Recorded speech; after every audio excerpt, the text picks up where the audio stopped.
Alright, and after that small break, we are ready here for Ghost of Tsushima, Two Islands New Game Plus by Aeshmah. So, when you're ready, take it away.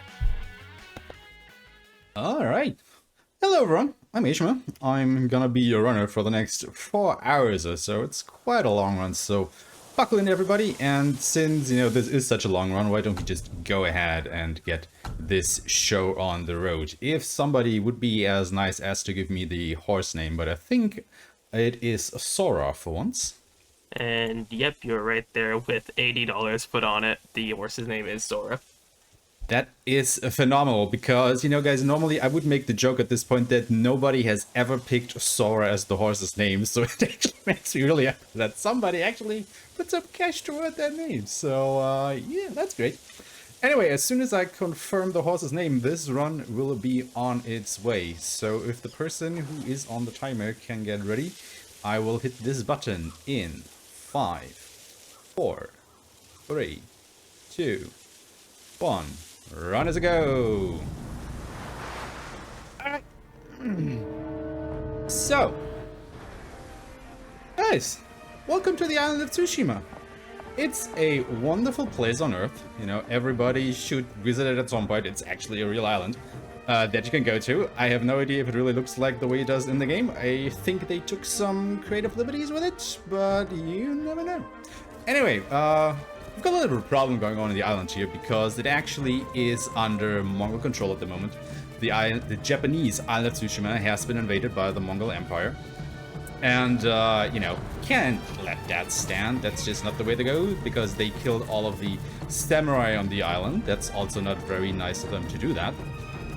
So, we as the last standing samurai are heavily opposed to that idea. So we will go ahead and do something about that. And the first thing that we're going to do is we will try and rescue our uncle. That is our main objective for the first act of the game here.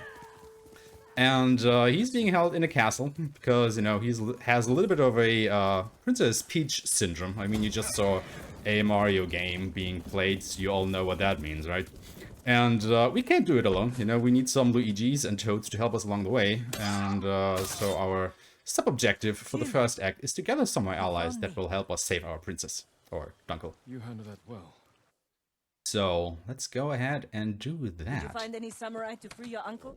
A couple things you may probably, or you probably need to know for this particular run is, if you have seen it before.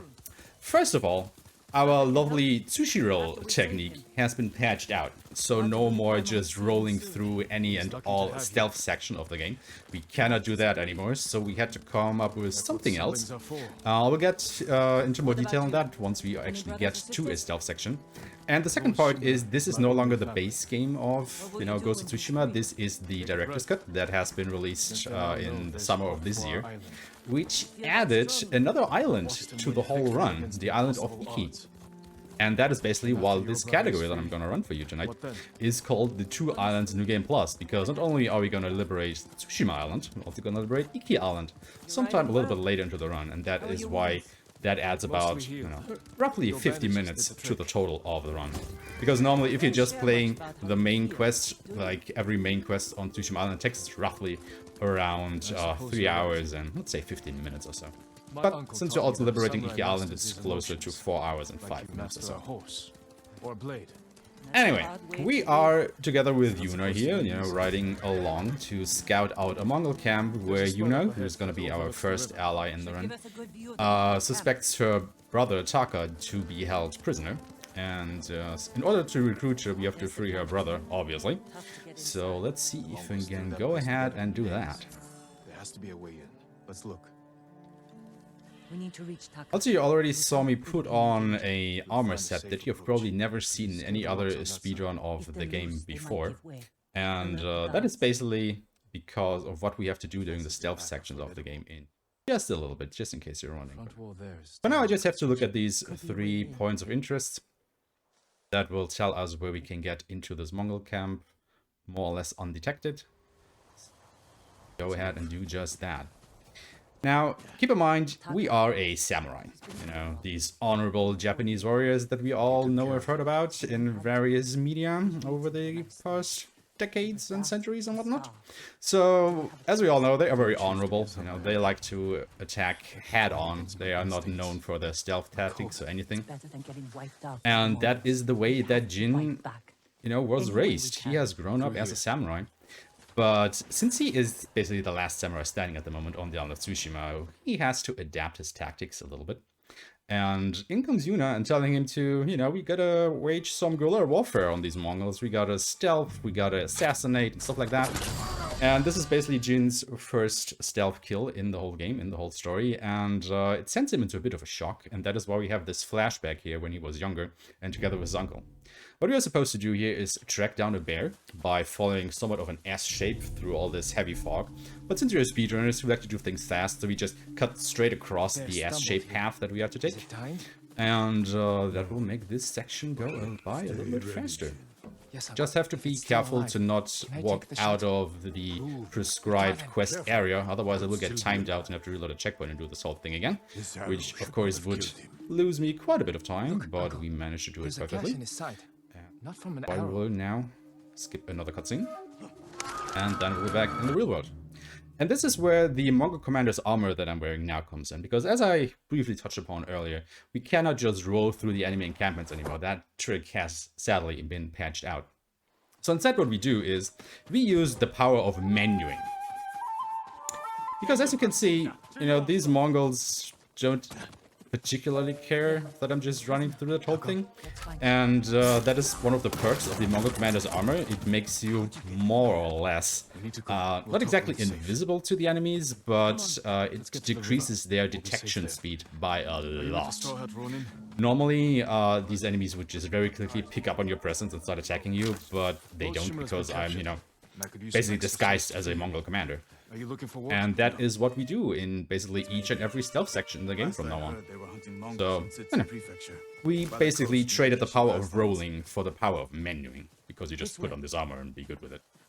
So, that's kind of nice, I guess. My brother, a blacksmith named Taka. Thank you for the good luck, Osmorn. Always glad to see you. Hello, Lear. Always nice to see you too. Your horse's name was Sora. Oh, really? You said they were moving the slave. Well, were you the person to put $80 through that name then? Anyway, we are done with the first quest in the game already. We have not found Yuna's brother Taka so far. So, well, I guess we're out of here for now, because we got other people to recruit. And next up is Sensei Ishikawa. He is the best archer on the island, so of course he will be a valuable asset to our course here after just a short riding session. So, another thing that we're doing here is I am playing on lethal difficulty. Now the game has 4 difficulty options. It has easy, medium, hard, and then lethal. And difficulty options basically do what you would expect of a difficulty option, right? The enemies get more health, they deal more damage to you, they get more aggressive, they detect you faster, stuff like that. And all of that holds true up until the point where you get to lethal difficulty. And lethal difficulty takes all of that and puts it a little bit on its head. Because the enemies actually don't gain more health, but they all gain, or every single attack, not just the enemies, also yours, gain a tremendous damage boost. Like, for example, it may take you, I don't know, 4 to 5 sword strikes to kill an enemy on hard difficulty, maybe even more. But on lethal, it only takes like 1 or 2. And that holds true for you as well. So if I get hit 1 or 2 times from any enemy with any attack, I am dead. And that makes this run, or this difficulty in particular, very interesting, because at every single point of the run, you are very close to death. And it makes for some genuine excitement, because you will be in a lot of battles with a lot of enemies. They will attack from all over the place, and you know, it's up to the player to not get killed outright whenever that happens. But for now, you're still disguised. We're just gonna absolutely assassinate these people because they still think I am another friendly Mongol, which I turn out not to be. And once we have taken care of all of these guys, Sensei Ishikawa will just quickly run over to us. Because if we were to wait for him, he will, you know, crouch down at various points and just have a look at some tracks that will ultimately lead us here anyway. But if we just run for this particular patrol and kill it, he will just drop that, doing that, and run straight for us. Tomoe's trail picks up here. Come. Now another thing that gets changed on, depending on the difficulty that you're playing on, is item pickups. Like enemies, for example, can drop items when you kill them. You can find item drops, you know, just scattered around the landscape, as you probably know from other games and stuff like that. And all of these are, well, I don't want to say fixed, but the rate at which enemies drop items and at which you find them along the landscape is basically the same in all difficulties. However, the quality of the particular drops depends on the difficulty. For example, if I were to pick up, say, a kunai drop, which is a sub-weapon, on easy difficulty, I would probably gain about 5 kunai from that, roundabout. But if I would pick up the same thing on lethal difficulty, which I am playing on, I would only get 1 kunai. So you are very hard pressed for resources if you're playing on higher difficulties of the game. And that is of course something that affects the routing and especially the shopping that we're gonna do in some ways. For now, we're gonna have a little bit of an archery training here, because this is the point in the story where you would get your bow. On the left. Not bad. Our 3 targets here. To satisfy Sensei Ishikawa. How does it feel? Like it was made for me. It wasn't. So take good care of it. Let's go. And coming up, we will have another survey of Fort Nakayama. You can see it on the left right there. And this is where I will now get a lot of arrow pickups. And what I just described about the item pickups will come heavily into play here. Because I need about 2 explosive arrows to safely continue on with the run in the first act. However, the game can just be mean and totally screw me over and not give me any. So fingers crossed I get at least 2, because that means I will not have to do a shopping trip after this quest, which obviously saves me a bit of time. What can we use to our advantage? So if I don't get at least 2 explosive arrow drops here, I will probably lose about 30 seconds or so, because I have to do a shopping trip. So fingers crossed, because I can get anywhere between 2 to 8 explosive arrows. The last 2 times I showed off this category in a marathon, I got 0. So, fingers crossed that it goes better here. They're skilled, but we are better. When the gates open.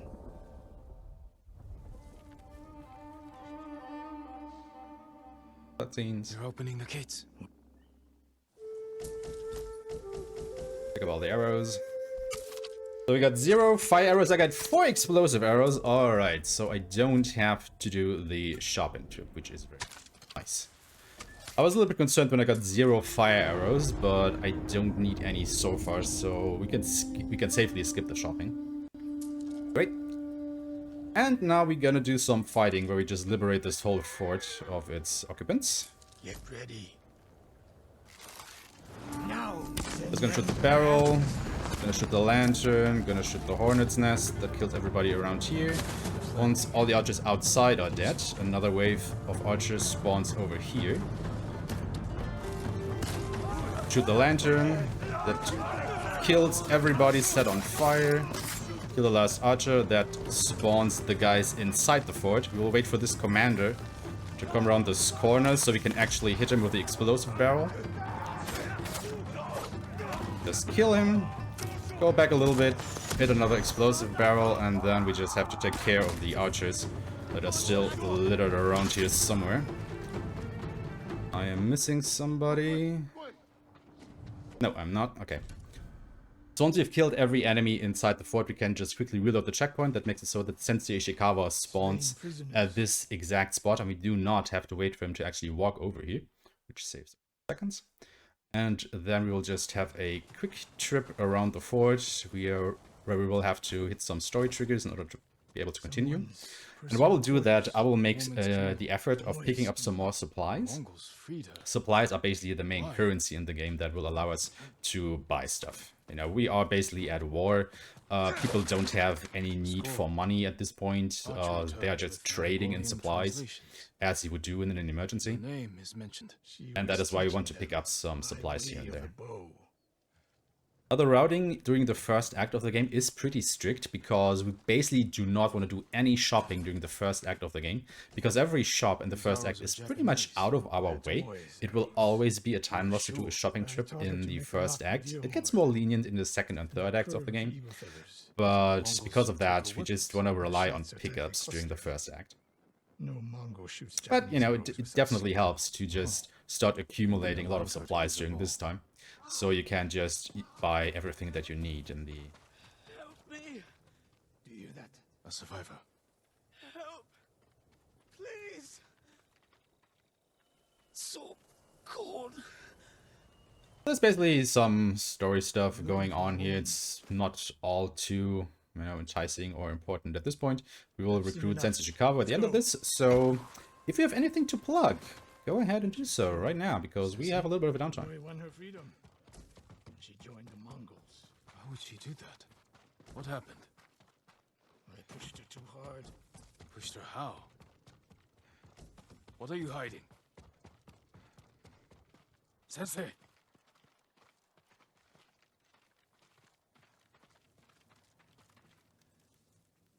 I demand an answer. Oh, all right. Sorry, my mic was muted here. So we don't have any donations or really anything to talk about, but remember, I do want to remind everyone. I do want to remind everyone that we do have still a donation incentive open for this run. We can spare/kill Lord Shimura, which I believe happens at the end of the run if you can say this right or not. Okay. That is exactly true. Yeah, so this is right at the end of the run, so we still have like a little under 4 hours for that. Right now, Spare is in the lead with $28, but Kill is very, very, very, very, very, very, very close behind with $21.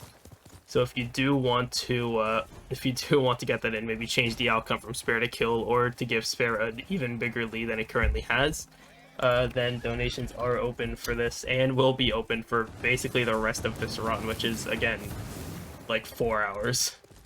So we still have time for that, and again, it is, I believe, our last bid war, and I think our last actual incentive is the bonus bug snacks run, which is happening later today if that does get hit. Okay, just to butt in a little bit about that bid war, about, you know, saving or killing a certain someone in this game. In the community, we have a tradition going on that we will spare him if we did not get a PB, and we will kill him whenever we do get a PB in our run. So, since I very much would like for this run to be a PB, because my PB is also the world record in this particular category, you know, maybe wish me some good luck on this run by donating money to actually killing him. That'd be great. That would make me feel better about myself and about the run. So, yeah, that outcome's basically in your pockets, guys. Yeah, get some money out there. Donate for some puppers. I mean, we have a nice symmetrical number down there, the donation counter, with $2,662, but, you know, it's not about the symmetry. It's about saving puppers. Anyway, now that we have recruited Sensei Ishikawa, we make our way over to the Adachi estate, where we can hopefully, you know, recruit some more people to our cause, because they are an allied samurai clan. However, when we get there, we will soon notice that nobody is home anymore. Lady Masako! Warriors of Clan Adachi! Is anyone here? Kill him! Where's Lady Masako? Tell me where she is! Who were these men? Not Mongols, and not bandits. I need to find out what happened here. Yeah, basically, you know, the whole clan is gone. They have been betrayed by other people, and that's not good, obviously. The children through the window. You mind if I ask a question really quickly? Go ahead. So, you did mention right at the very beginning of the run that they that the devs patched out a rolling abuse mechanic. Yes. How much time did that save beforehand?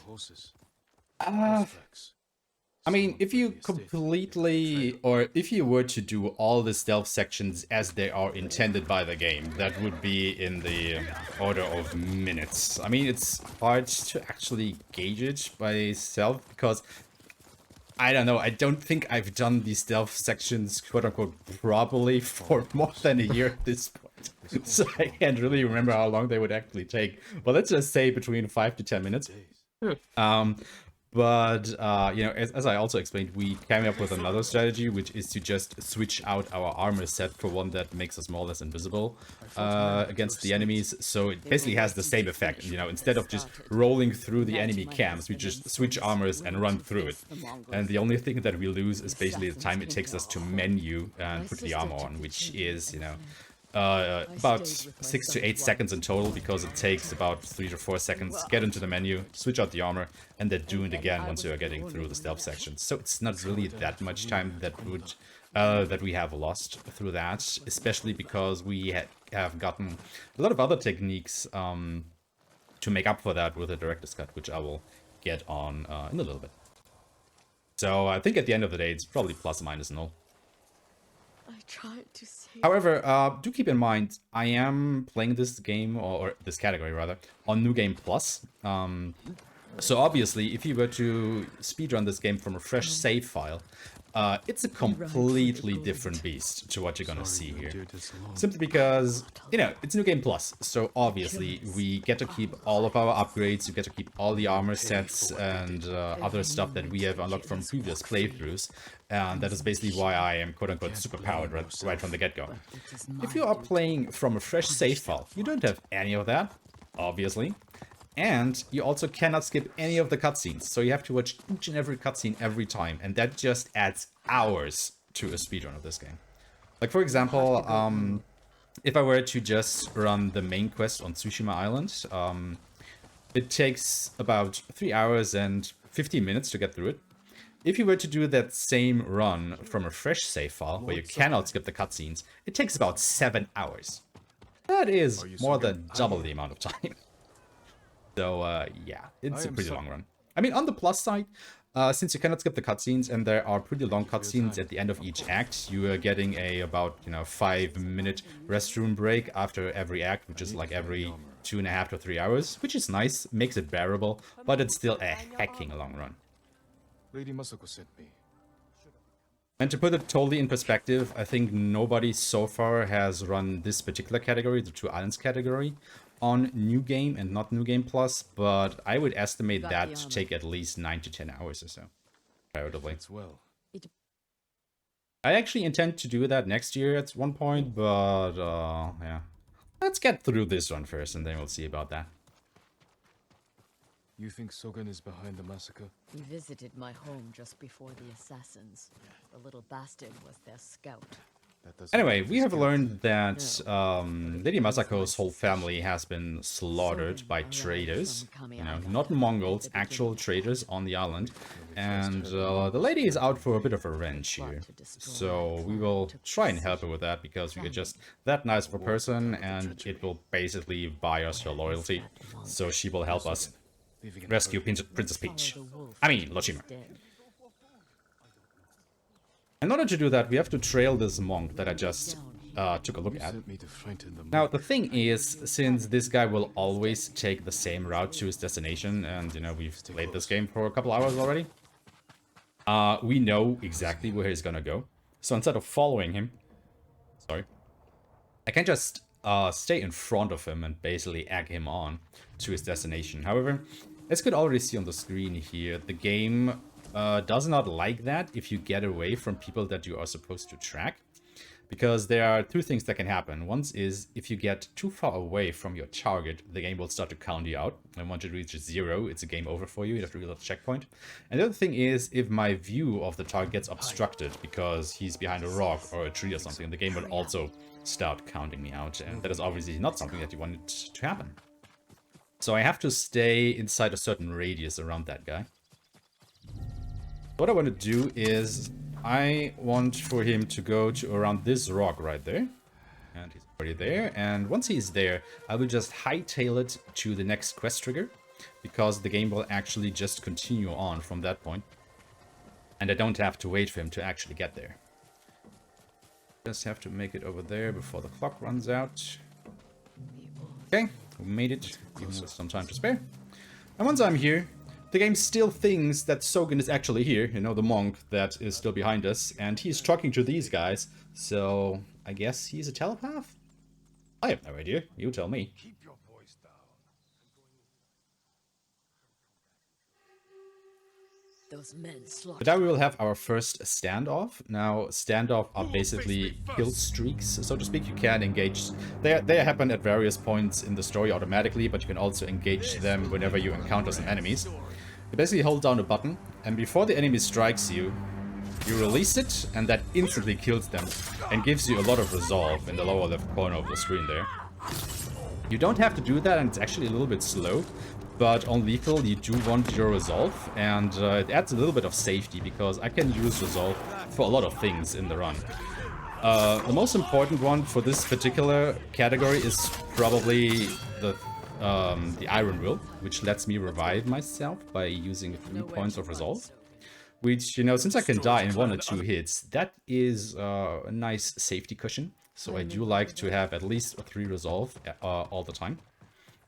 But it also powers up my quote-unquote special abilities, like, you know, stronger attacks and a couple other things. So resolve is a very valuable resource for us at all points of the run. So it's just nice that we basically get a more or less full refill of our resolve by doing this standoff at this point. Did you find anything? And what actually happened in that cutscene that we skipped there is that, yes, Sogen was part of the conspiracy against Lady Masako, and he started talking, you know, some not so nice things about her family and stuff like that, and she got a little bit enraged and basically butchered him. And that is why we affectionately call Lady Masako Lady Massacre, or Murder Granny, whatever strikes a fancy.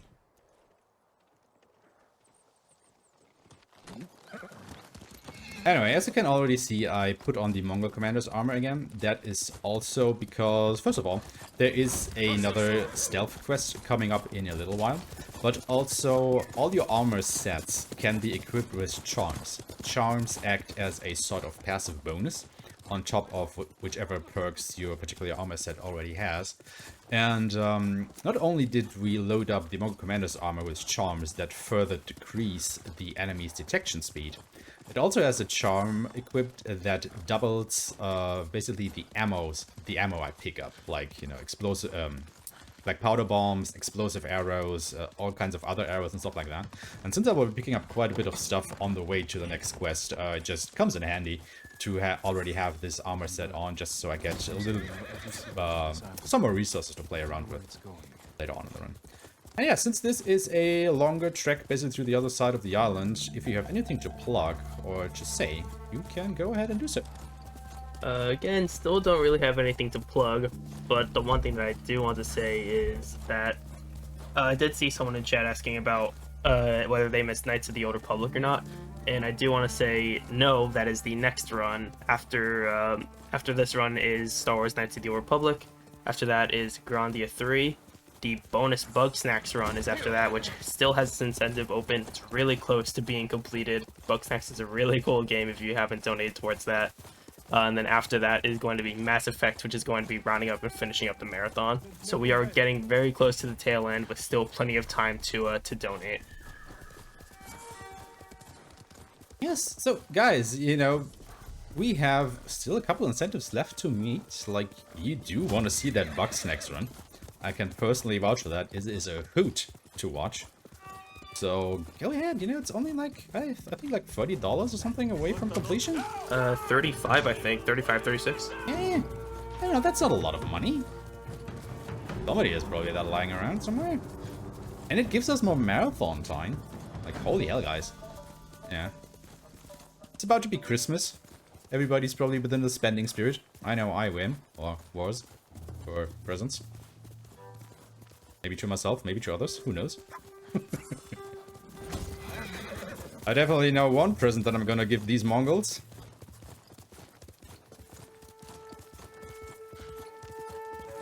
But you can guess what that is gonna be. Anyway. Another technique that the director's cut of the game, or rather the Iki Island expansion, actually gave us is the horse charge. You know, at some points you basically see me, you know, hit my horse with the reins and it does this charge animation. And that is, well, you probably guessed it already, the hoist charge. I can use the hoist charge for as much as I have resolve. Again, resolve are the yellow bulbs in the lower left corner of the screen. I will passively regenerate up to 2 resolve, as long as I'm outside of combat. And I will use those to, you know, make my traversal go a little bit faster outside of the quests. It doesn't save a lot of time. Like, if I were to have my full 10 points of resolve and I would do a hoist charge, the whole thing would probably save me less than 2 seconds. But since I'm only using, you know, 2 resolve at maximum, it's even very much less than that. So it's a very minor time save, but it does add up over a 4-hour run. So whenever I am capped, or just before I'm gonna be capped at 2 resolve, I'm gonna try and use my hoist charge. Unless in some specific situations where I know that I will actually need my resolve for other things during the quest, I will obviously not do that. Anyway, we have now met Kenji. Kenji is another ally that we're going to recruit for our cause. He is a sake brewer, a trickster, and an all-around funny guy, but also pretty much a coward. So he will be pretty helpful for us, because he will help us infiltrate Azamo Bay, where we now know that Taka, who is Yuno's brother, is being held prisoner. And if I do it right, we will see a nice little bug with the dialogue script happening in just a moment here. Actually start moving. Because once again, the game expects me to stay in a certain radius around my allies. But if I go outside of that, and keep going there, Kenji will be very adamant about few people that fought back. And the interesting thing is, this only happens with Kenji's script. If I were to let this dialogue progress to another character, it would actually advance the dialogue between all the characters. It is only Kenji's line, and it works with every one of Kenji's lines that gets repeated for whatever reason. Anyway, we are now inside this sake cart on our auto-scroller way into Azamo Bay. So this is one of the very few breaks inside this category. So, you know, guys, take a moment to stretch, grab a drink, enjoy the ride, enjoy the scenery, whatever, because we will be resuming this in another minute or so. So hydrate, donate, and whatever else you need. All that screaming. Doesn't matter. Keep it down. Is that what Taka's going through? Your brother's a skilled blacksmith. They won't treat him like that. You don't know that. I can't help you! We're getting close. Quiet. Right now, there is a bit of a softlock potential coming up inside Azamo Bay. Because what happens here is I will go on a roof together with Yuna, and we will have a look at a slave trader who is inspecting, you know, fresh slaves. And what is supposed to happen is you are another one of these survey points where you have to press X on the point of interest, which is going to be the slaver.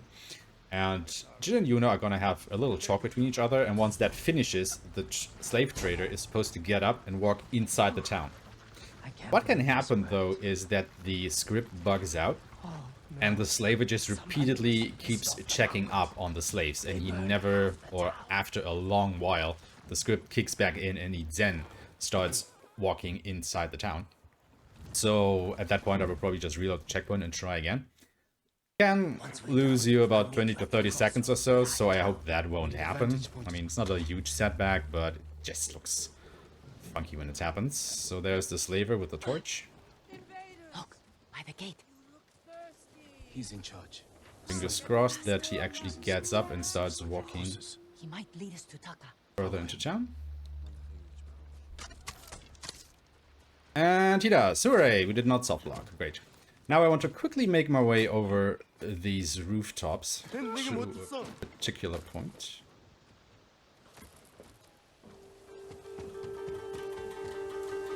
Right over here. Shoot that guy. What happens here is the slaver will get down by these apples down on the street, and then that guy I just shot would come running out of this house, chasing this woman, and stab her. And then the Mongol and the slaver would have a little bit of a conversation. But since I shot that Mongol, that sequence doesn't happen. But I have to be careful and use a heavy arrow with a longbow. Because as you saw, that has quite the punch behind it. And actually ragdolls the corpse of the Mongol further into the building. And that is why the slaver can't actually see the corpse when he walks by the building. Because otherwise, if we were to shoot him with just a normal arrow, the Mongol would drop dead where he stood. And the slaver would see him, alert him, and fail the quest. So you have to be very careful that you actually use the longbow with a heavy arrow to kill that guy. And now we just have to tail this guy through the rest of the town. It's basically an auto-scroller section, there's nothing you can do to hurry this up. But I will just wait for him to go a little bit further and then drop down here. Grab some more black powder bombs, which are basically the best tool that we have in our arsenal. But I will get into more detail with that later. And then we'll just get back on to the rooftops and pursue him further.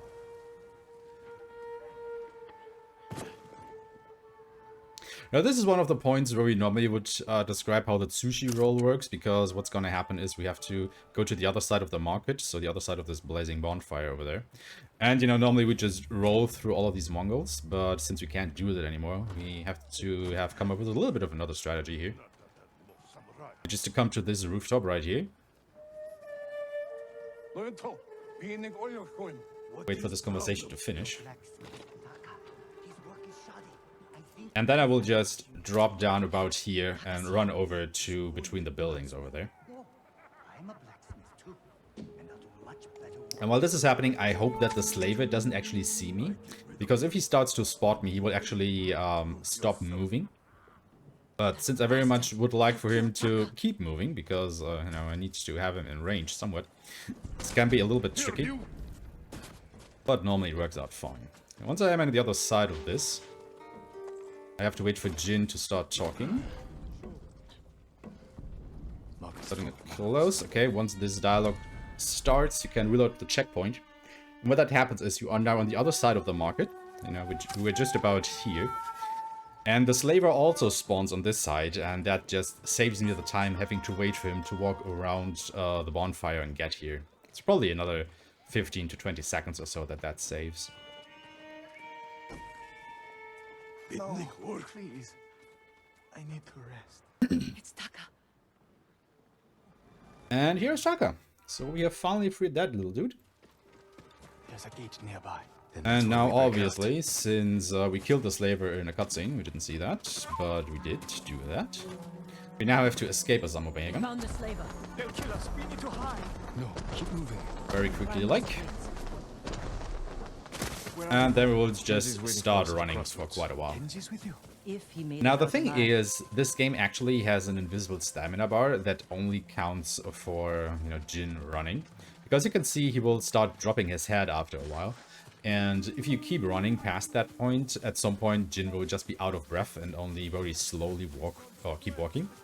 However, what you can do is, when you see that, or basically at every other point as well if you want to, you can just do a dodge, you know, just lightly press the circle button or do a roll if you're so fancy. And for whatever reason, that completely refills Jin's stamina and we can just keep on running.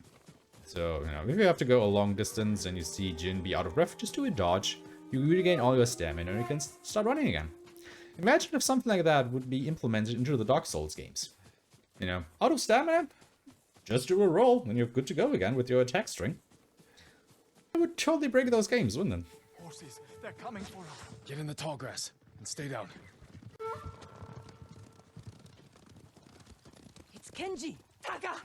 You made it! Were you followed? No, but we can't go back to my place. It's crawling with Mongols. We should go. We have to put some distance between us and Asamobe. Okay, what's coming up is well, another one of, or I think it's the first proper walkie-talkie section of the game. And what I call a walkie-talkie section is basically, you know, we probably all know this sections from, well, nowadays games, where your characters are having a conversation while you are slowly walking toward a quest trigger to continue on. Basically, you know, spouting exposition and stuff like that. And what the game does is it slows down all of your movement options except your jump. So for whatever reason, we can still jump at our normal speed. So we get off our horse and just keep jumping until we are at where the quest wants us to be. And that is actually way faster than just normally walking there. And you will see that quite a bit during the run. I'm not built for Because there are a lot of these sections. Komatsu is just over that A bridge. lot. A lot. So many walkie-talkie sections. And yes, that is their official name. I dare anybody to come up with a better name than walkie-talkie sections. I dare you. If you think you've had a better name, donate money and tell me. Anyway, we have recruited Taka, and with that we have also recruited Yuna to our cause. So now it's time that we keep looking for some other people to maybe help us free Lord Shimura from his confines in Castle Kaneda. And for that, we have our sights set on the Straw Hat Ronin, which is a small mercenary band. Straw Hat mercenaries were seen in the area. And, yeah. As Jin just said, they were seen in the area somewhere around here. What I will do in this grass is I want to look out for these purple seeds, which will give me poison darts, because we will need a couple of those coming quests. Let me just see if I'm able to get to the maximum amount somehow.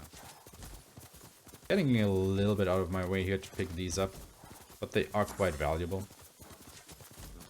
I don't mind that too much. Yeah, I'm actually maximum amount, which is pretty good. Mongol convoy. Ambush. Mongol Get these convoy. arrows, or Ambushed. not, I guess. Could be the Straw Hats doing.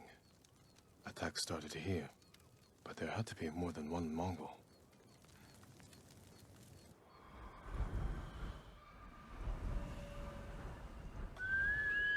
Here!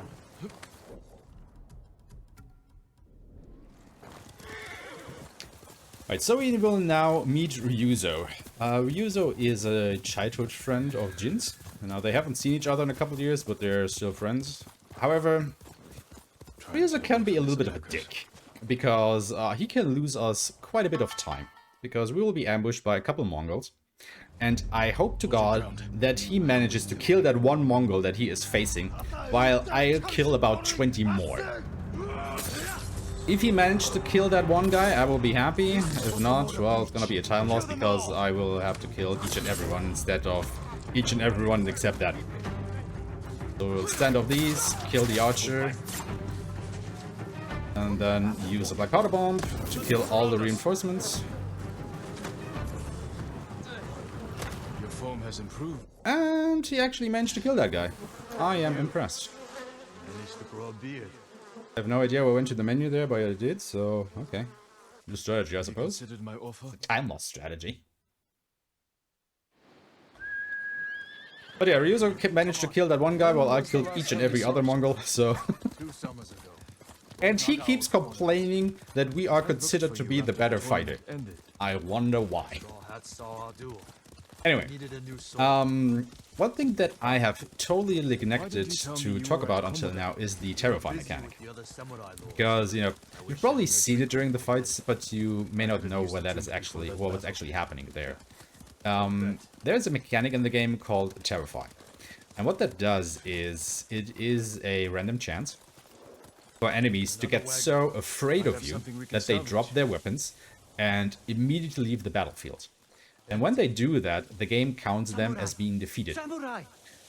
And that is pretty great, because the ghost armor, which I am wearing at this point, has a perk that makes it so that whenever I kill an enemy, there is a, I think a 40% chance at maximum upgrades, 40% chance that whenever I kill an enemy, another enemy will get terrified and flee the battle. So, you know, that's pretty good. And obviously what we do, we compound upon that by equipping the ghost armor with more charms that increases that chance to terrify an enemy. So at the end of the day, we have about an 80 to 90% chance that whenever we kill an enemy, another will just straight out flee the battlefield. And that means I only have to kill roughly half the amount of enemies that are actually on the battlefield. That's Which is great. I used to think so. And then we use even more charms that make it so whenever I set an enemy on fire, that also has about a 30% chance to terrify another enemy. And that is why we will use a lot of explosions and other fire-based weapons during the course of the run to basically spread as much terror as we can across the battlefield. So we only have to, you know, at the end of the day, hopefully kill one enemy and everybody else just drops their weapons and flees in terror. That is basically our main strategy during fights for basically the whole game. Because, you know, why fight each and every enemy if you only have to fight half of them or even less? Now I want to race Ryuzo to this gorge right here. Oh god, that was actually too fast. So yeah, that can also happen. If you are accompanied by an NPC and you get too far away from them, they will just happily stand around and wave their silly little hands at you to come back and get them like a child. So you're actually getting penalized for getting too fast in this game. So, you know, you want to go fast, but you don't want to go too fast. You have to kind of strike a balance between it.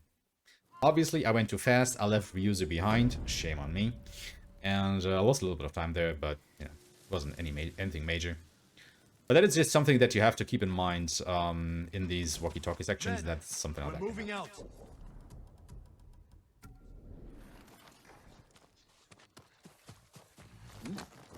I meant to ask you something. Alright, this is actually not our horse. Our horse is over there, but I don't care which horse I grab. I just want a horse to go fast.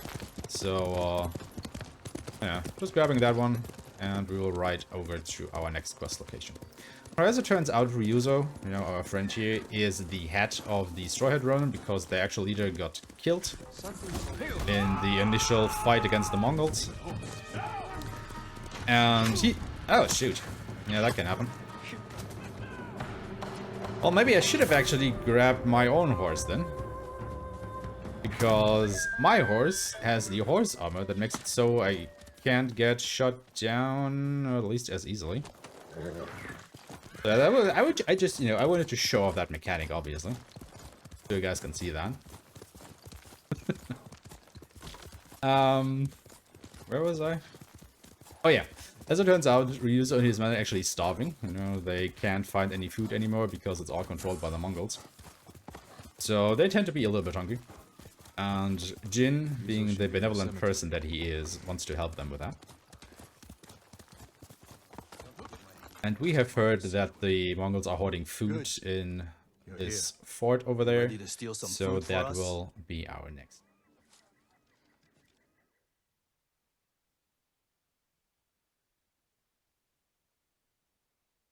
My scout's back. Come on. A lot of men inside. And a signal at the top of the tower. If they call reinforcements from the bay, we'll be trapped. They'll cut us to pieces. Find a place to watch for me. Once I destroy their signal, attack. They'll kill you. If they do, avenge me. Again, we have to wait for all of these guys to take position here. Watch the tower from before we can advance. If you say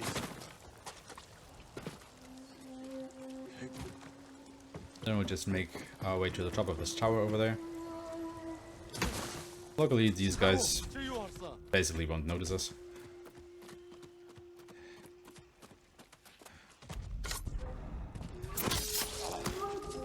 Stab that guy in the head. Disable the alarm. And then light the signal for our friends. see me like the brazier. So they will join us in this fight. And now you will see for the first time the power of the black powder bomb. Because as I alluded to earlier, it's the best tool in our arsenal. And I guess it won't take long to see why.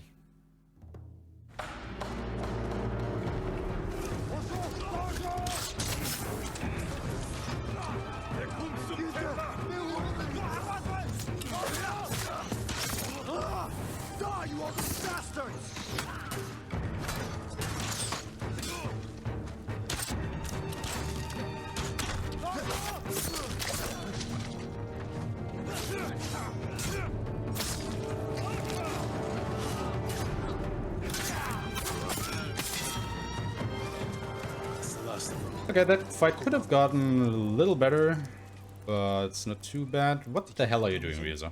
Nothing here. Can you come over here, please? Okay, chalk that up to I've never seen that happen. Normally Ryuzo is pretty quickly to come over to the quest location where I can talk to him. I guess he opted to do the scenic route today. Small boats on the beach. We could steal one, but we'd have to cut through their army. Relying on NPC allies. That's always a hoot, isn't it? Too many barriers and archers. A frontal attack would be suicide. I want my men far away. The one thing to keep in mind, once again, with the difficulty options in this game is your NPC allies, you know, when they are quote-unquote helping you during fights, on easy and medium, pretty much also hard, they are absolutely useless. Like, they are garbage tier fighters. I have no idea why they are considered masters of their particular craft or whatever. But they won't help you. They are just in the way, and you have to go around to basically kill every enemy by yourself anyway. That's not so much true for lethal difficulty. You fought just as hard. Because, as I explained earlier, you do massive amounts of damage with every attack on lethal difficulty, and that also goes for your NPC allies, so they can actually be quite helpful on lethal. Especially Yuna and Sensei Ishikawa, because they are range fighters, they use a bow, and they can instantly kill enemies with one shot, or one arrow rather. So that is very helpful on higher difficulties, or lethal. So you really do want Yuna and Sensei Ishikawa to help you out, but not so much the others, because, well, you know, still better than nothing, but, oh well. Nothing. I would rather take, like, I don't know, 10 Yunas over a single Ryuzo or something. No luck. You should have told me earlier. Life took us in different directions. So the food wasn't actually in the fort, so Jin thinks the food is on this ship, or on any of these ships. So we are gonna have a look around here. Hear that? So wait for Ryuzo to open the door. Then we'll count to 3, and then throw a bomb. 3, 2, 1, throw. We have to move fast. Throw these guys. Archers on the next ship. Got your bow? Get over here without being shot, hopefully. More Mongols. Take them. Wait down here until the reinforcements from the left come over. Bomb at them. Then we just gotta kill the commander. And that takes care of everybody around here. We wanna go over to the next ship. Try and drop inside this hole without touching the ladder. Magnificent. What's in here? Grab the war plants, and we will make our way back. Better go find Ryuzo.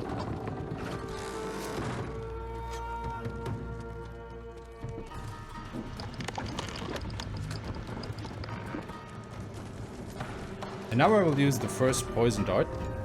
Poison darts are useful because as soon as I hit an enemy with them, that enemy counts as dead, because it's an instant or one-hit kill against every enemy in the game.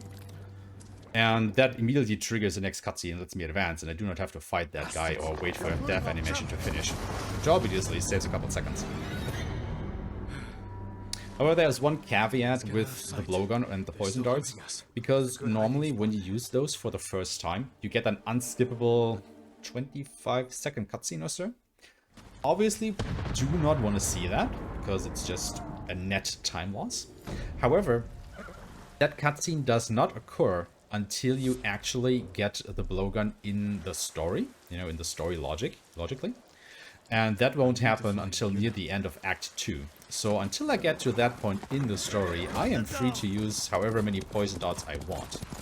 And, you know, we won't use them heavily, but they have some uses here and there.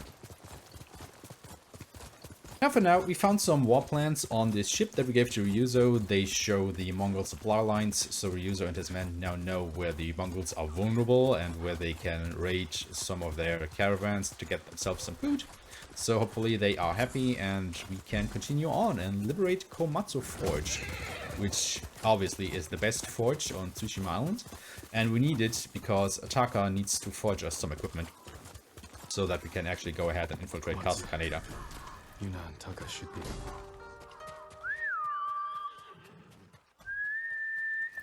This is probably one of my least favorite quests in the game, simply because it's a lot of back and forth. You always go to the forge, then you have to go back inside the town to rescue some people there, and that just keeps happening over and over again. And it gets a little bit tiresome after a while. But nothing we can do about that, so let's just get on with it.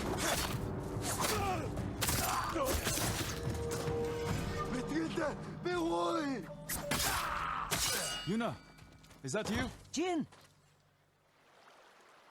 After this cutscene, for some reason, these two archers that we just killed respawn again. How many survivors? I have no idea why that happens.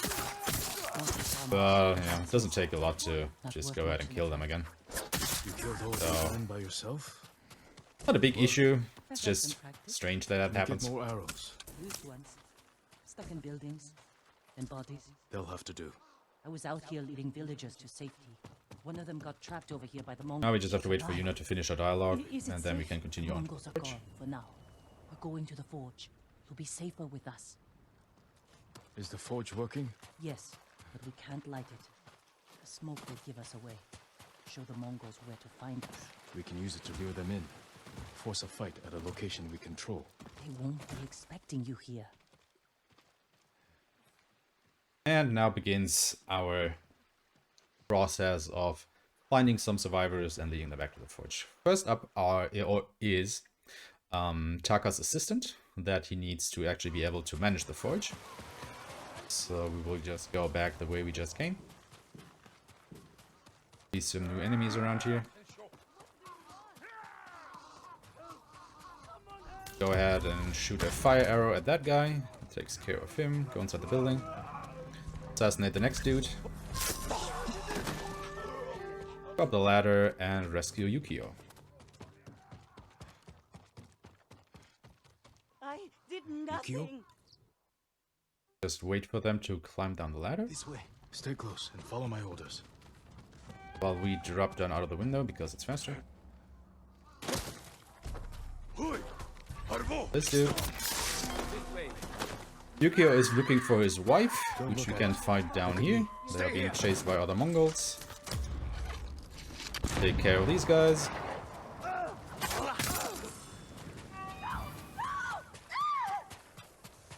Get them. And then we will lead all four of these guys back to the forge. Now the thing is, if you have NPCs in Tau, like right here, it is absolutely crucial that you do not get into another fight. Because if I were to, you know, get into a fight basically, I would not be able to leave these enemies behind, because they would just keep attacking my friends over there, so I would have to take that fight, no questions asked, and since obviously that is slow because I have to stop and kill enemies, I don't want to do that, I just want to keep going. So I will be very careful to not get into any encounters around here. We're actually taking a little bit of a roundabout way, not run into any enemies here. Then just get back into the forge. Drop off my charge and wait for our next mission, so to speak.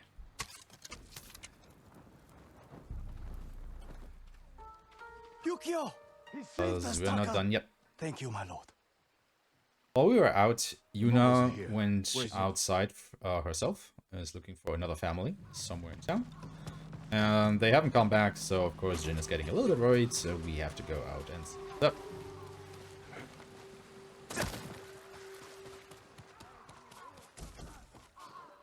Things along the way.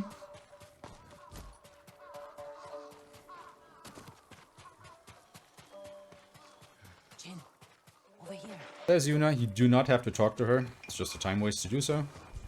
So instead we will just use some arrows. Get rid of these guys.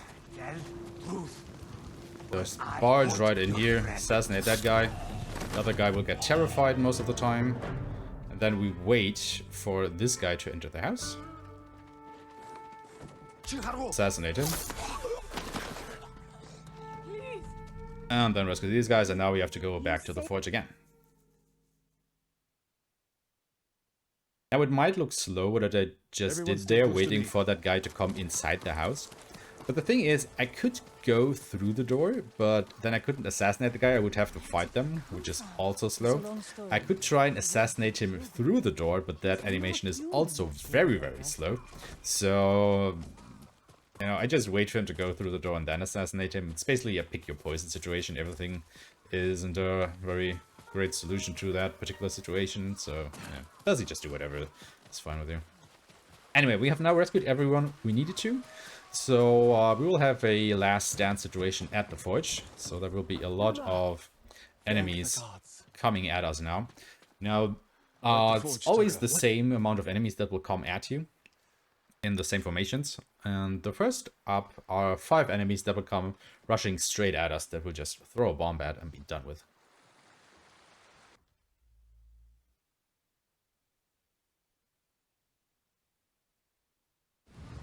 This is the first wave, just throw a bomb, get rid of these. That makes it so that enemies spawn on top of the ridge there. Yuna should be able to kill the archers, while I just wait for these dudes to come into range so I can kill them.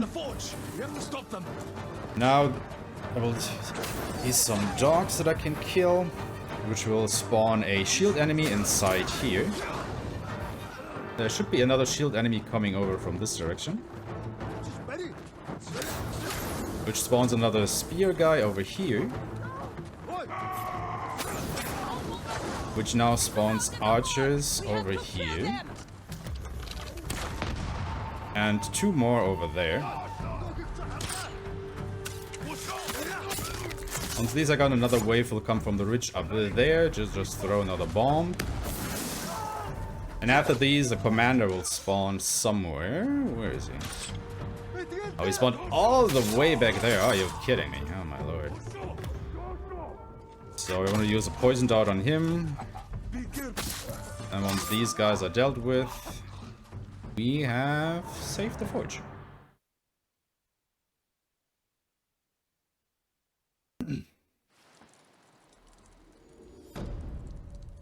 That was a pretty good hammer and forge, actually. Nearly sub 1 hour. That is fantastic. Holy crap. But yeah, now that we have liberated Komatsu Forge, Taka can actually get to work. And, you know, do the thing that he wanted to do for us. Let's have a look at that. But first, we have to have a chat with Yuna.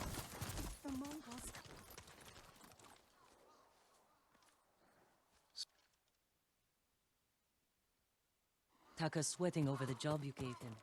He doesn't want to. Again, we're just gonna grab a few things along the way here. Because we still do not wanna have to take a shopping trip. To help save your uncle. Any luck? Some. Sensei Ishikawa and Lady Masako Adachi are still alive. They're dealing with their own. And obviously, there's another walkie-talkie section, so I want to make the most of it. But we have to wait for this dialogue to finish. There's no way around that. So I will just quickly crawl under this house and grab a couple more supplies. Sounds like you have all the help you need. Will you join us? I don't know. As long as I make it over to Taka before this dialogue finishes, I won't lose any time. We'll catch up later. My lord, I just finished it. I think it was just in time. For your patience, my lord. And with that, we now get the iron hook, which we can basically use to grapple across gaps and up walls and stuff like that. And well, this quest is aptly called the Iron Hook, so it's basically a large tutorial for this particular instrument that we just got. Or tool, rather. That's not an instrument. And here's Ryuzo. Hey! As it turns out, while they were trying to raid the supply lines of the Mongols, half of his men got captured because they're all pretty bad, apparently. And we now have to help him rescue them. How were your men captured? Remember that map you gave me? The one showing Mongol supply lines. Did you find food? Yes. Once again, a longer walkie-talkie section here while those two reminisce about the past. And once again, we have to keep in mind to not get away from Ryuzo too far. Otherwise, he will stop dead in his tracks and just wait for us to come and pick him up again. Like your child after football training. Are you good singers? Might be more pleasant than mercenary work. I didn't choose this life. It was my only option after our duel. Oh, at Lord Naga's tournament. We never talked about it. Before we sparred, I invited commanders from every clan to watch.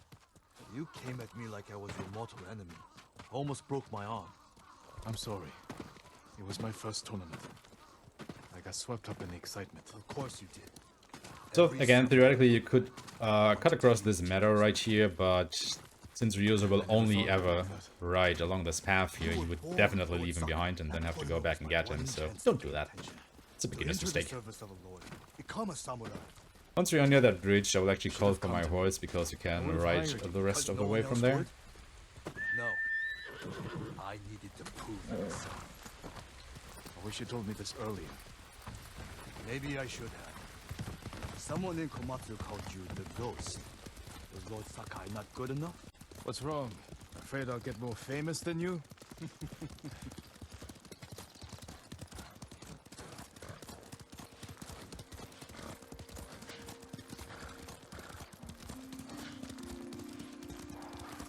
So we'll now meet up with Ryuzo's other remaining men to form a plan how we can rescue the rest from Fort Yatate. Also, hey there, Tempest Mask! Nice to see you, how are you?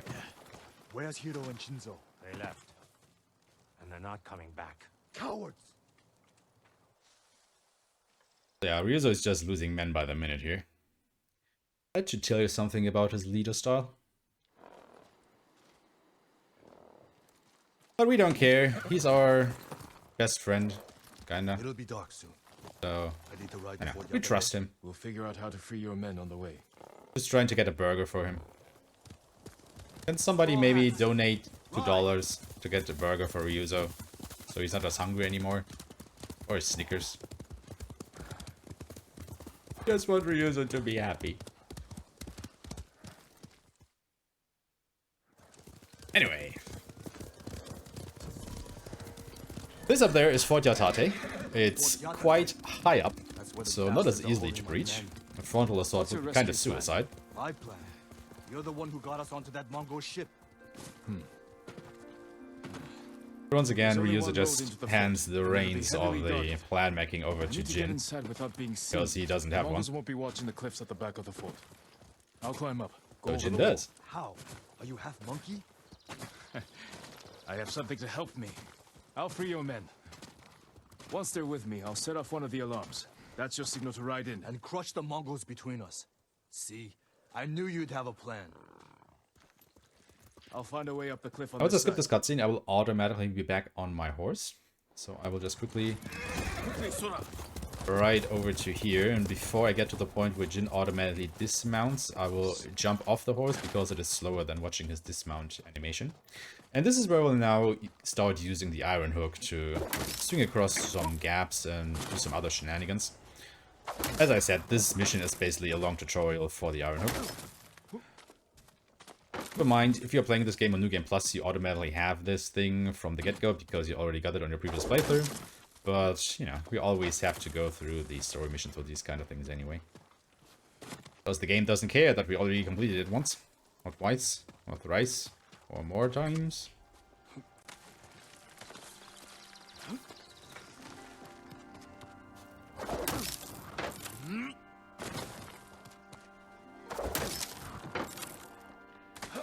I let go a little bit too soon there, so I only was able to grab the launch. I wasn't able to land on it.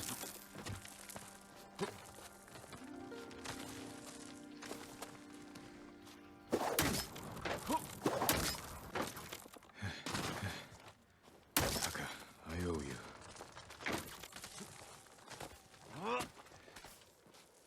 And with that, we are on top, and now have to rid Fort Yatate of a couple Mongols.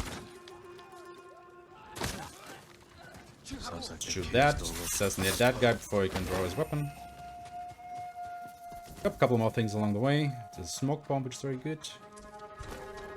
Assassinate this guy. Shoot that guy on the tower over there. Assassinate him. Free our first couple of prisoners. This guy. Drop down. Kill a couple more.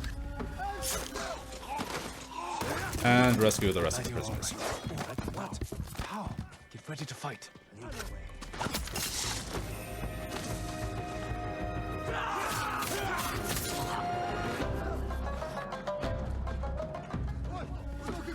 There's another poison dart against the Mongol commander to immediately kill him.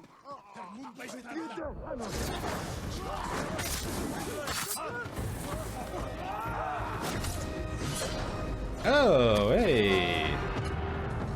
Yeah, see, that is how easy you can die in this game if you're not paying attention. Two good hits and you're dead. So that lost me, I don't know, 5 seconds or so. But coming up is my favorite bomb throw in the entire game. It is a thing of beauty. So we'll just wait for all of these Mongols to join in this mosh pit here. And once they do, we'll throw one bomb.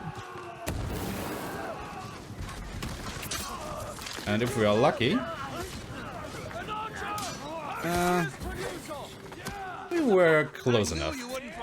But yeah, I guess that demonstrates why the black powder bombs are like our best tool that we have available to. So, you know, they are good. They are really, really good. I do like using them. All right, men. On your horses. I mean, did I really die? I mean, I didn't have to reload a checkpoint. I got downed. You know, I lost all my HP. It really didn't die because, yeah, well, yeah. Technicality, I guess. Anyway, we now have all the things that we need to start our assault on Castle Kaneda. Where, once again, Princess Peach is being held. I mean Lord Shimura. That we will, or who is our ultimate goal at the end of Act 1 to rescue. So let's go ahead and do that. Final quest of Act 1. Half a death in 1 hour. Okay, I'll take half a death. Let's keep it that way. But yeah, I think that, like, speaks volumes about the difficulty of the game, because, I mean, you saw how quickly I just got, you know, quote-unquote killed at that point, right? It took no time at all for the enemies to just bully me and strike me down, and considering how many enemies I've already killed in this run, you know, you gotta be on your toes.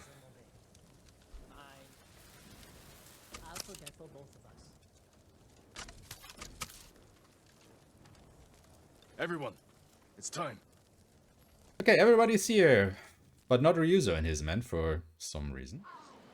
So we will just have to go ahead and do things without him. It has to. Looks like you can climb up here. Catch up to the others. I'll see you inside. So there's a skip that you can do here. Let's see if I can get it. I am notoriously bad at it. I get it once like every 10 tries or so. Ah, I nearly got it. I nearly got it, but I didn't. So we have to take the climb of shame here. I won't fail you again, Uncle. I have to make it to the alarm system without getting spotted. If I do get spotted, it's an instant game over. So we'll just run through here. As soon as that guy sees us, we'll... Nah. It's just a little bit too late on that smoke bomb there. Because as soon as, you know, the detection goes into the red, that is the game over. So ideally you want to drop the smoke bomb as soon as it is yellow. That was like half a second too late there or something. Okay, that works.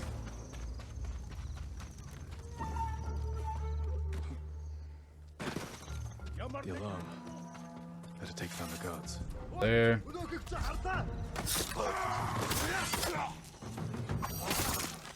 And once we kill these guys, we can disable the alarm system, so we are now free to be as loud as we want to. Siege weapon up ahead.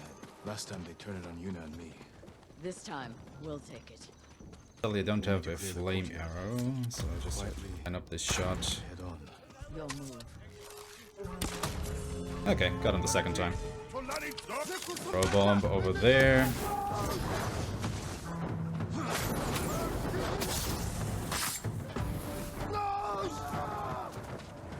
Okay. Already taken care of.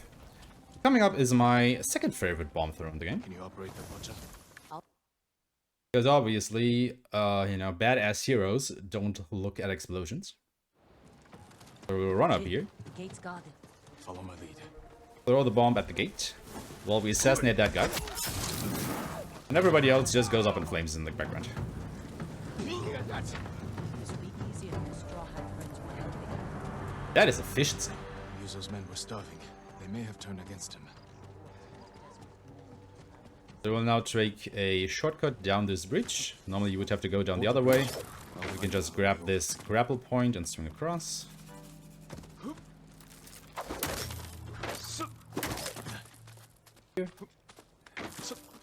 On the ex-courtyard, I quickly want to check if I can find the Mongol commander to shoot another poison dart at him. Takes him out of the picture nice and early. I could use Yuna's help. Oh, there it is. Okay, got him. And then we'll go back and grab Yuna. There you are. Quiet. More guards ahead. And then we will just fight the rest of the enemies in the courtyard here.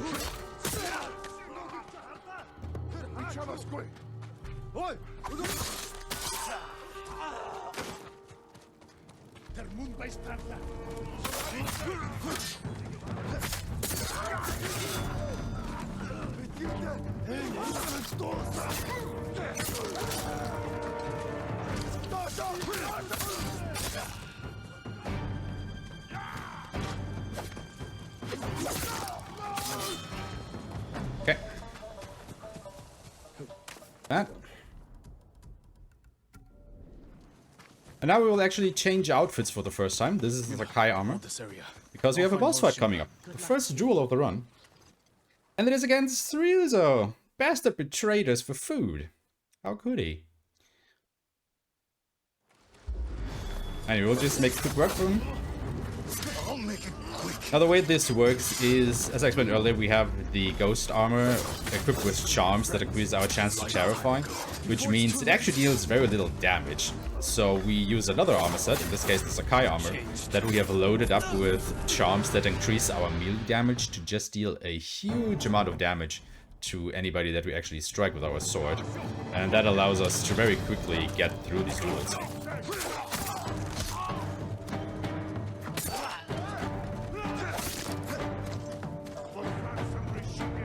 Okay, for some reason that guy didn't get terrified. Just have to kill everybody around here. Obviously that's losing us some time. Pop smoke.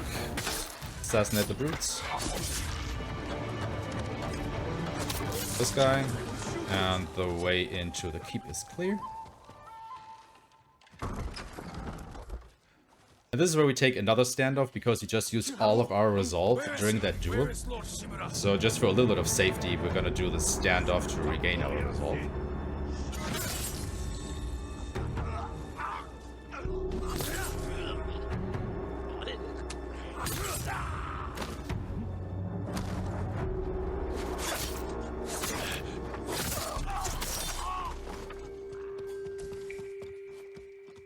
And then we'll make our way up to the top, where Lord Shimura is being held.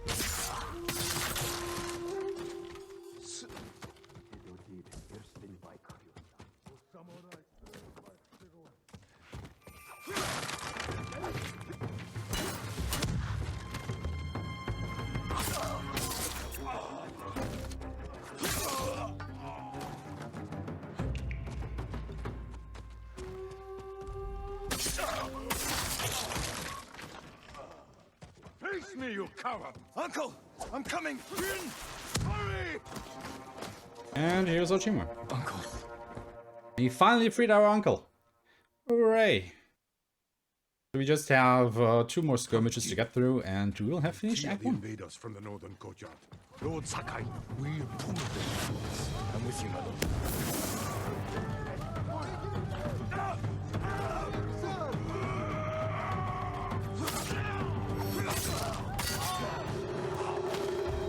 Sensei. That is these guys taken care of, and then 1 more bomb throw. Because all these guys are perfectly lined up for another bomb throw. For the fallen warriors of Tsushima! Basically kills all of them.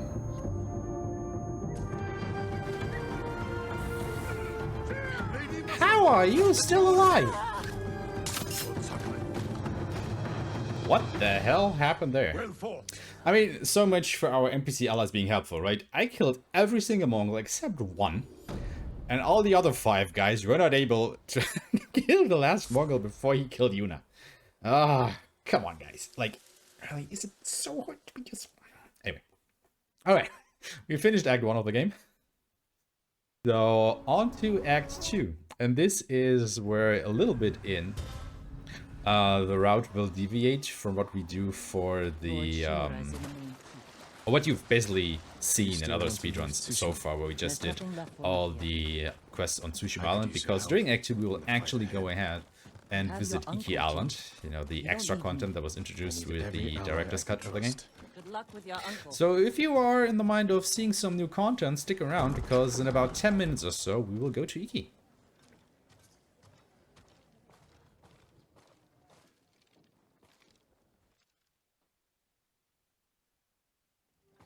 We ride Oh, within the wrong way. Yes, Lord Shimura. And luckily from now on, the route becomes a little bit more lenient, because every time we go to a town, which will quite often from now on, we can actually do some shopping. So we will actually go ahead and stock up on quite a few things around here. Just for you. Because we will need them coming up. I mean, you have seen the power of the black powder bombs and the explosive arrows, so we want to make absolutely sure from now on that we are always stocked up on those, just to make the fights a little bit easier. What did your uncle say? First of all, we are gonna have a pretty long walkie-talkie section with our uncle coming up, so if you have anything to plug, now would be a very good time to do so. Well, there hasn't been anything new so far. I have noticed that the viewer count on Twitch has slowly been going up. So for anyone who's brand new, just tuning in for the first time, welcome. This is No Holidays Allowed 2021. This is a once-a-year marathon hosted by the No Glitches Allowed team, where anything goes. So glitched runs, glitchless runs, bingos. What else has there been? Randomizers. Basically every run. And we are raising money for the Go Rescue Pet Adoption Center, which is a no-kill dog shelter in Norfolk, Virginia. Sadly, this is the tail end of the marathon. After this goes to Tsushima run, there are only 4 or 5 other runs, including a bonus run, which a donation incentive is up for. That's really close to finishing. But if you are interested in seeing the runs that have passed that you can watch on Twitch highlights when that comes out, or when those come out, or to see the next future runs, we do have the schedule publicly posted, as well as if you're interested in donating to this dog shelter, we have the donate link here in chat as well. She can be a little rough, but she has a good heart. Take care where you place your faith. Right, and with that, we are still doing our walkie-talkie with Lord Shimura here. He is very chatty. I mean, to be fair, Jin and him haven't seen each other in about an hour or so, a lot of stuff to catch up to, I suppose. But we are getting closer to the end. We must show our people. Just have to go through here. Still fight for this land. It is time you return home and reclaim the armor of Clan Sakai. It has sat empty since my father died. The past cannot hurt you, Jin. Ah, blah blah blah, past reminiscence, blah blah.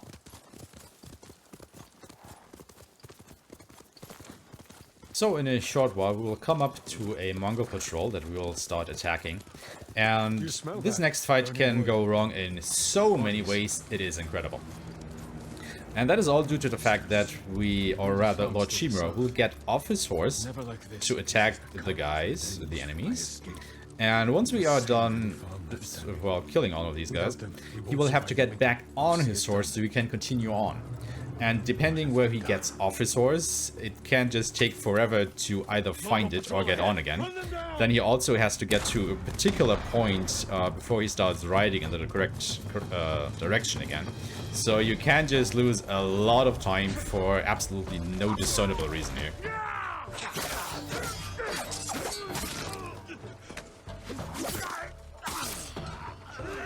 Anybody running away? No? How about now? Oh, just run away, dude. Okay. Well, that could have gone better. But like I said, we don't have 100% chance to chair for enemies. It's well, quote-unquote, only an 80 to 90% chance, so sometimes, you know, you get a lot of terrifies, sometimes you don't get a single one, and if you don't terrify a lot of enemies, well, you just have to go ahead and manually kill a lot of them. It just loses time. You don't want to see that, but nothing you can do if it happens.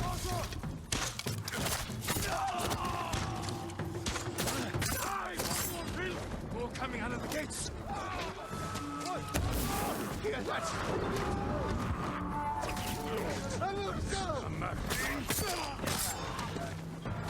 They're gonna kill all these Mongols around here.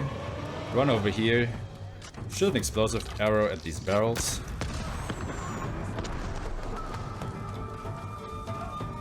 Should take care of everybody back here, and now we just have to kill the rest of them.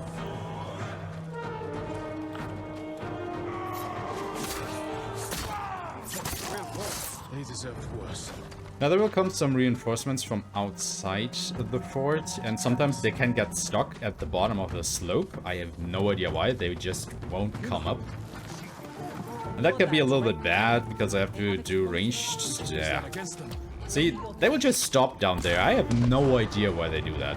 But they will never advance on you when they get stuck down there, unless you start attacking them. But I actually got them out with one explosive arrow, that's pretty good.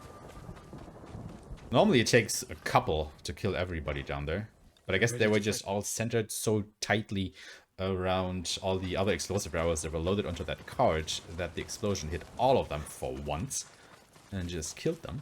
I'm glad you came, you know. Pretty good. Happy with that outcome. A pleasure to serve, my lords. We need more warriors like you following us into battle. We may have trouble finding them. We're just gonna run around here, pick up a couple more supplies and other things. We have business in the lighthouse. Speak your mind, then leave us to it.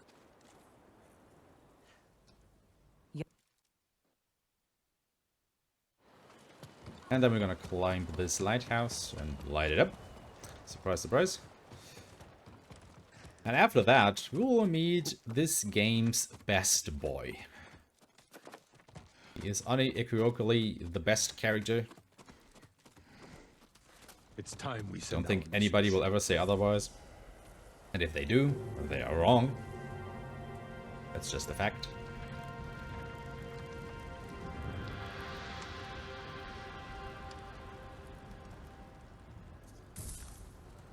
I hope the Khan sees.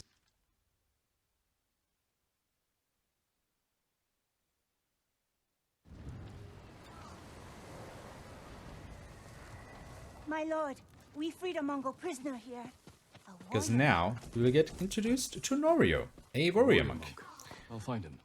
And he's gonna become our best friend going forward. You know, our friendship with Ryuzo ended because he betrayed us, so we have an open spot for our new best friend. And that's gonna be Norio. I promised it holds double that. Walk with me. He is such a good boy that, unlike all the other supporting cast, you know, like Lady Masako, Sensei Ishikawa, Yuna, we do not have to do any quests for him to make him our friend. But that is also the reason why we will never see him again during the speedrun. Because we are now just best friends with him and we will basically leave him behind forever. So everybody say hi Norio and say bye Norio, because we don't even have to wait for this dialogue to finish. Because even though I'm getting counted out for not being in the tail area anymore, the dialogue with Norio will finish before that counter ever reaches 0, so I can just start running away already. And now we will actually make our way over to Iki Island. So this is the new content that you've probably all been waiting for during this run. So let's see about that.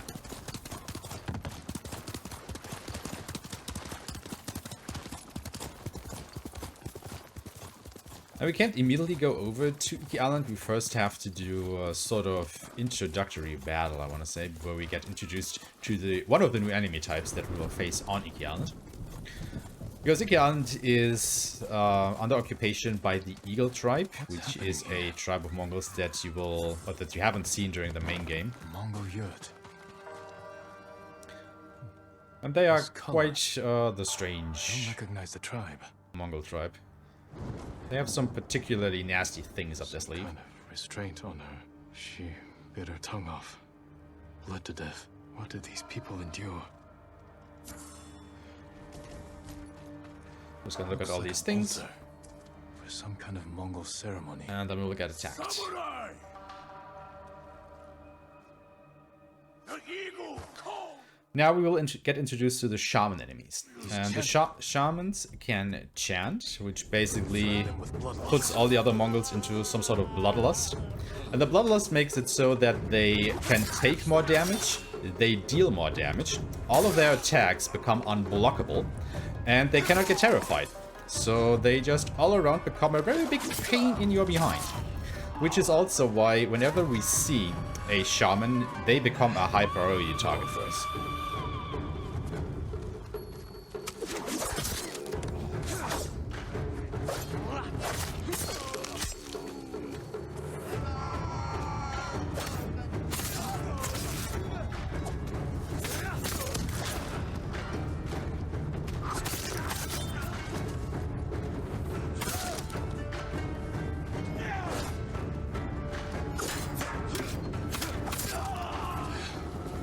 Okay, that was pretty good. You won't torment anyone else. I will take that Tell fight. me what you did to these people. And now that we have taken care of business around here, we can actually go ahead and make our way over to Iki. The boat's ready.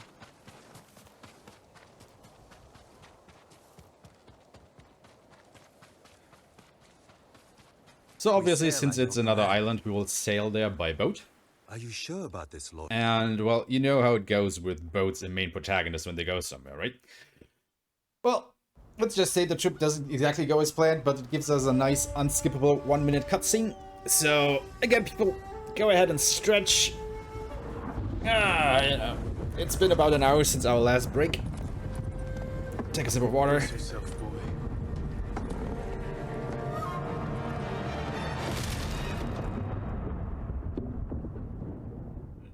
Sora!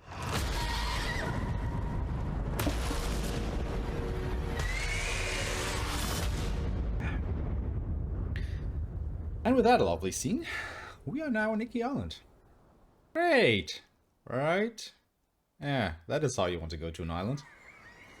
Probably not. So we have lost our horse. We have lost the ship. We are basically stranded at this point. Jin is a bit of a bad state. So, yeah. Things are not exactly looking great so far. And at this point, again, the game slows down all the movement options. However, we can still roll. So that is what we will do right here to go ahead a little bit faster instead of just walking speed. Did I make it? Looks like an old smuggling hideout.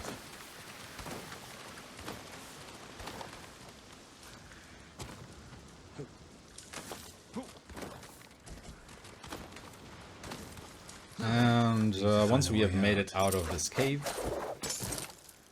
we will be formally introduced to Iki Island. So enjoy the view, everyone. It worked.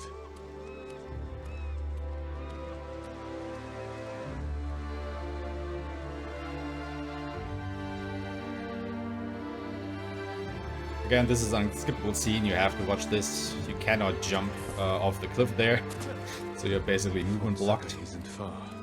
I should see if anyone is. And now we'll make our way along the shore to try and find our horse again. Because obviously we want our horse back. You know, it's faster to go by horse than it is to go by foot. And we will actually hope that we do not run into any patrol right here. Because in order to progress the story, I have to look at basically some hoof prints. And I cannot do that while I am in combat. So if I were to run into a patrol and get into combat, well, I would probably have to fight these guys or shake them off somehow in order to progress the quest. I don't think I've actually explained patrols yet. They are completely random on Iki as well as on Tsushima Island. And that's basically all I need to know, I suppose. There is nothing you can do about it. There's nothing that you can do to influence it in any way, shape, or form. So if you just run into a patrol, well, you ran into a patrol and you have to deal with it somehow. Most of the time, you will just try and get away from it by, you know, just charging with your horse or something like that. But, yeah, they can just lose your time. And again, you just have to go ahead and suck it up. There are the horse tracks. I know those tracks. Sora survived. And with that, we at least know that our horse is alive. And the game is lenient enough that we do not have to follow the horse tracks, and we do not have to look at the next set of horse tracks or any other sets at all. We can just go straight to where the horse actually is, which is actually pretty nice, because normally the game is very strict in how it handles quest and quest progression. So it's just nice to see that we have a little bit of leniency here and can immediately go to where we need to, instead of basically following the script, for lack of a better word. We'll make our way up this hill right here and then around this bush. And that is where we'll find our horse. They're close. There he is. Sora, he needs me. And this is also the point in the game where we'd actually learn the horse charge, or the horse would learn the horse charge, however you want to look at that. You wouldn't have access to that in the base game. It is an Iki Island exclusive.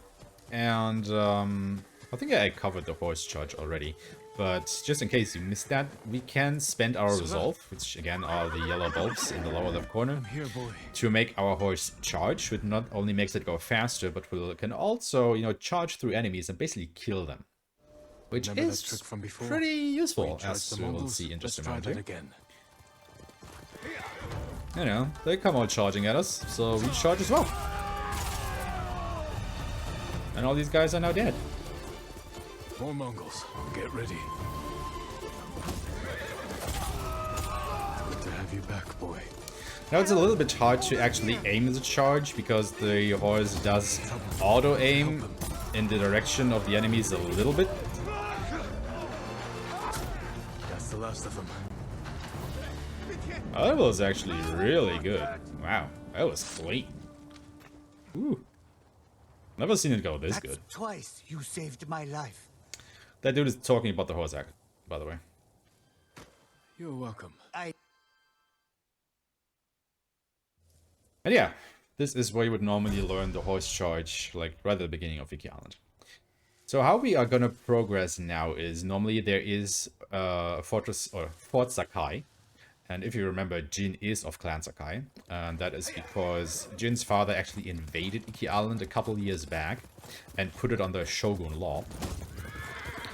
And ever since then, the people of Iki Island aren't exactly looking up to, Clan Sakai. They didn't particularly like that. But still, we think, since it's the biggest fort on the island, that all the refugees are probably holed up there, so we do want to go there to go and have a look. Before we do that, though, is we want to grab a fast travel point over here and die. Because what is normally supposed to happen is you go to Fort Sakai, there are a lot of Mongol forces there, and you get captured. However, as long as you are in a certain radius around Fort Sakai, this cutscene right here will still trigger. So I actually do not need to go to Fort Sakai to progress the story. I can basically do that, not exactly anywhere, but again, around a certain radius of Fort Sakai. So we go there to grab a fast travel point that we will need in a moment, which will just save a lot of time once we have that. My lord. But yeah, basically we got captured now. Jin got poisoned by the eagle, who is the leader of the eagle tribe. I know, they are really great on names. The eagle and her Mongols. And now Yuna has freed us. Right. Let's go. Somehow. This way. And we are trying to make our way out of Fort Sakai. Fort Sakai is still here. You know this place? My father built it. Ah, of course. Is anyone on the island fighting back against the Mongols? None that I know of. So you haven't found allies? No. Iki Island resents Clan Sakai. It will be hard to gather support. Because of your father. Give me a hand with this gate. But like I said, Jin has been poisoned while he was captured, and he is starting to heavily hallucinate all the time around Iki Island. About past events and basically about past events and similar things. And the neat thing is, depending on when you come to Iki Island during the main quest on Tsushima Island, the dialogue during some of the quests actually changes. Like, they actually reflect what happens or what has happened so far on Tsushima Island, which is a pretty neat touch, Like, there's a huge difference if you come to Iki Island, like, while you haven't still completed the main quest on Tsushima, or once you've actually done so. So, repeat playthroughs of Iki Island is actually quite worthwhile.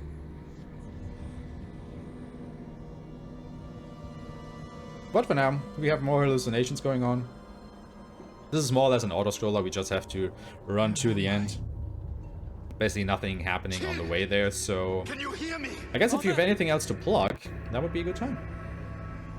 Still really don't have anything, but it has been a while since we last mentioned that we do still have the donation incentive for sparing/killing Lord Shimura at the end of the run. So that is at the very end of the run. That's like, what's it, 2.5 hours away if I'm doing my math right? Around there. But yes, Spare is currently in the lead, only by $7 though, so if you do want Lord Shimura to be killed, you can still very easily do that in the poll section of the donation page. Or you could lengthen the Spare lead too. Who knows? I don't know. It's your choice.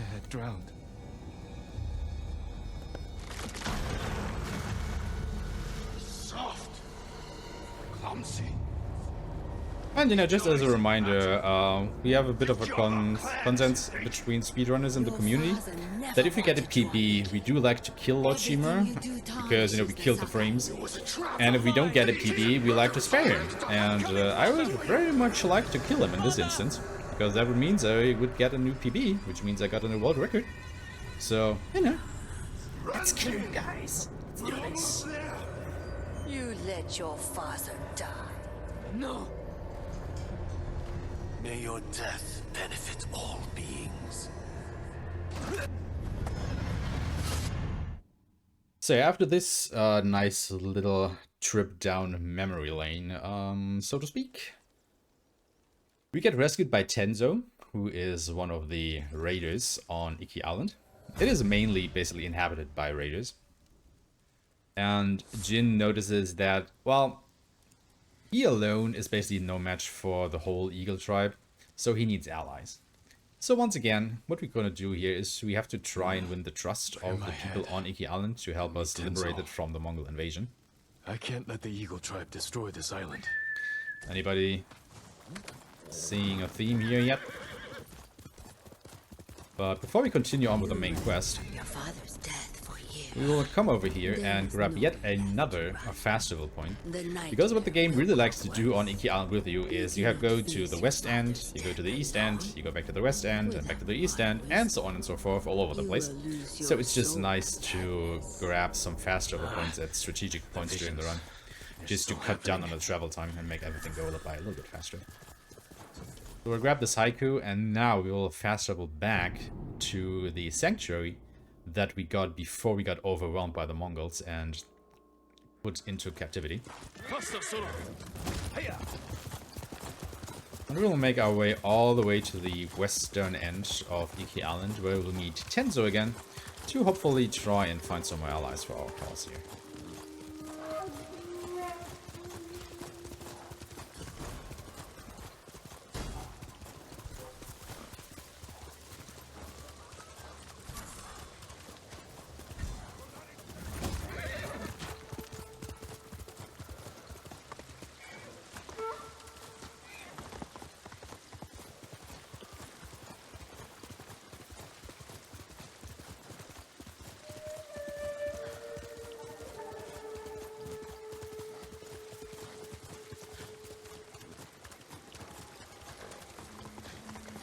Jin from Yarikawa. Didn't think you'd make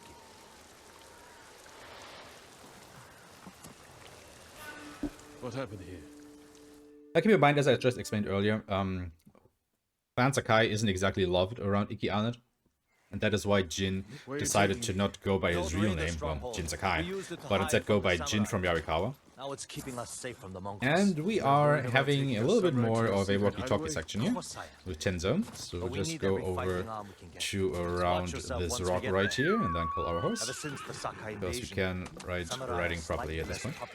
The Sakai invasion. The butcher of Iki and his gang thought they could bring a little law and order to our island. Show them to not before losing a lot of good people. From what I heard, neither side was innocent. There's some truth to that.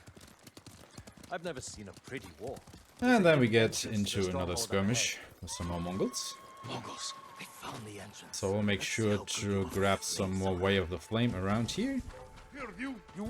Assassinate this guy and then quickly make for the shaman. Because again, shamans are always high priority targets for us.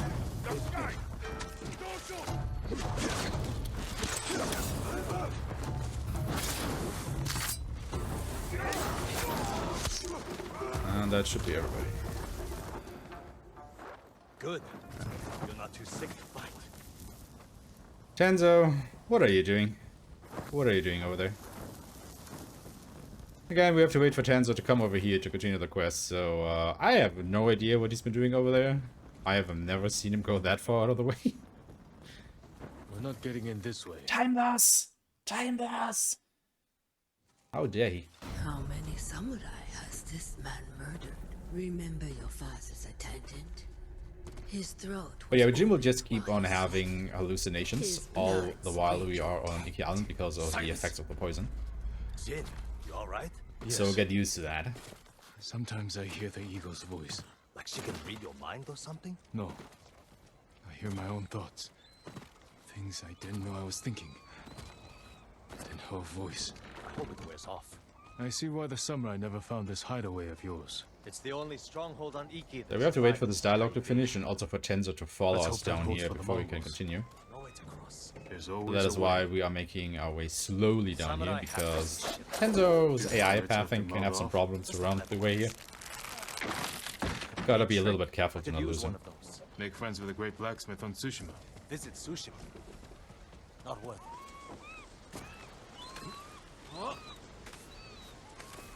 Never seen a samurai do that before. You're welcome to join me. You alright? I'm fine. You're doing great. Don't die. Just gotta make our way over here. Not bad. And then blind jump down here. Hopefully we don't die. Didn't. I'll get us through here. Friends of yours? Call them friends. Yes. I knew that. Then we'll make our way into Raider's Refuge. You mean Fort Sakai? Grabbing a couple more stuff. Almost there. He is luring you into a den of murderers. They will kill you just as they killed your father. When we step through that gate.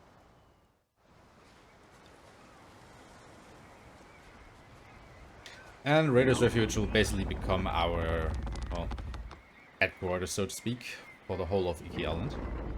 Now keep in mind, nobody around here likes us.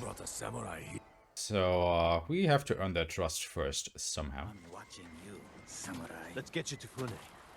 Impress her, and the wolves will back off. And if I don't impress her?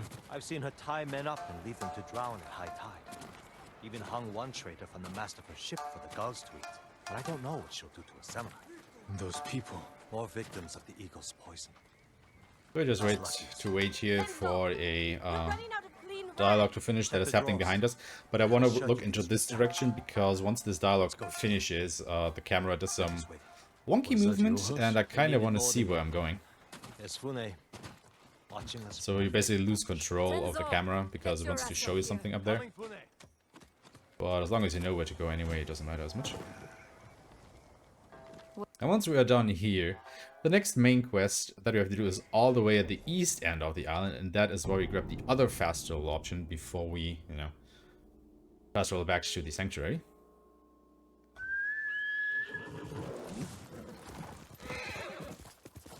So we basically skipped having to travel through the whole middle section of the island for now. And what we're trying to do now is we will try and take on a warship by the Mongols, which is harassing the raiders and the boats in the vicinity. At the cliffs. Talking to a friend. More Mongol lies. The eagle speaks the truth. Stabbity stab stab. Keep me waiting, Jin? Now, the interesting Next part time, about don't this be so quest that quick is to coming up is that starting from a certain point on, I cannot terrify enemies anymore. For some reason, it just does not work during this quest. So I just have to go ahead and kill everybody, well, quote-unquote, the normal way. And that makes this quest very stressful, because you've seen earlier how easy it is to die. So, yeah, fingers crossed this doesn't go wrong. What's the worst thing that happened? In the meantime, let's tell a joke. I'm haunted by visions of this withered sailor. Half drunk, breath that stinks of rotten shellfish. He keeps eyeing my katana, like he wants to steal it. You're funny. For a samurai, you know the drill. And I just quickly want to go for the shaman. Still the most important target. More on the way. Take them. We can't draw more attention.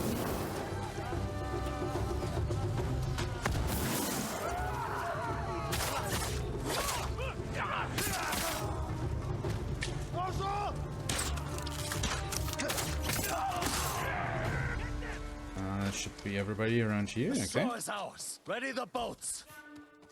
Damn it. And now I can't terrify people anymore, so we will switch over to the Sakai armor. And maybe we haven't noticed that earlier, but you know, the pattern on the Sakai armor should be pretty familiar. Because Sucker Punch actually went so far and gave us 3 new armor dice on Iki Island, which, you know, correspond to God of War, Shadow of the Colossus, and Bloodborne. And obviously, the Sakai armor got the God of War die treatment, as, you know, I mean, how can you not see Kratos if you look at this armor, right? You're not real. Now, the Shadow of Colossus armor die I'm actually having on the Ghost armor. So, if you have not been able to identify that so far, come on guys, really? But yeah, I will stop talking for probably a little while, because once again, I have to kill all of these guys the normal way. There are a lot of enemies here. It is very easy to die. So, just gonna concentrate on this murder spree going on.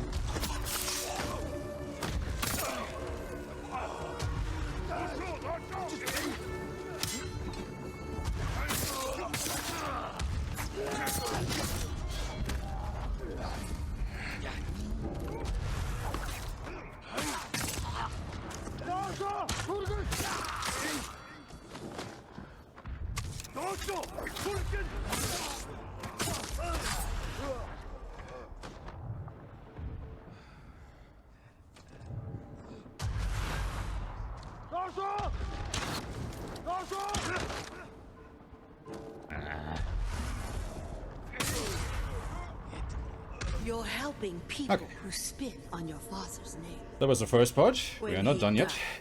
Were you too weak to save him? It wasn't my fault.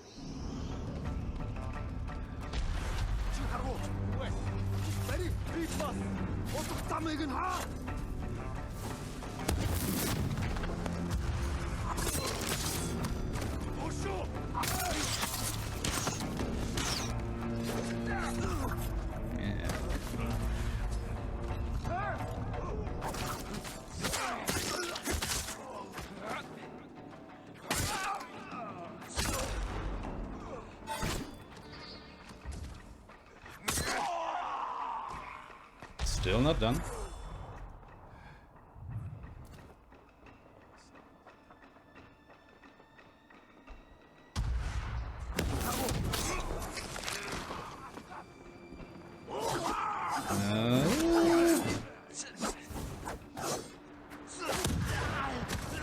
Okay, we are done with the first part.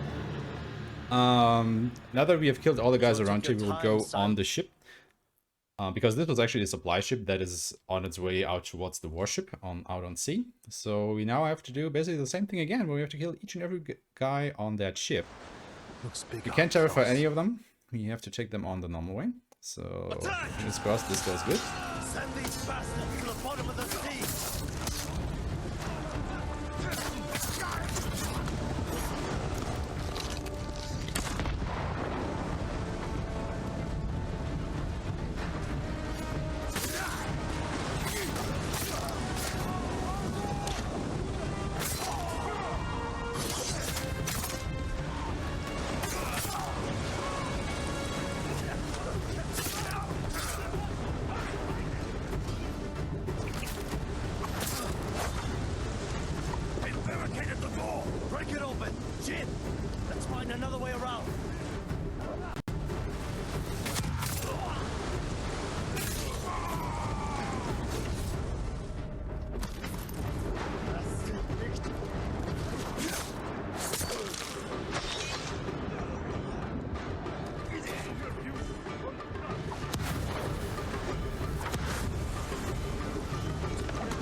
ignite the black powder here, and then we are out of here.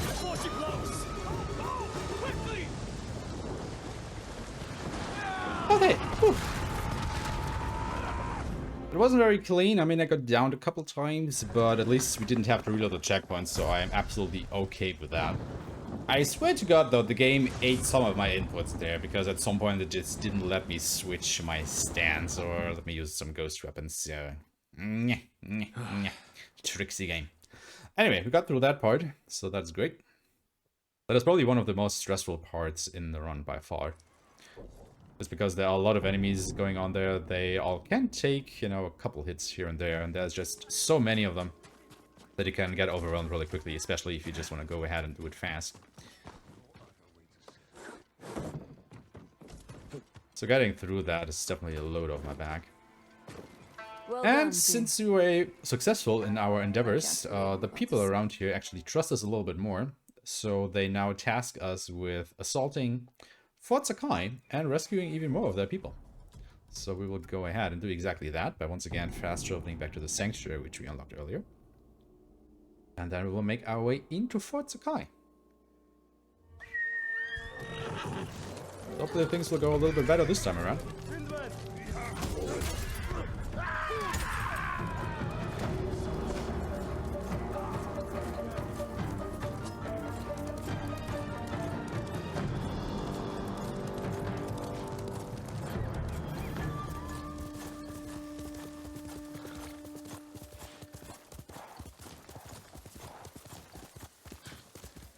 So Fort Sakai is another point in the run where you are getting quote-unquote helped by a lot of NPC allies.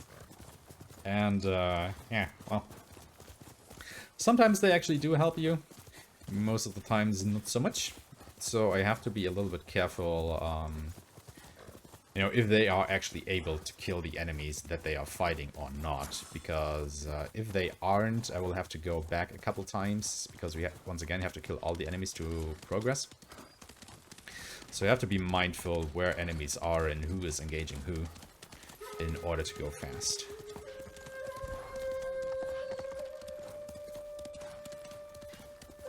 First of all, I'm just gonna charge a couple people around here.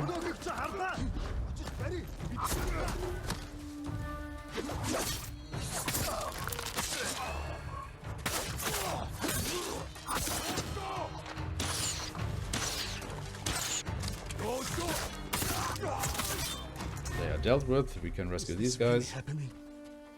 Am I free? Are you with Fune?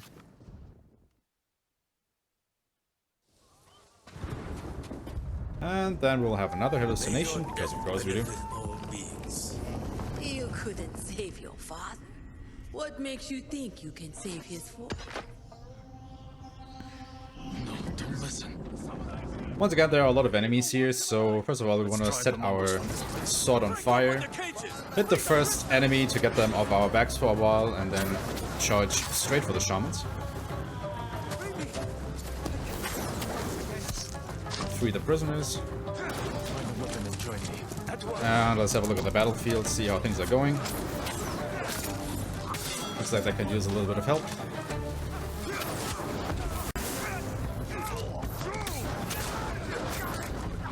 And then we'll continue on. But they went bad. 3 more prisoners. Go for the guys at the back.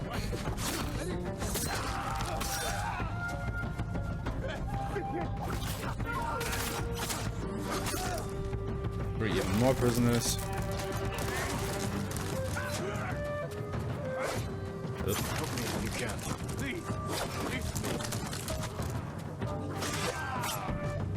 Okay. Through the gate! Drive out the invaders! And now we will switch to the Kensei armor for the first time, which actually has the Bloodborne die. This is it! Fight for So, your freedom! again, this is a Bloodborne die. You may or not recognize it. Gonna jump off this bridge because we have a charm equipped on that armor that makes it so when we get a perfect roll after jumping from a certain height, we regenerate some of our resolve. And since we have another duel/boss fight coming up, I do want all of my resolve for that. And that is just a convenient way to regain it at this point.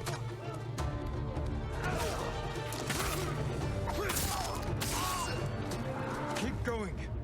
There's a couple more poison darts on my own people, apparently.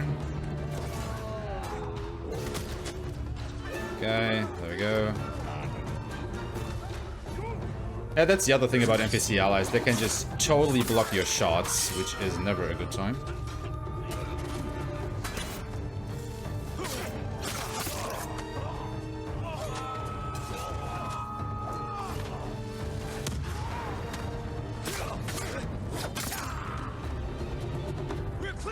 Okay, with all these guys out of the way, we will switch over to the Ronin Attire. Now, the Ronin Attire is another melee damage focused armor set. And, come on guys, get out of the freaking way. And, it's actually set off in a different way than the Sakai armor. We have a lot of charms on it that have a chance to double our damage output. So we have about a 45% chance to deal double the damage. And depending on how often this procs during the coming duel, this will go by really quickly. Which is actually a shame, because this duel in particular is very interesting.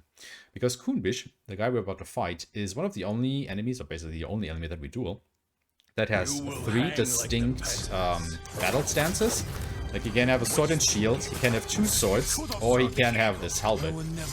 And depending on which he has out, of course, he has a completely different attack set. But, deserve nothing less than death. oh, that's not good. A little bit of a screw up there, but we still made it work. But yeah. Sadly, we didn't see a lot of that fight. And now the game actually expects us to follow Kunbish around to the left, but instead we would just go through here. And now we are actually in front of where he intends to go. So he's actually hunting us instead of us following him. So somehow he still drops these bombs down on us. I have no idea how that works, because he's clearly behind us, but now he's in front of us, and now he's dead, and I have no idea what's happening anymore. Can anybody explain that? Anyway, we have reclaimed Fort Sakai from the Mongols. Sadly, the eagle was not here, so she is still up and about. Gonna go back to the ghost armor and then go back to the Raiders Refuge. Did I get on the horse? When did I get on the horse? Oh well. And now it's already time for the second to last quest on Iki Island. I'm nearly done with our sidetrack here. Jin from Yarikawa. You outdid yourself this time. My men returned safe. So basically, you know, trying to pull out or see where the Eagle tribe is actually holed up right now by preparing some kind of ambush for them at Kitafura Village. And since this quest is titled The Massacre at Kitafura Village, well, you can probably already tell how things are about to go down here. So it's basically, this quest is basically a string of fights, so we'll just do battle after battle after battle, with very little rest in between. So once again, things can go wrong. Obviously, I hope they won't. But we'll be wiser in a couple minutes. First of all, gonna grab a couple of resources around here, and then survey the area and see how we will go about setting up our defenses. Where should we position the men? Place them among your father's innocent Tree line. Station people there to keep watch. If they see something, they can signal us with those fireworks we took from the ship. Set them off the moment your people see the invaders. Then we ride in. Hide people in those houses and granaries. Where your father's victims hid, terrified and weeping. And if the Mongols don't get close? Have riders ready to hit their flank. Force them in range. What would you do there? The moment the villagers saw your father's men approach, they knew they were doomed. That was where they fell back. What? Who fell back? where we could fall back if we're overwhelmed. We'll reinforce it with whatever we can throw together. Get everyone in position. We'll hang back for now. They don't know. Okay, now that we have a plan, it's time to put it into action, isn't it? Get to the horses. So once again, these are a lot of fights, one after the other. Enzo, Jin, with me. Strike hard and fast. If the Mongols overrun us, we'll fall back here. A group will stay to bolster these defenses. Fighting on the side of your father's killers. What would he say? This is the DLC area at the moment, yes. Just picking up a question from chat there. Out of the corner of my eye while I'm riding into battle. Run them down, boy. Trying to hit as many of these as I can. Oh, these are actually my people. Oops. To be fair, it is pretty hard to differentiate friend from foe in this fight. And that was everybody. So back on the horse. Or not, because the game doesn't let me. So there are some shamans over there, so obviously you want to go for these first. And Fune is absolutely useless fighting those. Apparently Jin as well. Because it took a big old swing into absolutely nowhere.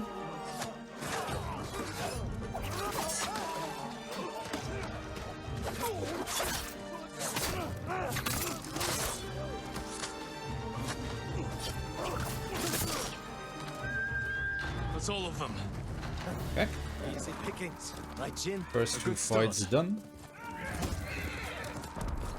Off to the next. She's enjoying herself. Bowling for Mongols. Yeah, kinda like that. Slaughtered the samurai. I mean, you can think of them as bowling pins when I'm on the horse. Charging at them.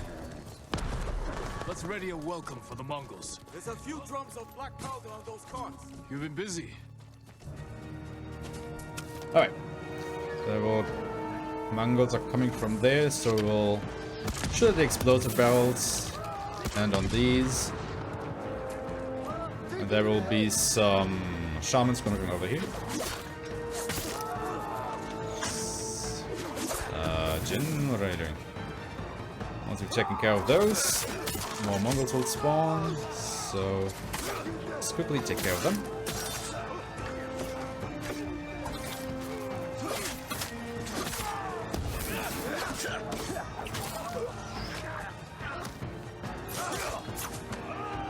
That's the last of them. We held them off. Used more kunai than I would have liked, but I guess I'll be okay. So much blood. The ground was soaked in it. Devastation all around you. Look what Kazumasa Sakai did. The butcher of Iki. More fireworks to the west. We can't keep this up forever. Let's go. And now we have somewhat of a stealth section coming up, Yes. where we have to rescue more prisoners. Fune, you think the fallback defenses are ready? Our people need more However, time. we want to We'll hold take back this the invaders section as a long as we little can. bit slower than you Hold might up. think. Fireworks. Because at one point, We had lookouts. the enemies will get reinforcements. Don't see them. And we kinda don't want them to get any, or at least if they get the reinforcements, we want to hit them as well. Now the spawn for the reinforcement is a little bit wonky. A bit hard to explain actually. Sorry, actually. So what we will do here, they will come up here and pace out my bomb throws. So once one bomb hits, I will throw out the next. And that should make it so that I kill everybody. Or at least fear them all away. All of them. And it actually did work out. So that is great. So you would think that you would just go ahead and throw all the bombs, you know, as quickly as you can. But instead you just want to pace them out in a way that you throw one bomb once the other one hits the ground. That kind of makes this consistent. And with that, we are off to the last couple fights for this quest. They are the biggest fights. Again, try to hit as many Mongols with a horse charge as you can while coming here. Then there will be some more Mongols coming on from the right there. Probably won't have force charge ready, so we'll just have to make do without it.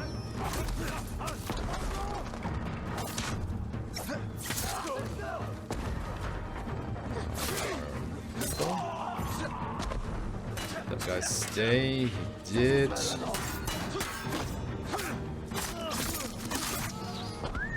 to the tower. The others need our help. Let's go. Where's my horse? There's my horse. Okay, now for the main force over there. Got your men time, Fune. Defenses are ready. Hold the invaders here. That was such a bad angle.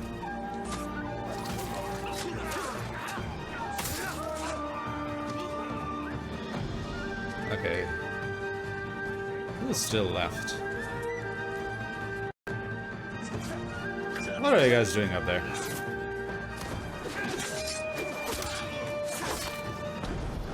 Okay, that was everybody, so we just have to go over here now. Since they are all stacked up, we're just gonna throw a bomb at them, hopefully hit them all.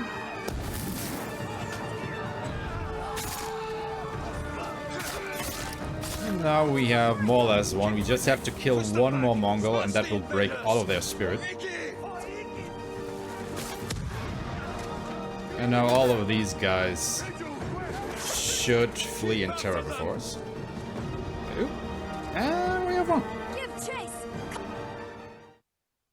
Alright. That was pretty good. I have to have something in my eye. God damn it. And with that, we have only one quest left to do on Iki Island. Before we will go back to Tsushima and finish the game there.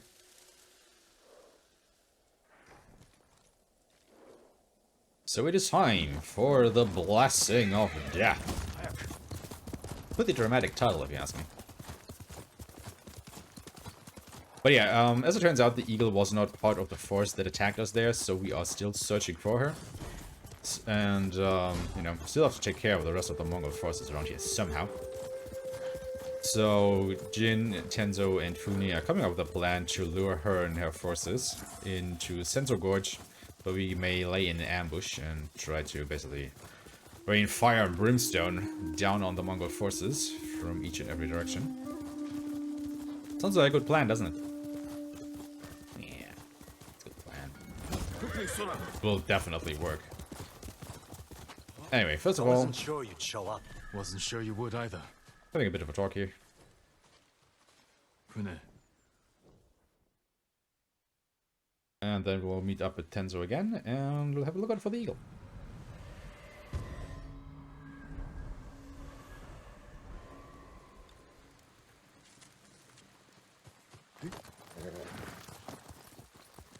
Jin!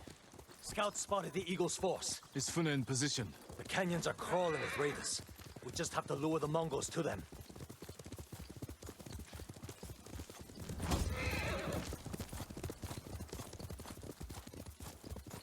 We'll meet my scouts. They're keeping an eye on the eagle's force. When we attack, I'll get her attention. You said she's hunting you.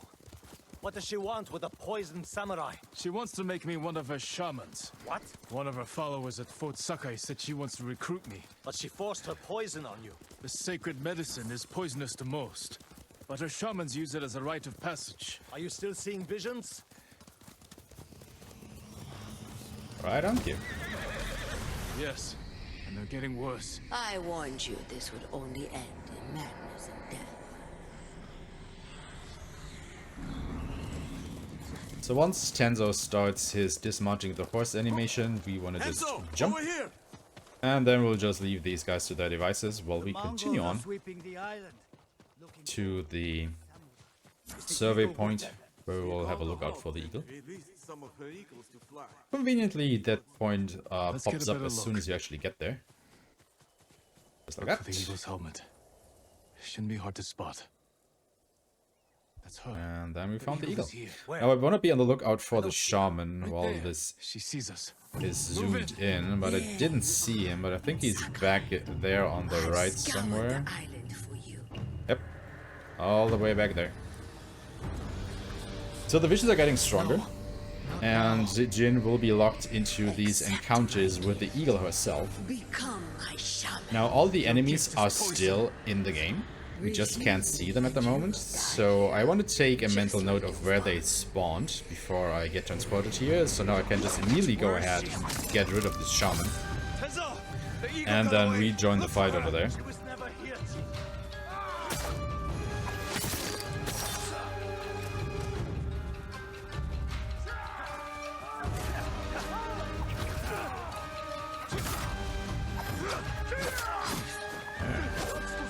That's not good.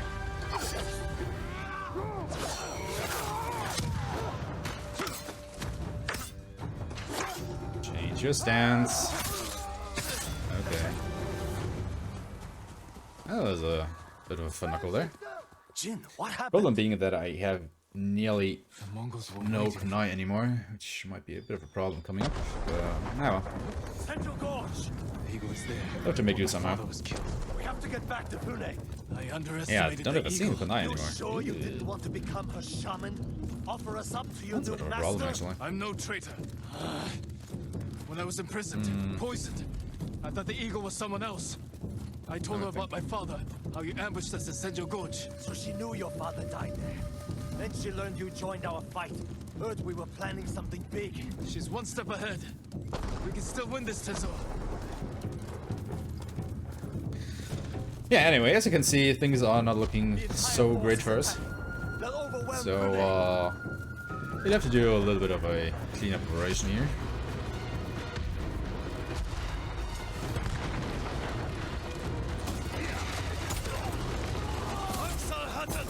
Where are you? I know you're here. Face me.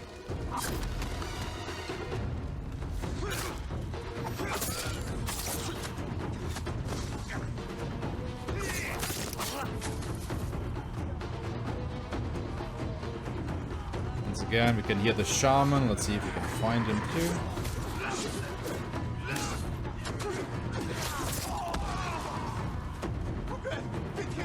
Okay. 3 against 1, and you can't kill them, because obviously not. Alright, and now it's time for the last couple of fights on Iki inside Central Gorge. The thing is with these visions, every time they happen, that will completely drain me of resolve. Meaning that I can neither heal nor revive myself while these hallucinations are going on. Which is pretty bad, as you can imagine. So I have to be really careful what happens during them. Jin, still with us? I'm fine. Also, the eagle, quote-unquote, will start showing up. Once again, I want to be on the lookout for the shaman. He is back there. Somewhere. And we will be locked into a fight with the eagle for now. However, I don't want to fight her because it is absolutely pointless. This is not real, this is hallucination. So what I will instead do, since I just have to wait out for the dialogue to finish, I will throw a couple sticky bombs at her, which will stun lock her, as you can see here. And that will basically, you know, keep her out of my hair. And basically make this a little bit of a resting point for now. And then I can just go ahead and immediately take care of the shaman and rejoin the fight against the other guys. Okay. How are you holding up? I used to only hear her voice. Now I see her, feel her presence. Maybe being here makes the visions more intense. One more fight. Again, we're looking for the shaman. I can't see him anywhere, so that means that he is somewhere around to the left. To the right, I mean. Somewhere around this bend in the road. There's the eagle again, so once again I would just throw sticky bombs at her. And you saw me heal myself before the hallucination happened. That is because, yes, the hallucination will drain all of my resolve, but once it actually ends, it will completely refill my resolve. So, you know, it's basically a free refill. So I don't immediately die once I'm back in the real world, so to speak.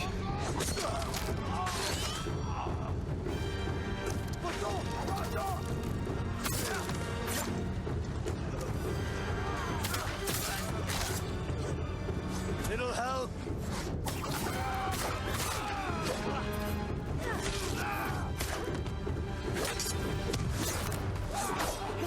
That's the last of them.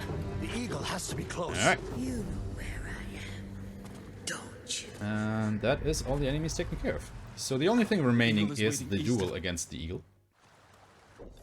So once again we will switch to the Roanoke Attire, because again we have that loaded up Meet me in the heart. with Let me heal you. the double damage charm. Silence, Jin. You need to turn back. And Too late how the fight now. against the eagle works is at the beginning of it we will regain all of our resolve once again. So I can use Dance of Wrath immediately to try and push her into the next phase.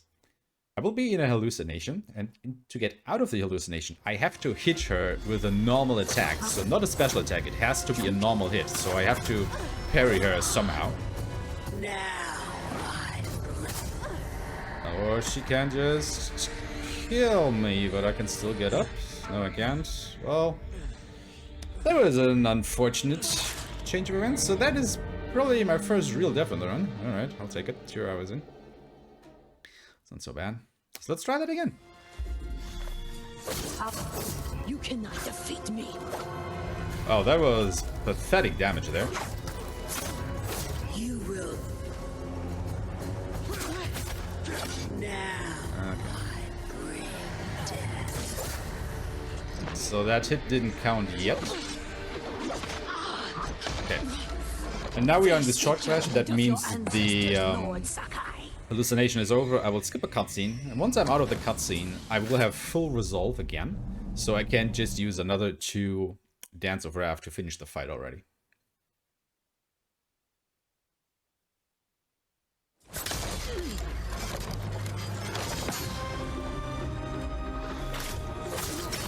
the sacred medicine. No. And that's a duel against the eagle. And now we take a moment, do some poetry, and that will be the end of the Iki Island potion of the run.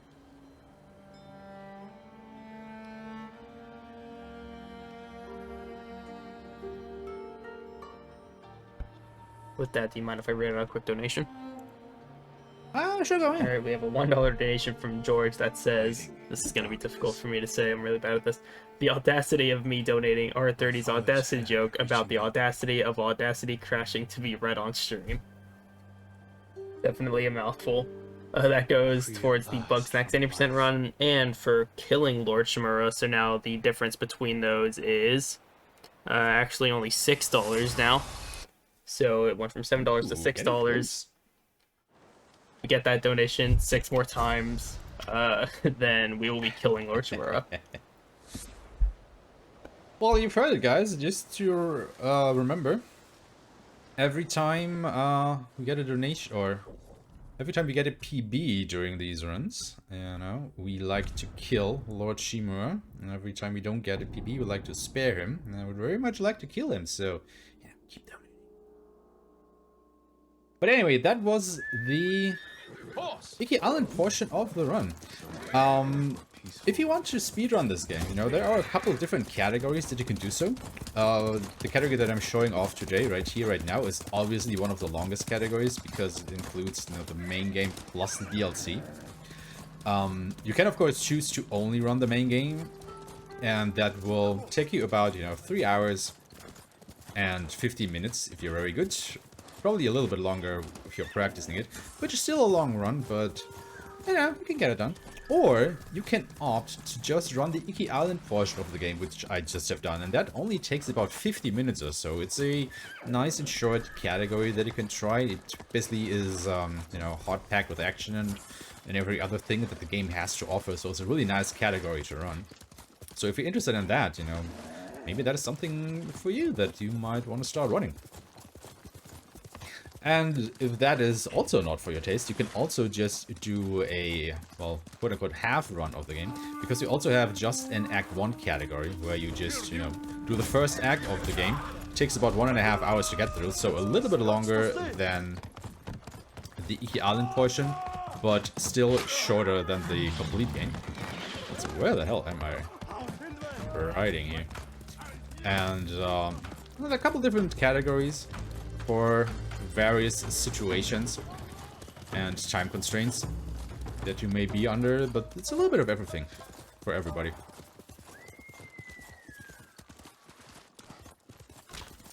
And of course you can do a speedrun from a fresh save file, which will take you 7 hours or so. Which is also great, you know, if you have more spare time. You can even do a speedrun for about 9 to 10 hours if you do the main game plus the DLC from a fresh save file. That's fun. So yeah, lots of different categories. And there should be something in there for everybody, I suppose. Sadly, there are no categories for Act 2 or Act 3 because we have found no good way to set those up. So it is either Act 1 or, you know, the whole thing.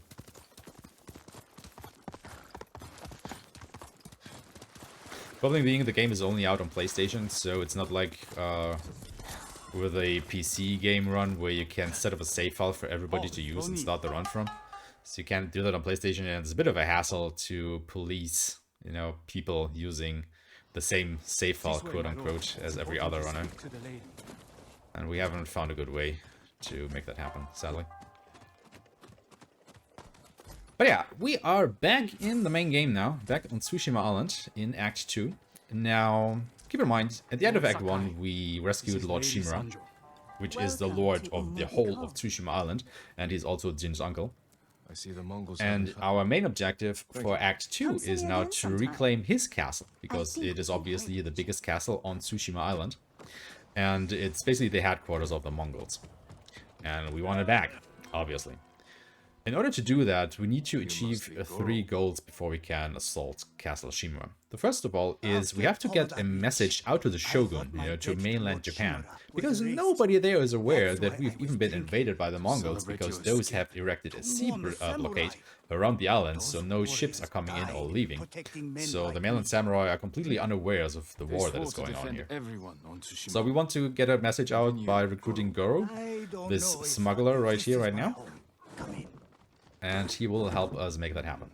The second thing that we have to do is we have to recruit the people of Yarikawa, who are at odds with Lord Shimura because he put down a rebellion from them a couple of years ago. But, you know, they are still on the island. They are a force that we can recruit for our cause, so we have to gain their trust somehow. And the third task is to reclaim our family armor so that we can actually ride into battle and properly represent Clan Sakai in the battle.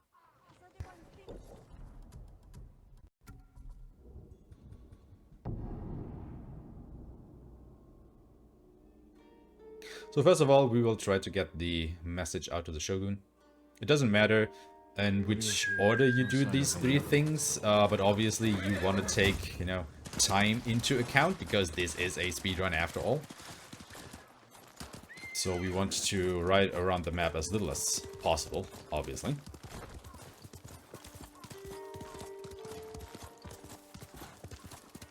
And that is why we opt to do the things in the order that we do them now. I think that's actually one of the main strengths of the game, that you can tackle more or less all of the main quest objectives for each act in any order that you want. It's not completely true, because some of the main quests are prerequisites for others, but most of the time you can fully choose where to go on the island to continue with the main story. It's just, you know, finding the shortest route between all of those points for a speedrun to be as efficient as possible with your time.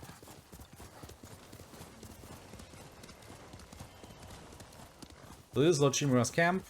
We will give him the map that Goro just gave us, so that we know where to meet up. Lord Shimura. Because Goro has a... Oh, I didn't speak to him. Oh, that never happened before. No, yeah, speak to him while riding past. It is time. Somehow I must have missed the trigger there. We are ready, my lord. Stay alert and keep watch for... So, yeah, Goro has a small smuggler's ship nearby that he will use to get to the mainland. However, it is also near a fort that is currently under Mongol control. So obviously, we have to try and do something about I burned his stock and let him go. He could have been flogged. But you saw a better path. A skilled sailor can be a valuable asset. The Mongols have many ships. Can Goro evade them all? He has no choice. What will we do if they catch us, my lord? Do not fear death, Kotaro. Live with courage. So we have a potential And for never a forget soft the block people coming you up. fight to protect. Lord Shimura! Goro, Because for the next quest trigger to hit, I need all of my 4 NPC companions, Lord Shimura, Goro, and the 2 samurai following us, to join me at the next quest trigger. However, once we have traveled a short distance here, they will all dismount their horses. And when they do that, they can actually get hung up on the geometry or inside the horses of the other people. my father took that stronghold from Clan. Was it all of them? Yeah, see?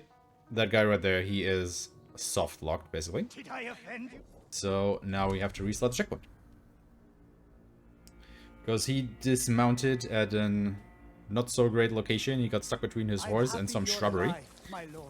And that is just... Sometimes it just happens. There's really nothing you can do about it.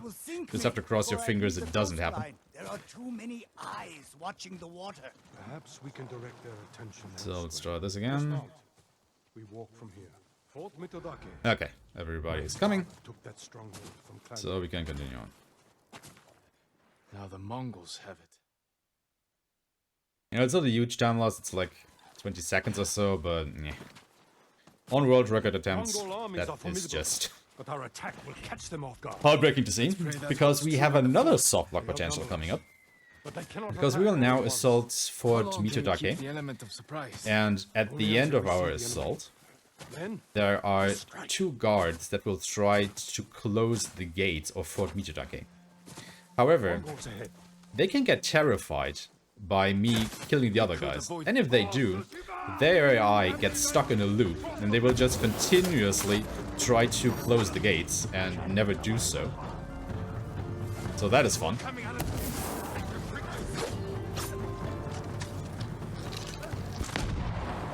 So let's hope it doesn't happen. So these guys right there, you can see, you know, they get scared. They try to close the doors. Okay, and I think... Yeah, okay, we're good. But yeah, you definitely saw them, you know, trying to close the gate, and then they did this little animation, and it got reset. And that can just happen over and over again if you're unlucky. So you gotta be on the lookout for that. But we should be safe from softlocks for a while again now. It's just these couple instances at this quest.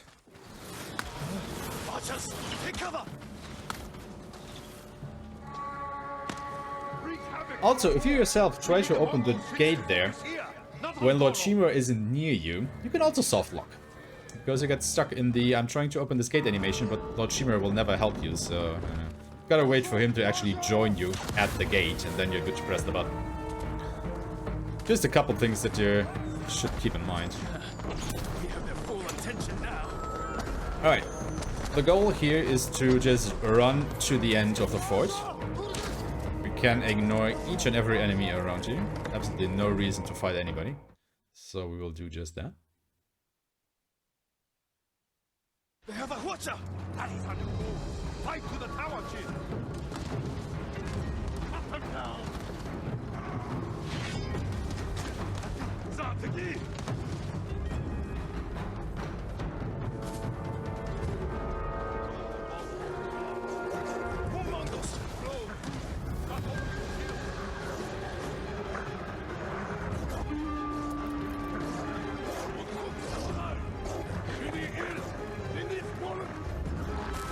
So far, so good.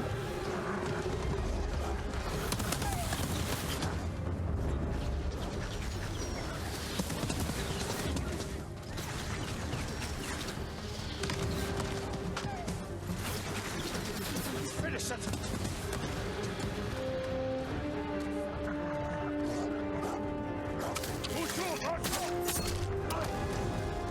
Alright. Just have to kill these archers. And now we will take control of the Watcher here ourselves. And we will shoot down all the intercepting ships sent for Goro. the ships are in flames. Well, it's basically a little bit of an auto-scroller here. I mean, you still have to aim and shoot, but this is all on a timer. You have to kill all the ships. Or destroy all the ships. You don't really kill ships now, do you?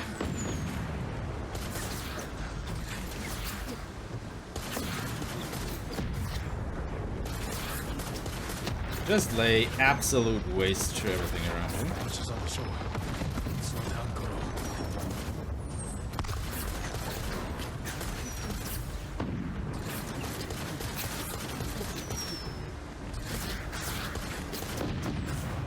Rail shooter without rails. Yeah, kind of like that, I guess.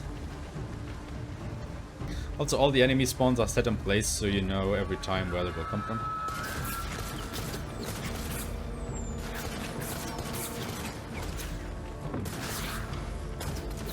So there will be 2 more of these intercepting ships from over here, and we're going to be done.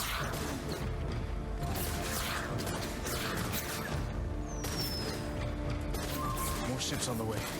Hold on, Goro.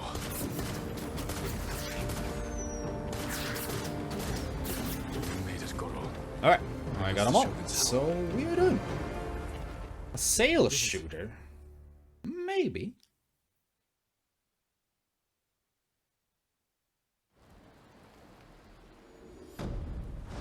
Alright, we have now, or well, Goro is about to deliver the Shogun, or the letter to the Shogun rather, to call for samurai reinforcements to help us reclaim the island.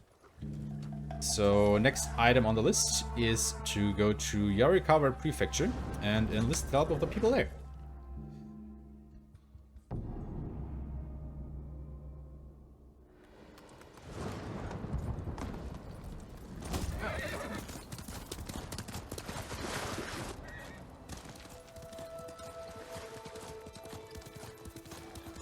And I hope I'm getting this route correctly, because what I'm doing here is a little bit of a new route. Has been discovered only recently, and it's set to save about 40 seconds or so, because we are doing things slightly out of order than I'm used to. So I haven't completely memorized this new route yet, practiced it a couple of times, but I'm used to another route. But I think this is looking pretty good. I should be on the right track here, so that's nice.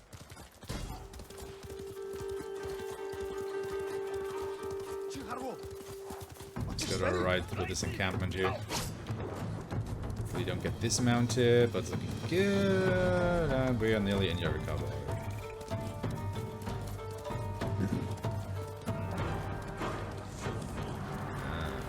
There's a patrol there though. Square in my way, and I don't have any resolve for a horse charge, because of course I don't.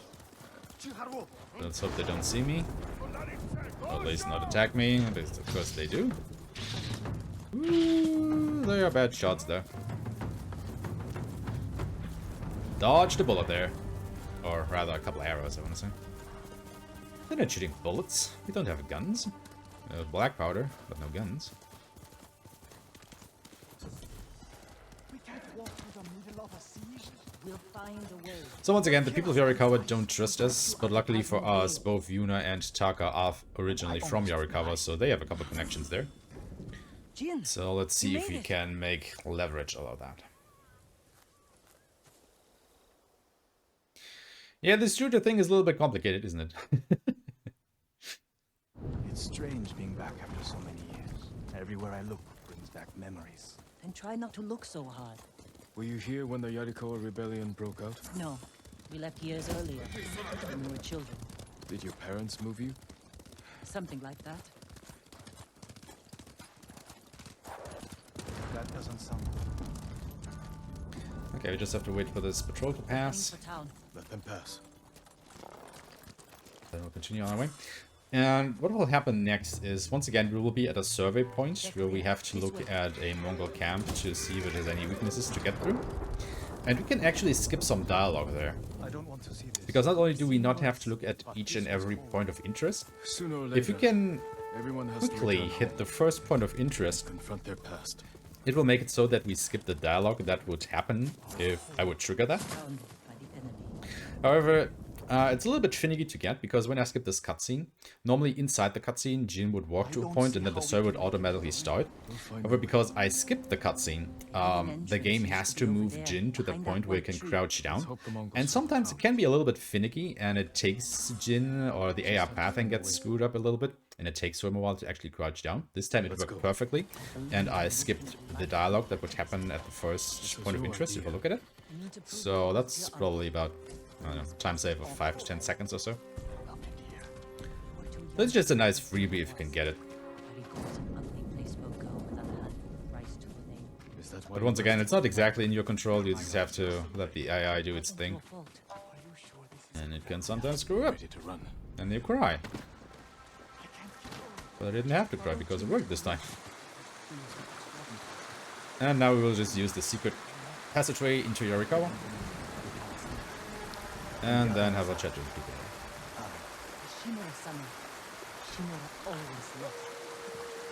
Just have to wait for the dialogue to finish. We can get inside of here. Prove a couple of things while we're here. Held out this long.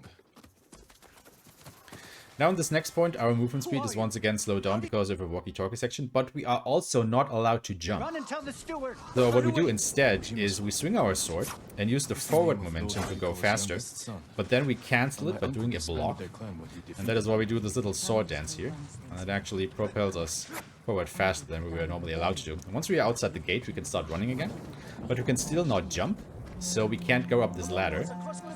So we have to wait for, in the upper left corner, the quest progress to update. Then we can come up here and then just jump outside the gate, because that immediately triggers the cutscene. Otherwise, we would have to wait a little while. And then we are in the next walkie-talkie section, where we can finally jump again. Let's go. So it's more of a jumpy-talkie section again. Lord Shimura won't get his army. Don't worry, they're too stubborn to surrender. If they don't, it will be a bloodbath. They need my uncle as much as he needs them. United, we can beat back the invaders. People here have bad memories of Lord Shimura. If they're going to survive, Yarikawa needs to let go of the past. Easier said than done. So this is Uchimasa. He's the leader of the people of Yarikawa. He's a bit of, well... That could have gone better. He's a problem.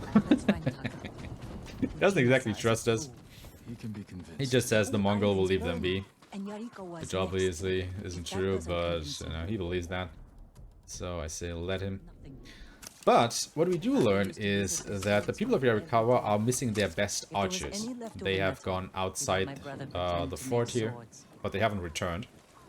And they are concerned about them. So we think that, hey, if we go ahead and rescue those archers, maybe the people will start trusting us.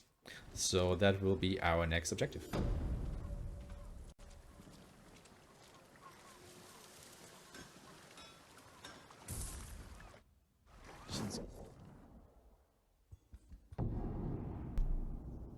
It's gonna fast travel outside the settlement.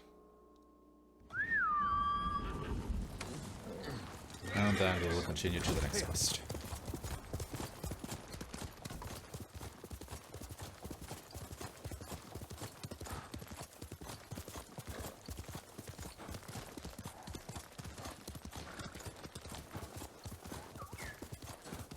I'm sorry. No, you're not. Remember the old fisherman with 6... Yuna, what's he doing here?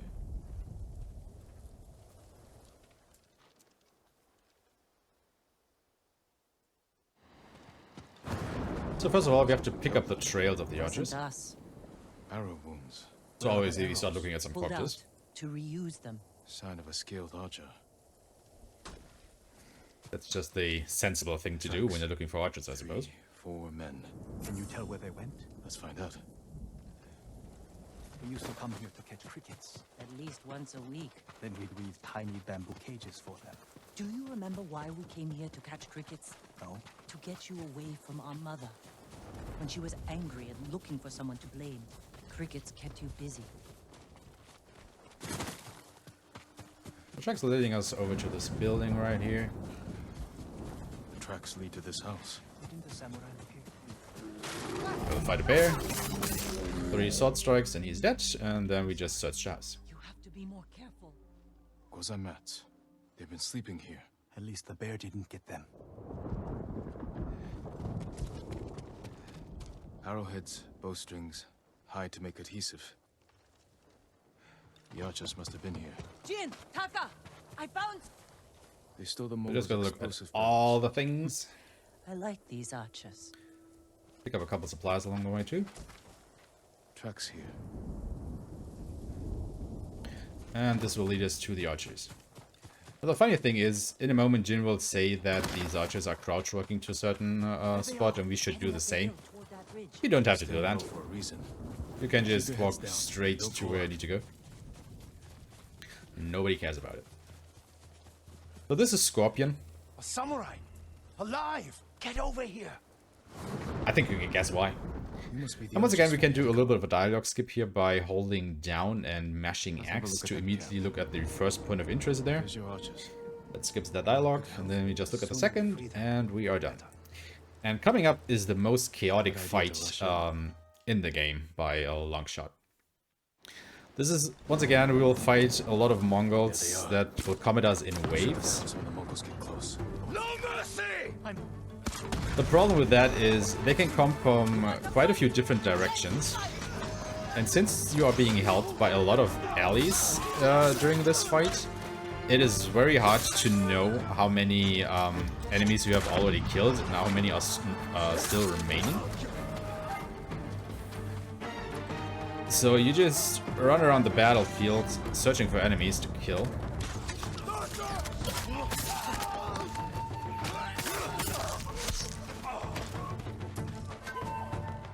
And I will explain that in a little bit more detail once I'm actually done here.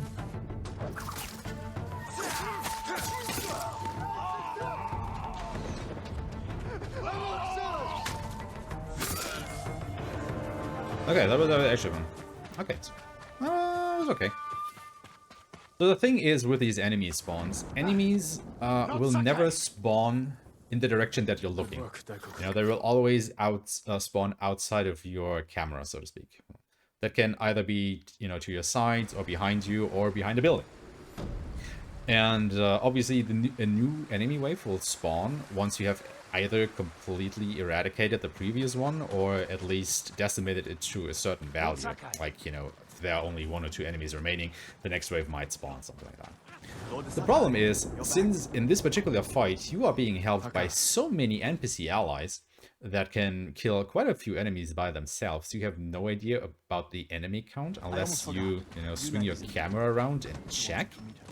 And that obviously means that at certain points, you might look at a spot that would be beneficial for you, where the enemies might spawn. But since your camera is right there, right then, they won't spawn at that location, but at another. And that can just totally throw you off, and it makes that fight very chaotic. So you just have to, you know, do your best. And actually, that fight went pretty well. I was pretty happy with that. We didn't have to, you know, go back and forth between the locations quite a lot, only once or twice, so it's pretty good.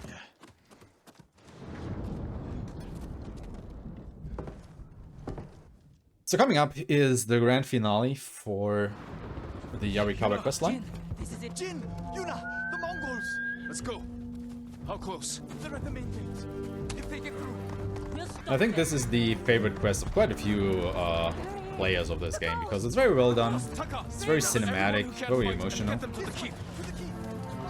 and the speedrun makes it seem quite easy. Because all we need to defend the settlement is 3 explosive arrows and 3 black powder bombs, if things go right.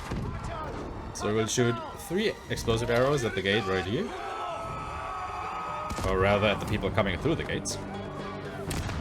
And once we have shot our 3 explosive arrows, we will go to the other gate, throw a bomb, go to the gate, wait for the enemies to line up, throw another bomb, then we wait for the last set of enemies, throw another bomb, and that should take care of everybody, but it didn't, so we shoot another explosive arrow, and hopefully that takes care of everybody. Alright, okay. A couple more things that I would have liked, but it's just, you know, the random chance of enemies not fleeing in terror before you. So now we are tasked with destroying the Mongol siege equipment.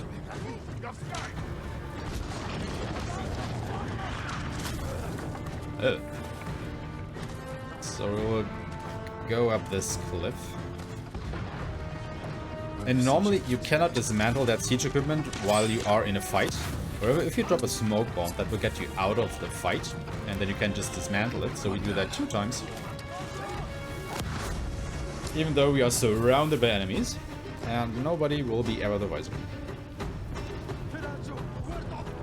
Like, these guys are just mightily confused about what is happening right now. And since I'm not at full resolve, I will actually quickly go ahead and equip the Kensai armor once more. Get back to the stronghold. Because I do want a resolve refill right here. Because we have another duel coming up. I'll also go ahead and quickly grab a smoke bomb for safety. I mean, I still have to, but 3 is better than 2, right? Damn, that's the. We just have to get back to that gate back there. Sounds like he's near the key. Normally, the game requires you to kill all these enemies. Because, again, you can't open that gate as long as you are in combat. However, you can just go ahead and drop a smoke bomb, which will put you outside of combat, as I just explained. And then you can open the gate. Once the conversation has finished, obviously. And with that, we are in the duel against General Temuge. I am Jin Sakai. But Dance of Wrath will just make quick work of him. Your plasmids of the island!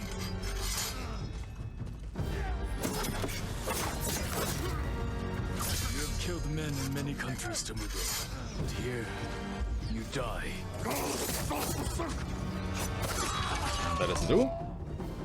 And at this point is where you would unlock Ghost Dance.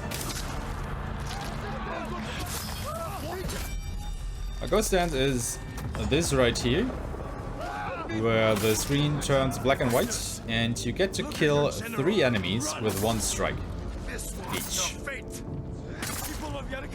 Sounds pretty good, right? Well, sadly, it isn't. The problem with Ghost Dance is it is indicated by the icon in the lower right corner of the screen. To be able to activate it, you have to kill 7 enemies without getting hit a single time in between. So if you get hit once, you lose all your charges, so to speak, and you have to start again. So it's a bit hard to actually get it going. And once you do activate it, well, I mean, yes, you can go ahead and kill 3 enemies with 1 hit each, but you saw how slow that is, because, you know, the game slows down and gives you all this cinematic feeling with the black and white, and then it flashes red, and blah, blah, blah, blah. That takes a lot of time. And the enemies that you kill with a Ghost Dance do not, or don't have a chance to terrify other enemies. I have other duties before we can retake So, in the time that it takes me to kill 3 enemies with a Ghost Dance, I could just go ahead and throw black powder bombs into a throng of enemies and kill about 20 of them if I'm lucky. Or, you know, I can opt to use the Ghost Dance and kill 3 of them. Now, I don't know about you, but for me that's not really a hard choice, is it? And that is why you will basically only see Ghost Dance whenever it is required during a speedrun. I mean, it's not completely true. We will use it freely, of our own free mind, at one further point in the run. Relatively near the end, but I guess we will get there when we get there. Anyway, we have liberated the Yarikawa Prefecture. The people of Yarikawa have joined our cause. So now it is just time to head home into Jin's home village and reclaim the Sakai armor. You know, the armor of his family, which we are actually wearing right at this very instance. So we already have it. So why do I go and have to pick it up, game? Why? Tell me why. You Backstreet Boys song. Do we have that?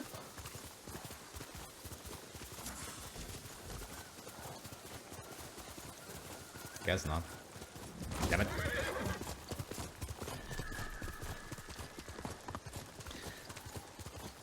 Yeah, it is bloody epic. I mean, to be fair, if you were to speedrun this game from a fresh save file, you know, where you don't have all the upgrades and armor sets and whatnot from a previous playthrough, it is actually used during that particular speedrun because, you know, it is safe to use because the enemies will stop dead in their tracks while you are in ghost stance. You will not get attacked. So it's kind of safe to use, and at that point, it's also quite nice to just eliminate 3 enemies outright during the battles. So yes, it is used during a quote-unquote normal speedrun or a new game speedrun of the game, but basically never during New Game Plus because you have way better options of dealing with enemies. Also, I'm actually a little bit sad that it's actually raining in the game right now because we are coming up on this serene forest and it's a sight to behold. In my mind, it is one of the most beautiful locations in the game. As you might see here, it's just really gorgeous to look at, if the weather allows, obviously. I mean, it's clearing up a little bit. Well, I guess the game is taking pity on us. It shows a little bit more of its vibrant color scheme here. Like, you know, if you have a moment, just take your time and have a ride through the serene forest. It's a really pretty location.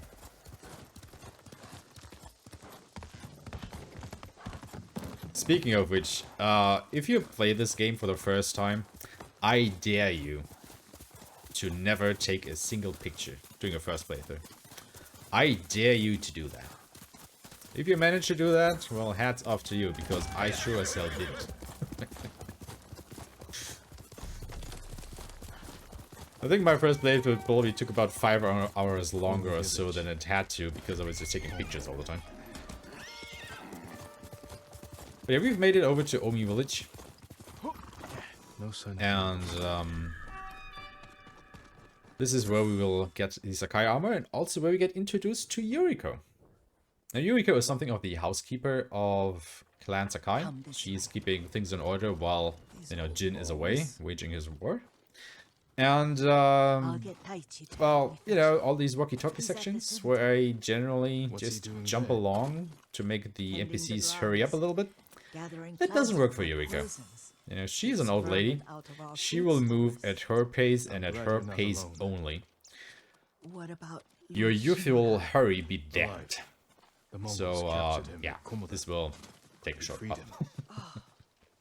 Others survived. And they're helping you? A few. Lady Muscle.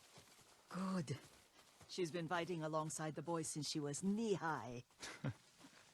You'll have to tell me more about that. Is they killing people while in ghost stands? I wonder if your allies will get easy kills. Good question. I haven't tested it. But, I don't think it would be a viable strategy. Simply because generally you, as the player, tend to be able to kill enemies way quicker than your NPC allies.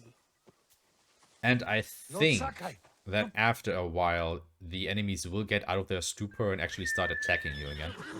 But I'm not so sure about that second item, simply because I've never stuck around in ghost stands to see how they behave.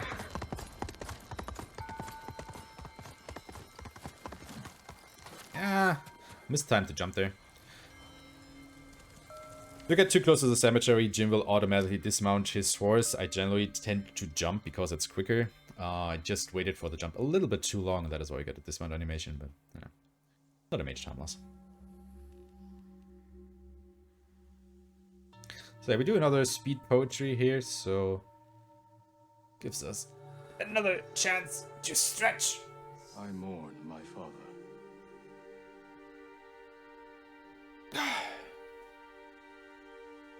We used to meditate here.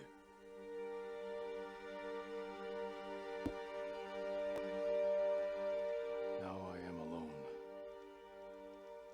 Also, yeah, I suppose ghost stands will run out eventually as well. That's correct. Okay, where did my horse go? Actually over there. That's quite nice. It's convenient. So now that we have paid respects to our dead father, it is time that we go ahead and reclaim the family armor. Once again, we are already wearing it, so, you know, not a big upgrade.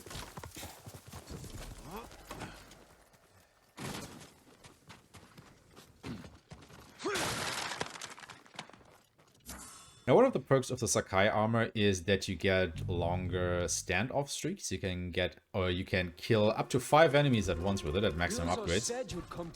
However, it is far faster to just go here, drop a smoke bomb, and assassinate these guys. So we do that instead. Lord Sakai. Are you alright? And you have to wear the Sakai armor here. The game forces you to. You cannot switch out to another armor set, so that is why we have to do it this way. You've been... However, once this is done, we will switch back to the ghost armor and be on our merry way. Can you make it stronger? Enough to kill a man? Also, just to make it clear, this armor die that the ghost armor has is based on Shadow of the Colossus. I think it looks really, really good. I really, really like it. I mean, Shadow of the Colossus is also a phenomenal game. If you guys haven't played that, definitely do. I mean, it's basically on PlayStation 2, 3, and 4 by this point, so, you know, lots of chances to pick it up and play it. All I need is something to make a blow. Go on. Up. And we will now go over to the next village and try to pick up some reeds in order to make the blowgun. So once this... at this point in the story, you are supposed to get the blowgun that we have been using to shoot these poison darts. And that means, as I explained earlier, that after we have done this quest, I will not use the blowgun anymore, because otherwise you would get that 25-second unskippable cutscene. And obviously, we do not want to see that. Also, screw that guy in particular, because he's in our way.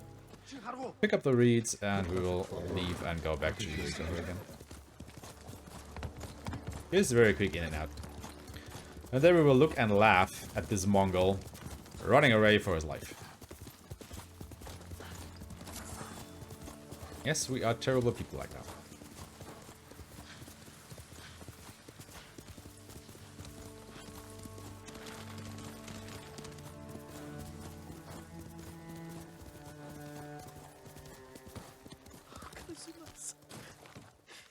Jin, alone.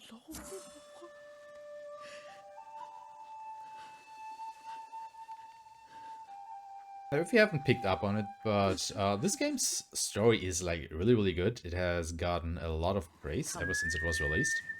And I think the side quests in particular that you get from your companions are some of the best stories in the game, for sure.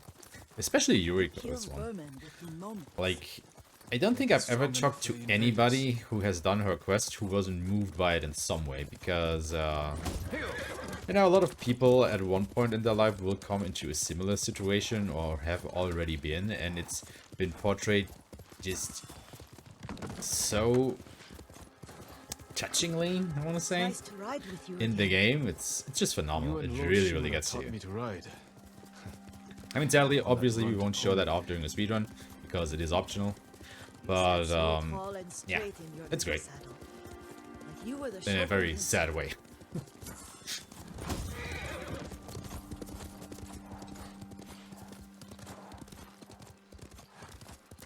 I will now follow Yuriko out to her camp in the woods, where she is gathering these poisonous seeds that Jin has taken a special interest in. Because Yuriko has been telling him that she's been using this poison to keep the vermin out of, you know, the food storage. And his idea is basically, just make it strong enough to kill people. That'd be great. And she reluctantly does so. And that is how we get the poison darts. You wanted to chase butterflies. I know the story. My uncle's black eye took weeks to heal. Lord Shimura and your father laughed so hard, I fear they'd both choke to death. I don't remember my father's laugh. He lost his Once again, we have to be a little bit careful that we don't leave Yuriko too far behind. Otherwise, once again, she will just stop dead in her tracks and not move anymore, which would be bad. A gozamat and a campfire. And now we just have to wait until we can pick up these 3 poisonous flowers around the campsite. I'll look for the flowers we need. Rest, Yuriko. I will get them for you. Don't eat the seeds, they're poisonous. I'm not a child, Yuriko. Oh, I know. Remember how we gather flowers for your mother? She arranged them for the little alcove at home. That should be enough. Bring them to me, young master. And now we get a small tutorial about how to use the blowgun. By seeing its effects He will regret what he did to up and personal. And they are ugly. I mean, this guy is literally vomiting out his own blood. That's not nice. Are you hurt, young master? Well, I'm not hurt, but the guy I shot that thing at is pretty much. But yeah, now that we have completed the 3 tasks that we set out to do, it's time to finish off Act 2. What were they? Red? Leaves?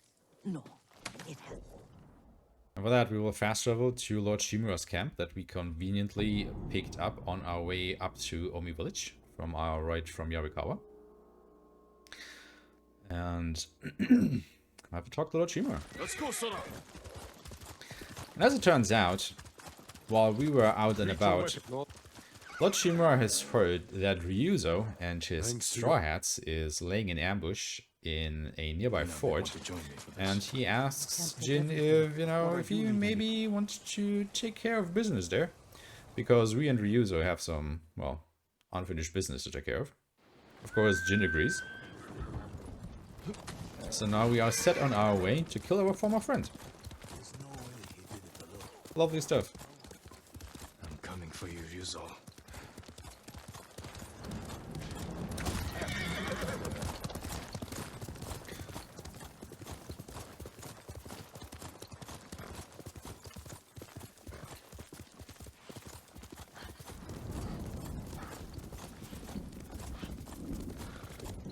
So, before we get to Fort Koyasan, what will actually happen is, first of all, the game will make it nighttime, because obviously you can only infiltrate a enemy stronghold at night.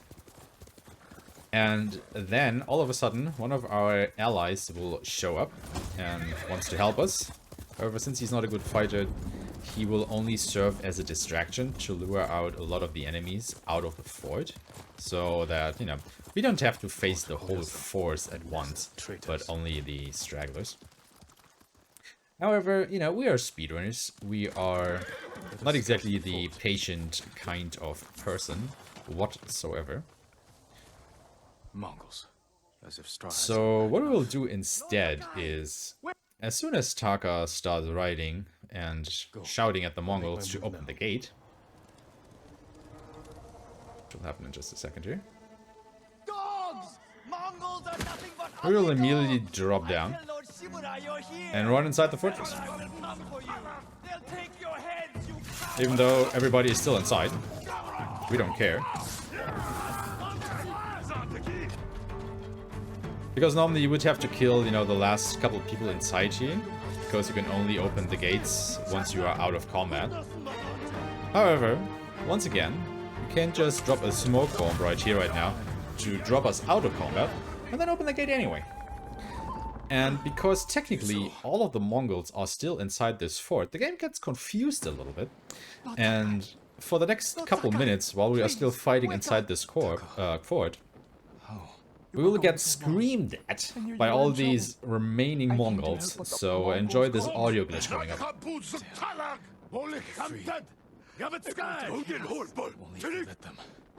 They're angry. Also, we got captured, in case you hadn't noticed. Once again, we lost our equipment. Taka lost something else that is pretty vital to surviving. So F's in chat for Taka. He's at a better place now. And then we will go on a little bit of a killing spree here.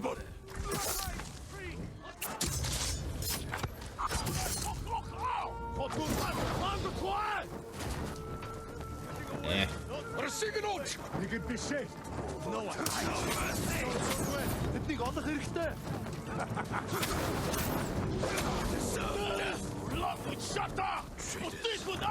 Who's left? Nobody's left. Okay, good. Great. Okay, thankfully Yuna arrives, and she will help us fight the rest of the Mongols. Yuna, wait! I mean, obviously, she is not all too thrilled about finding her now dead brother. Well, that is war for you.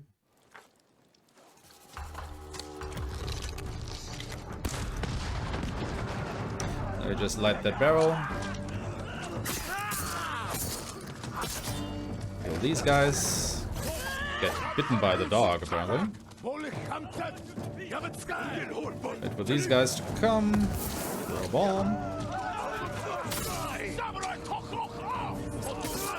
Wait for the reinforcements. Throw another bomb.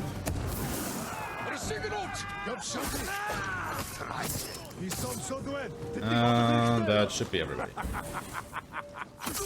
That was pretty clean. You know, besides getting attacked by the dog, but what can you do? And since we actually got captured, we have lost a good deal of our ammunition and stuff like that. So we will have to do another short shopping trip before we start the... Well, it's kinda the last quest for Act 2, but not really. Like, we still have to do 2 quests to finish Act 2, but they are very tightly linked, so... Kinda is the last quest for Act 2, but it also kinda isn't. Also, the Mongols are still angry.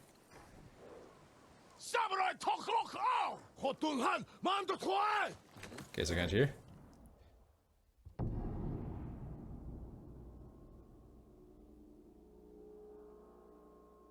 The samurai are here. Who goes there? I just love charging at that guy. I don't know why. Just funny. So yeah, I'm making a shopping trip, and since a pretty big battle is coming up, we're just going... Well, not completely all out, but we do want to have a couple things at the ready.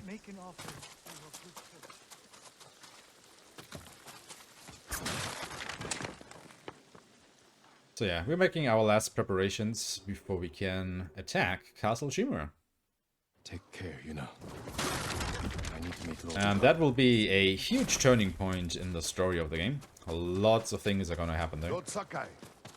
And it's also a pretty big battle, so lots of fighting come up once again. And since we have another walkie-talkie section, if you have anything to plug, I guess this would be a pretty good point. Still don't really have much, but I do want to remind everyone in chat that we have less than an hour left in the run. So, if you too want to get in those last-minute donations for, to change the output, or the outcome, that's the word, for saving/killing Lord Shimura, now is probably the best time to get those donations in, so it's not too late when the fight actually comes. It's time we save this island, and the people who call it home. Exactly. Politics can wait until the Khan is dead. Of course, Lord Sakai. Lord Shimura, your nephew has arrived. Jin, up here. I mean, just so we're clear, if we are talking kill or spare, we're talking about this dude right here that we're talking to right now. Our uncle. You've done well, Jin. Why would you do anything like that to our uncle? Depends if you're on PP pace or not.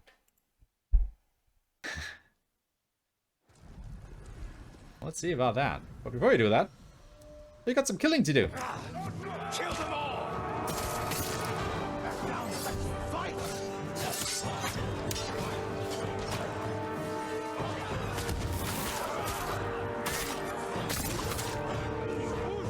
So go over here, shoot some explosive arrows at these guys over there.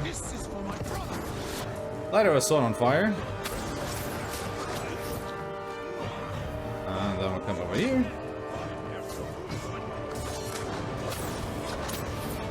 Take care of these guys. And then only these guys over here should be left. Oh shit. Ah, you bastards. Can we fight now? They've kinda tricked me.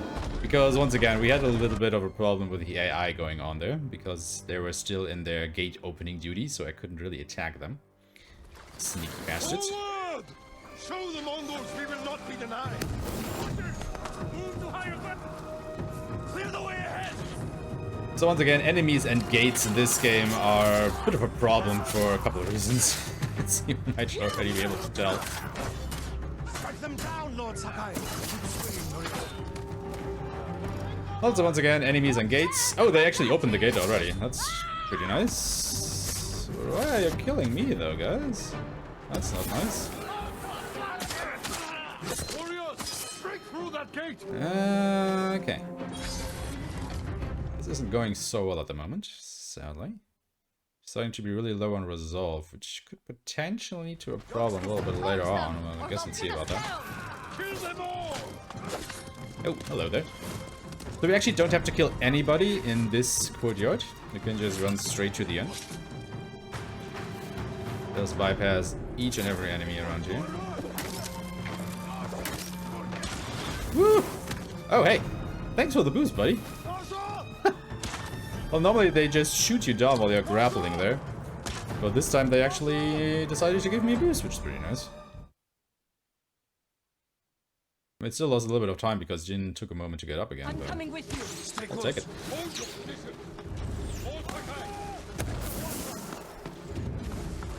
So we'll just go ahead and throw a couple bombs at these guys.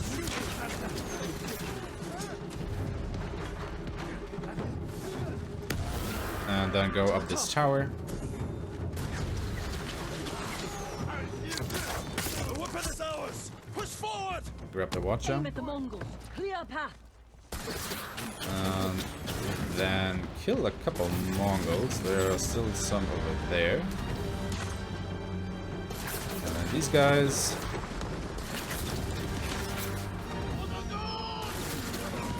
A couple over here. And once these guys spawn, you can shoot once or twice, and then you can just get out of that. And I will actually go ahead and do this here real quick. Fill up my resolve again, because I will need it in a moment.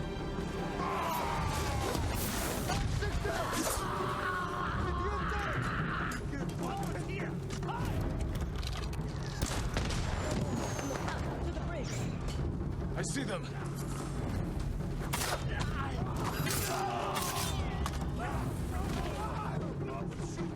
Okay, these guys got a little bit more resolve. There's the commander. Always go for the commander first because he cannot get terrified. And then take care of the rest.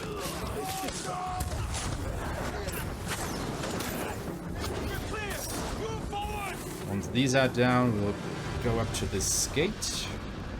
Ready our explosive arrows. Shoot that guy.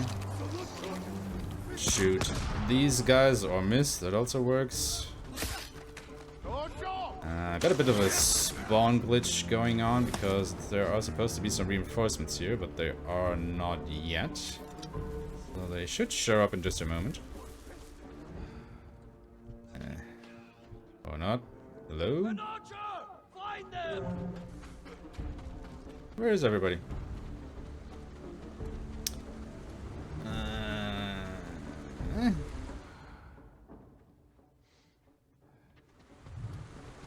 Hello? Game?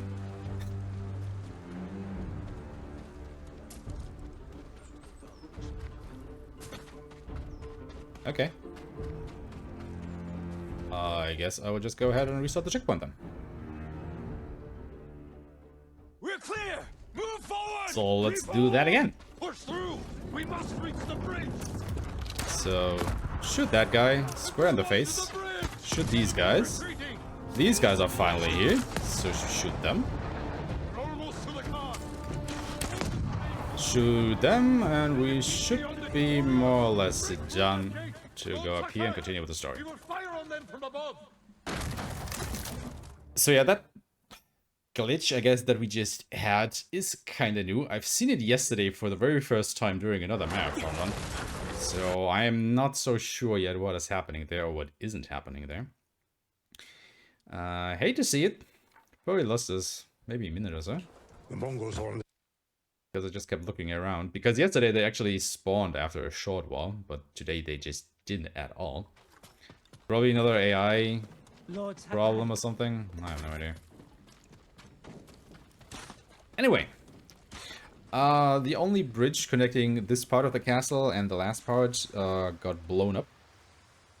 And Lord Shimura, in the technical genius that he is, just wants to repair it while being constantly shot at by arrows. And Jin is kinda not okay with that, because a head-on charge here will just lead to senseless murder and death. So instead he proposes to infiltrate the castle by himself and just poison the Mongols. Obviously Lord Shimura isn't okay with that, because, you know, samurai honor, blah blah blah. But Jin does it anyway. Ah. Missed the skip there. Sadness.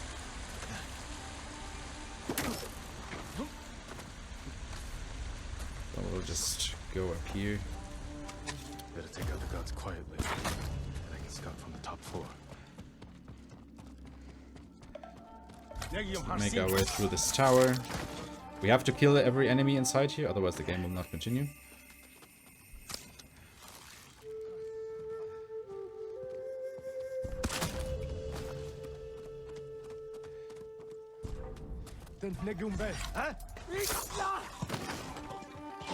That was clear. Now look for a way to poison. And now we have to look at a couple of places again. The garden path. Light defenses, plenty of cover. A straw hat. Ryuzo. Of course he's here. They're preparing a feast. I can poison the Khan's fermented milk. Let his army drink the arag, then kill any survivors. Fortified defenses. Explosives. My uncle's leading us into a massacre. Now that we have looked at all these lovely things, we can now sneak up through the rest of the castle here.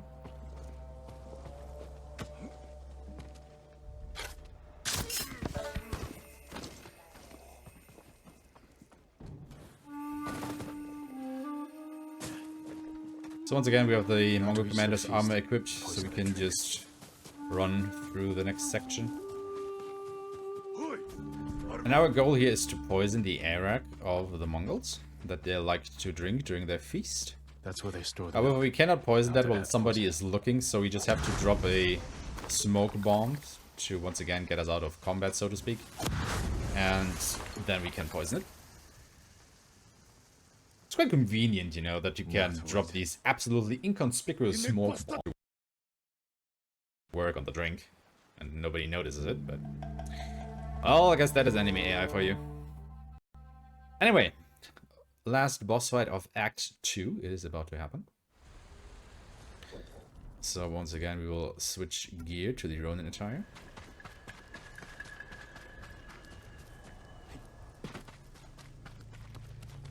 And there's probably, if you've paid attention during the cutscene, you know who's coming up. It's our old friend Ryuzo. We finally have our comeback duel with him. And this time, it's gonna be his bloody last. You should have surrendered. I won't die by your uncle's hand. You won't stop me, Ryuzo. Poison. I'll never forgive you. You broke your uncle's code. It left me no choice. And that's that done.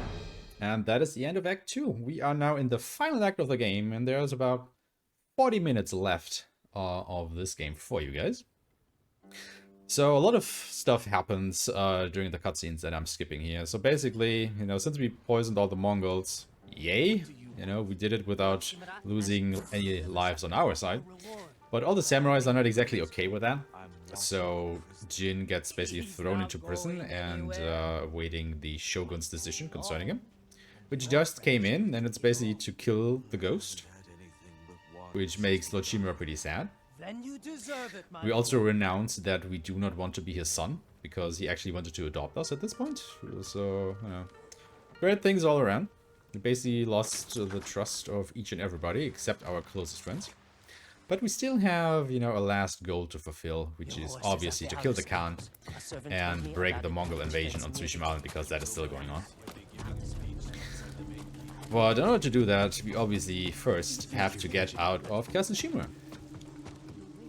So the place that we just, you know, snuck into, we now have to sneak out of.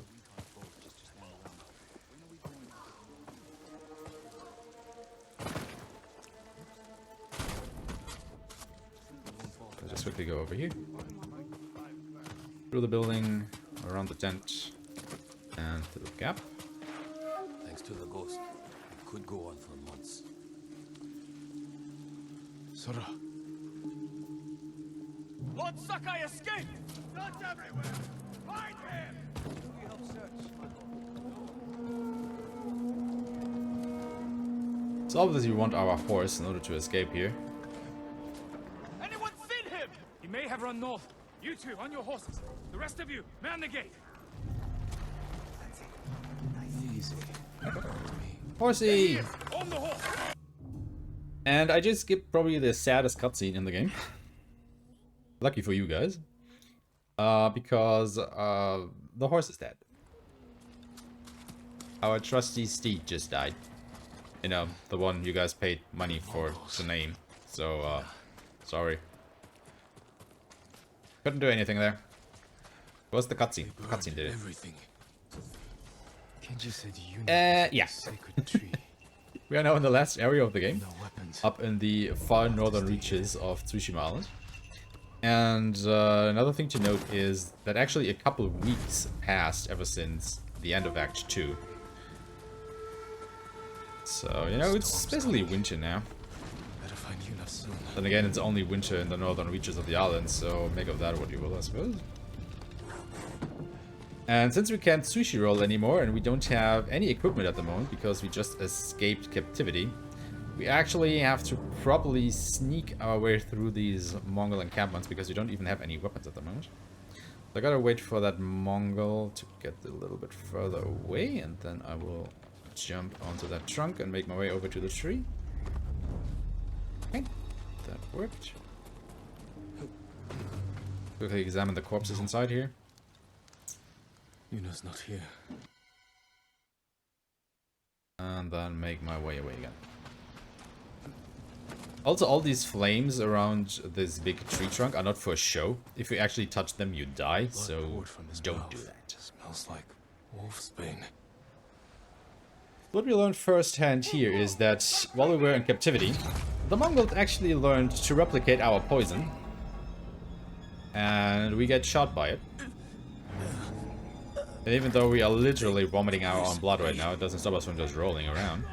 So that's good, I suppose.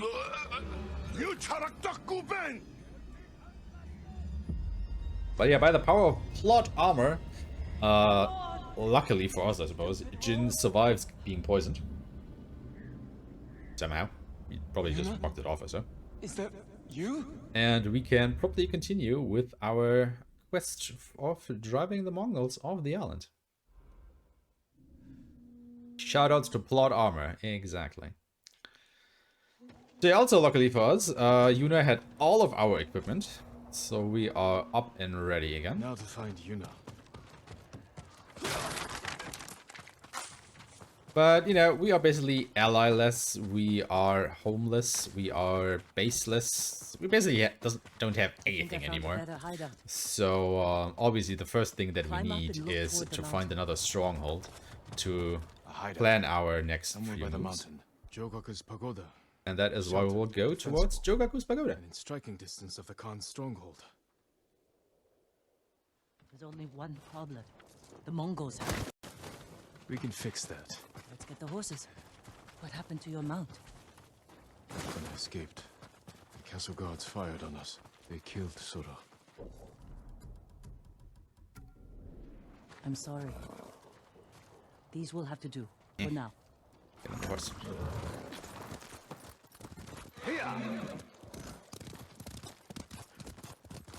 So yeah, we have another, you know, righty-talky section, I suppose, happening here, so I don't know. we have something to plug. That would be a good time. Yeah, I do want to say this happened a little bit earlier, but thank you, Jarbo, for the raid, Party of 6.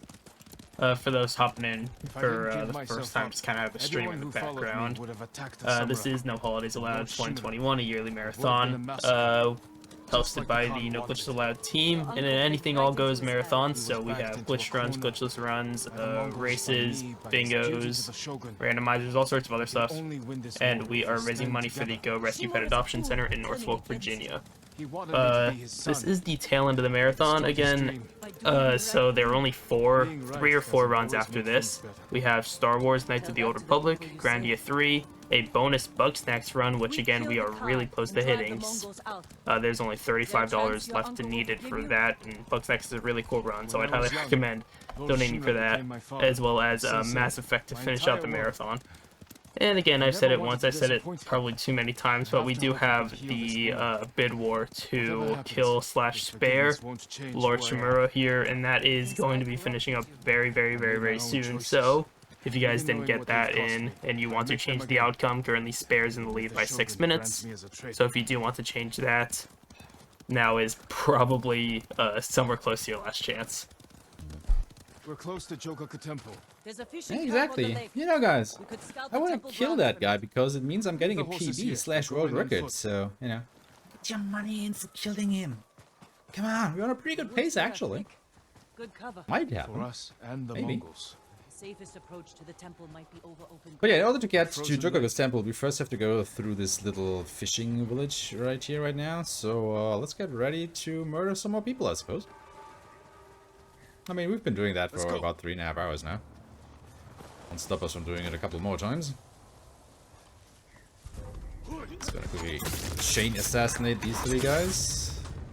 Or maybe just 2 of them. Hello? That was strange. Why wasn't he a chain assassination target? Game arbitrarily slowing me down at this point.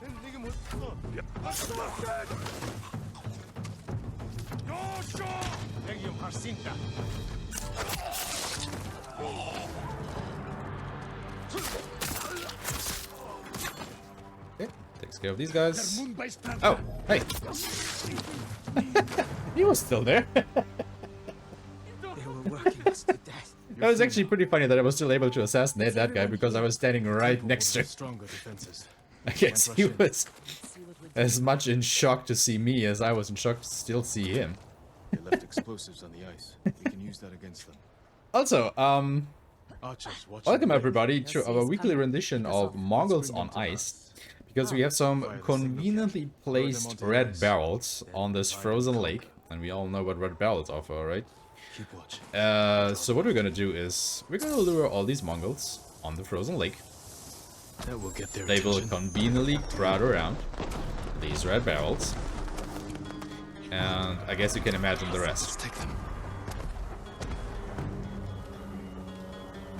So, I don't know, guys. Just, you know, stay away from red barrels. They are not good for your health. Just saying.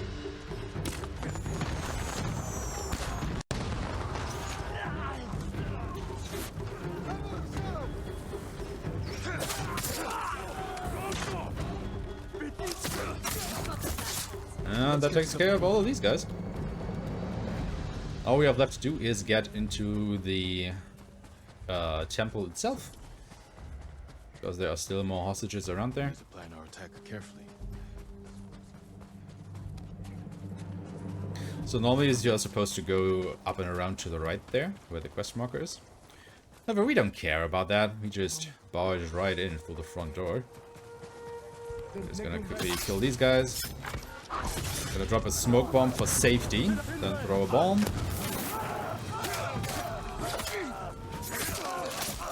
Kill the rest of these people. And of course the guy that is furthest away does run away, because obviously. And then we have to go back and rescue these monks. Now the reason why I dropped this smoke bomb at the entrance of the temple there is you normally, quote unquote normally, don't have to do that. But in the last couple of runs I did, whenever I did not drop that smoke bomb, immediately one of the archers shot an arrow at me and poisoned me, and that just screwed up the rest of what I did just now. And just to not have that happen anymore, I am opting to throw down that smoke bomb from now on. I don't know why that keeps happening. Maybe it was just bad luck on my side. I have no idea, but smoke bombs works just as well. Just takes a short while to get going. Anyway, we have liberated Jogaku's temple. It will be our headquarters, so to speak, for the remainder of the run. First of all, I gotta make another shopping trip because we lost most of our equipment when we got captured or put into custody at the end of Act 2. That actually, well, not completely wipes your inventory, but it definitely depletes it. And now that we have Jokako's temple, it is time to reunite with our allies because we are in, you know, the northernmost reaches of the island, and all our allies are back down in the south. And the only way to get into the north is either through Castle Shimura, which is pretty much a no-go because the samurais don't lock us anymore. And the only other option is through Fort Kaminodake, which is currently under Mongol control. Well done, horse. Obviously, we don't like that, so we are about to go ahead and change that. But once again, we can't attack a fort all on our lonesome, so we need more allies. Because we always need more allies. We all need more allies. And that is why we are en route to try and get the help of some local hunters that may be interested in helping us liberate Fort Kaminodake from the Mongols. And for that, we have to traverse this icy, snowy forest. And as you can see, it's a little bit hard to navigate this part of the game because everything is white, except for these red bushes. Everything looks the same. You have no clear visual indicator of where you're going. There is no compass or anything on screen. The only thing you can do is pause the game, open the map, and look where you are. But that obviously is slow, so you just have to learn this route by heart and see how you can do it.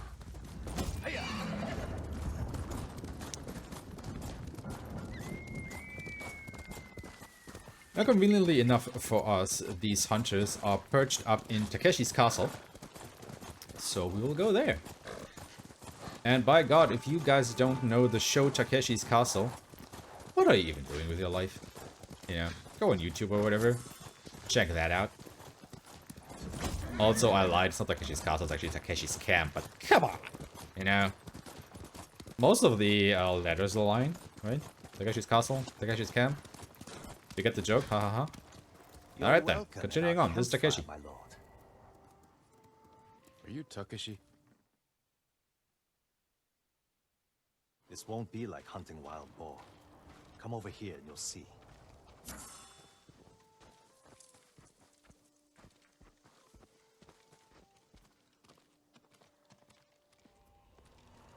Mongol archers guard the gate.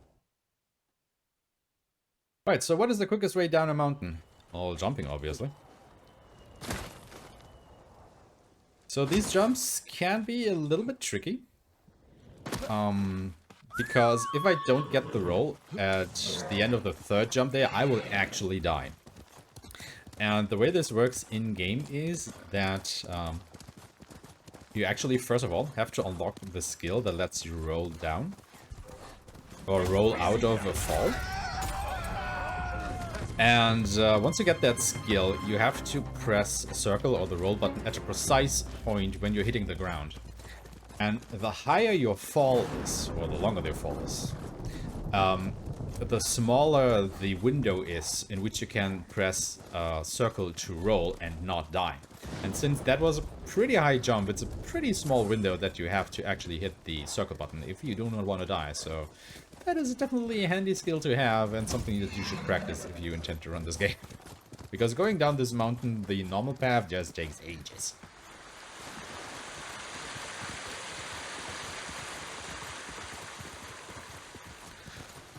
I mean, you know, he's probably just accustomed to the cold with the sandals and the snow. He's also wearing a short-sleeved shirt thing. So, you know, he's used to it, I suppose. That wasn't good. Didn't want to use that resolve after I saw that patrol here. I have never seen this particular patrol. I don't think. Time to head for the wood cut. That's interesting. Didn't even know one could spawn there. I mean, I guess I shouldn't be surprised because patrols can spawn pretty much anywhere on the map. But that particular one is new. Sakai, up here. We made the climb, but it took hours. If we sit up here much longer, the Mongols are sure to see us. Back away from the edge. I'll be right up. Did you see that? sure Yuna's got some interesting friends. Let's plan our attack. You can see inside from over here. Archers on that ridge will have a good view of the courtyard. And plenty of targets. The bulk of our force should go there. You men with me. Anyway, another fight coming up. If the enemy sees me. So you guys know what is about to happen now. Lots of explosions. Go way up to this roof. Then we'll wait for this patrol to come a little bit closer. Throw the bomb. Kill the commander.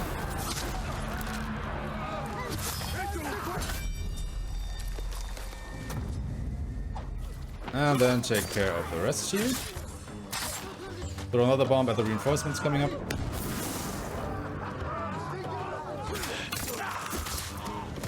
And then we just have to be on the lookout for the last enemy that's all the way in the back there. And we're done. That was pretty quick. Now we just have to wait for Takashi to come over to this spot. So... where are you? Oh, there he is. Now, for some reason, when I skip this cutscene, sometimes one of the enemy groups here respawns. Let's hope it doesn't. It didn't! Hooray! Okay. So another patrol will be coming through that gate, so we just throw a bomb at them. That should take care of all of them. Perfect. So we can just be on our merry way here. That came from the southern gate. And now our friends are actually coming in from the south there to help us. We have to get over there. Let's get a look at the bridge.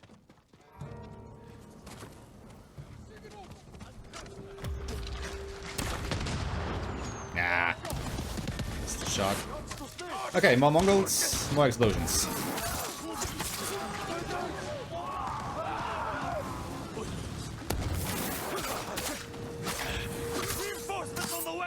Okay, we just gotta kill a few of those. Once we heard that reinforcements are on the way, we can leave the battlefield for the next one. We do not have to kill any of these guys, we can just immediately leave. And join up with our allies at the other side of the fort here. Don't get too close! They'll see me! Stay safe, Kitchen. Keep fighting! You should have waited for us to open the gate. It was Masako's idea! The goal! Sakai! Just in time! Keep swinging, Norio. Was that everybody? Yep, that was everybody. Okay. The fort is ours! We reclaimed Fort Kaminodake. So now that we have a new headquarter, we are reunited with all of our allies, as you just saw there, real quickly. The only thing left to do, basically, is to scout out the enemy's fortress, see what we're dealing with, and then we can go ahead and close out the game, right?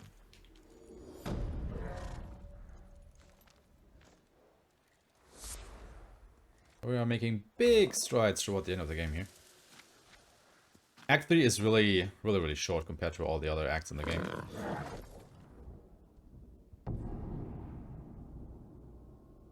Like if you just take a look at how long each act takes during a speedrun, it's like about 1 hour and 20 minutes for the first act. Then it is It's good to have some extra about hands around here. a little bit shorter than that for the second act. More like around, 1 hour, 1 hour, 10 minutes, something like that. And then the third act of the game is only like 30 minutes. 40 minutes, sorry. So we have another stealth section coming up, so obviously we're just gonna go ahead and equip the Mongol commander's armor again. So we do not have to worry about that. Last chance to stop him. These flowers. The same ones I used to make my poison. Mongols have been here picking So the game normally expects you to go to the right there and follow this path behind this rock formation to the left, to my right there. But yeah, there's a Mongol commander's armor. You can just walk straight through the camp and nobody cares, basically. That's convenient. We can't get in the front, but we could climb around the cliff. I mean, they are eyeing us suspiciously, but as long as they're not calling or sounding the alarm, we're good. And we do have to drop a smoke bomb here, but it's because we can only examine this while we haven't been spotted at all. So you do need one smoke bomb here. We'll scout Port Izumi from the top of the lighthouse. Right behind you. And then we'll just go ahead and scout out the port, as Jin just said, to see what we're actually dealing with. Look at the way. Because after they have lost Castle Shimura, Port Izumi is basically their new headquarters. Over here. Let's find our plan of attack. The harbor master's estate. The Khan may have taken it for himself. Close to the docks. And his fleet. Makes sense. See how the birds are circling? So the interesting thing here is that there are 5 points of interest during the survey, but we only have to look at 4. So we look at the 2 on the right, we look at the 2 on the left, and we skip the one in the middle. Because that one is just extra. We would just get a little bit more dialogue, which obviously will lose you a couple seconds, so why do it? And the Gathering Storm, the quest that we're doing right now, is basically the shortest quest in the whole game. It only takes about 3.5 minutes to get through. It's really, really short. And now that we have done all that, Jin has the absolute ludicrous idea that we still do not have enough forces. You know, all of our allies are not enough to take on the Khan and the rest of the Mongols. So what he intends to do is he wants to infiltrate Castle Shimura again to drop a letter for his uncle and ask him if he and the samurai want to, join the attack on Port Izumi in a joint effort to rid the island of the Mongol invasion. So, well, once that man has set his mind, there's basically no changing it. So we will go ahead and do just that. First of all, though, we'll get a new horse. Yes, Horsey will be back. Kinda. Let's hope my uncle. The interesting thing is, there are actually 4 names that you can pick for your horse. However, you only ever have the choice for 3 of them. And that basically means that the name that you give to your horse in the beginning is the one that you cannot choose for your second horse. So we cannot name this horse Sora again. Easy there. It's all right. Friend. What will you name this one? Nobu, a trusty companion. Good choice. How will you get inside your uncle's castle? Also, we have another stealth mission coming up. And I still remember every but this one will be a little bit different. Even as a boy, Lord Shimura couldn't keep up with me. So first of all, change gear. And then we'll make our way over to Castle Shimura. So far, whenever we had a stealth mission, we equipped the Mongol commander's armor. Because, it made us inconspicuous among the Mongols. The problem with Castle Shimura is, well, there are no Mongols there. They are samurai.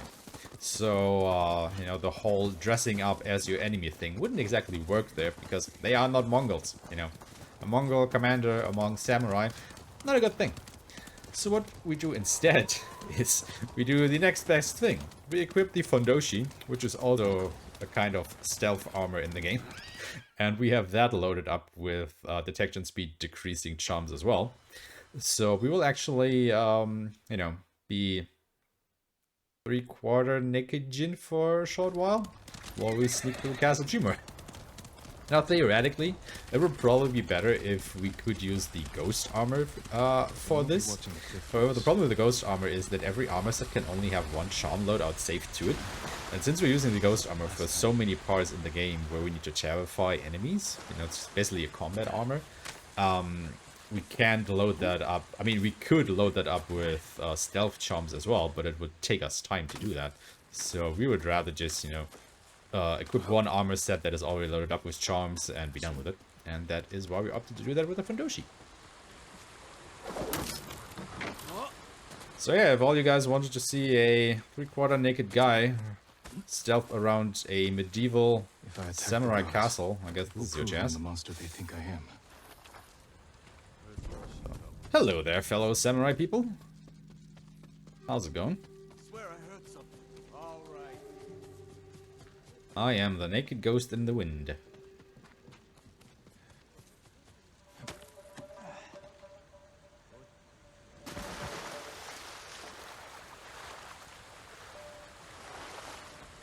I could use my grappling hook under the bridge. I'll find a way to make sure I'm not seen.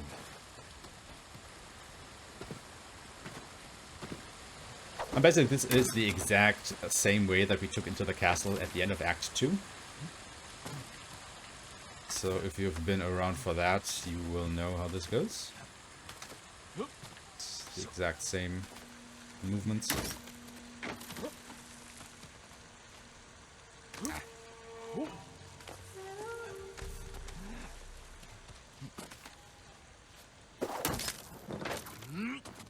Up until now, where it will deviate a little bit.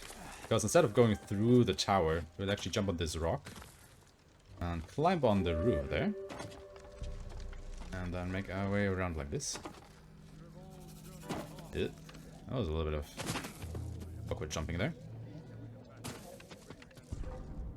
But the funny thing is, you know, this is a stealth mission, right? So we're not supposed to get detected by the enemies. However, the way this works in this game is, the game is fine with you getting seen by the enemies as long as they don't sound the alarm. The alarm is actually the thing that gives you a game over during a stealth section. However, for some reason, none of these samurai are programmed to actually call for help. So you can't just run through their field of vision and nobody basically cares, even if they do see you. They will start fighting you, but they will never call for help. So it's basically a free stealth mission. Works for me. But I don't know if it's really intended or not.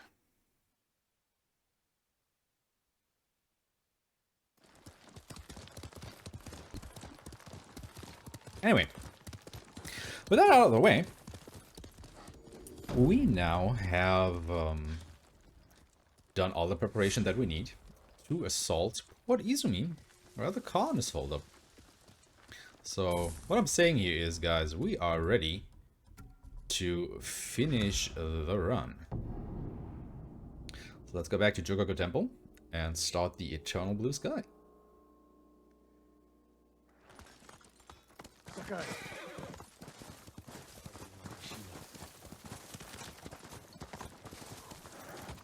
What took you so long? So we'll get a mandatory break at the start of this quest, because we actually have to wait for Yuna to walk to a certain part in the temple. However, we can use this break, so to speak, to go ahead and do more shopping, because while we are on the shopping menu, time actually still advances in the game. So we actually do not lose any time by doing this. I will just basically stock up on everything, just so that we are ready for what is about to come. I hope it helps. Me too, buddy. Me too. Worthy of a samurai. Just gonna run up here. Grab a couple more things. Oh, just for safety. I mean, I should have enough of everything. But yeah, since we have a mandatory break here, if you have anything to plug, now would basically be the last time to do so, more or less. I'm going to do the exact same thing I did during every single break and say that this is actually, I promise, genuinely, definitely the last time, the last chance that you will get to get those donations in for the spare/kill incentive. Again, if you want to be reminded on the results, Spare is winning with 6 stars in the lead, so $28.40. Kill is at $22 flat, so $6 difference between them. And still definitely anyone's game if anyone is willing to donate to Kill, or if they want to widen the lead even more for Spare.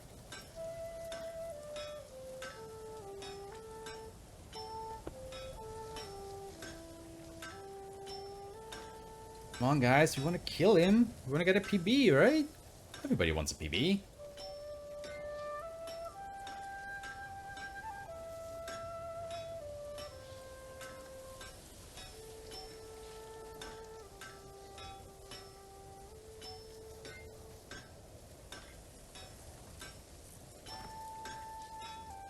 Alright, there comes Yuna.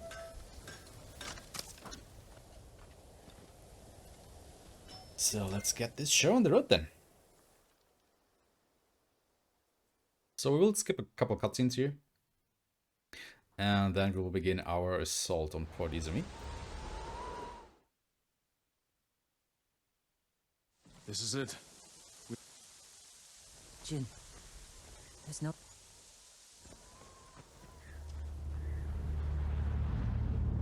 Now!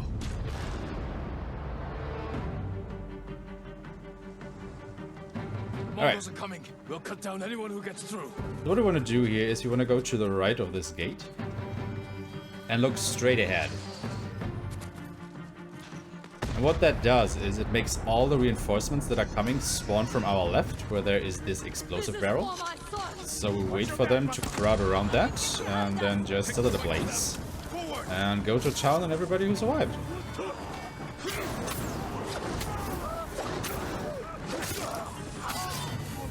And then we'll go up here.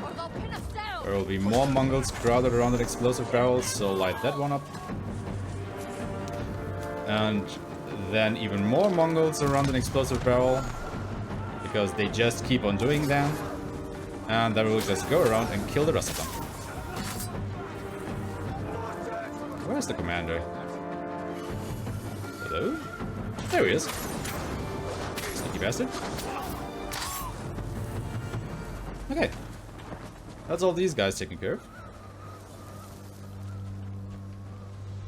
And now we will go ahead and probably infiltrate the port, while our allies will basically crowd around the front gate and serve as a huge distraction, while we sneak in alone and try and kill all they can.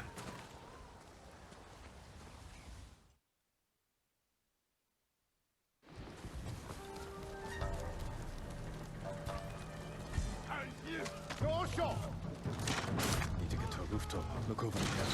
Look over the camp. Figure out how to find the Khan. How did he hit me?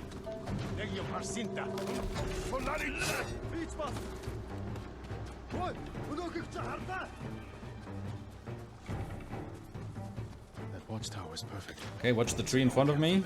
It's wiggling for all of us. That is the dancing tree. Go ahead, drop a smoke bomb to be able to climb this tower in peace.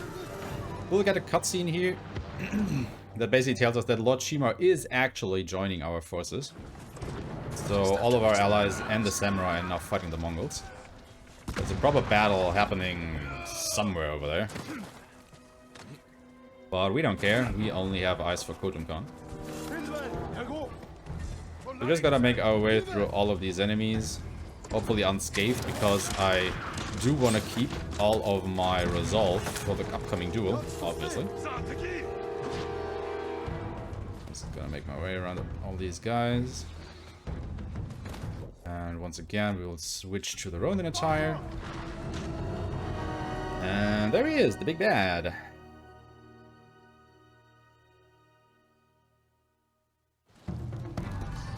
I will avenge the people of Tsushima. We'll never let you win of a Couple of hits.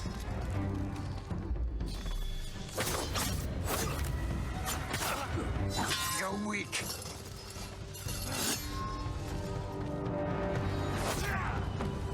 I defeat. Okay, that is a duel done, but we are not done with Khotun Khan just yet. Because he actually escapes. So we'll switch to the Kensai armor. Take care of these guys. I want to try and regain my resolve as good as I can.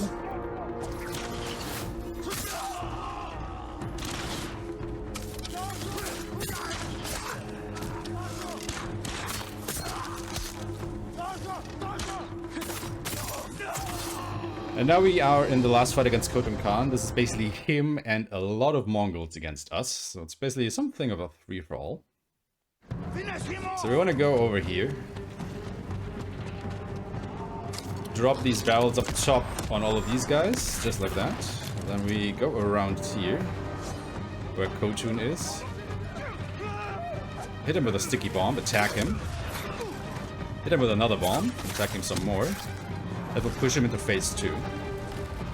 So we're gonna take our explosive arrows, shoot these guys up there, switch to a bomb, throw that at him. That will actually go into ghost stance.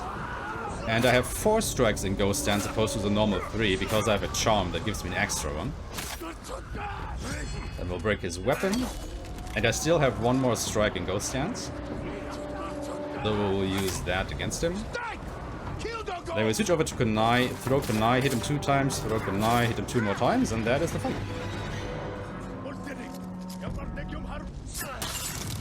So now we'll break his shield. Kill me, and another will. And kill the guy. And that is Khotun Khan dead. However, it is not time yet. There is still a little bit of the game left to get through. Because, yeah, well, I mean, this is not the ending. There is actually one last quest that we have to do. But his army is still here. Because, you know, yes, we have killed the Khan, we have basically broken the Mongol invasion. I mean, there are still some strongholds left to liberate that we haven't done during the run, that you would obviously do during a casual playthrough, or in the post-game, or whatever you decide to do so. But there is still the issue with Lord Shimura to resolve. Because he's actually dropped us a message that he wants to meet us and talk to us. And since we are, you know, I mean, he's still family, he's still our uncle. So of course we agree to do just that. So we will have one last talk with our uncle.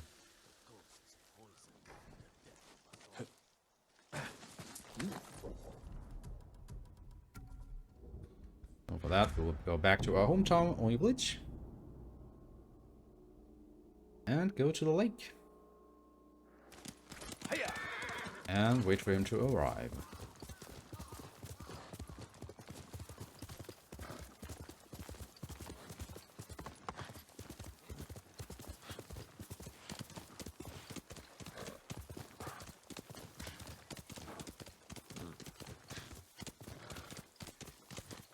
Lord Shimura isn't here.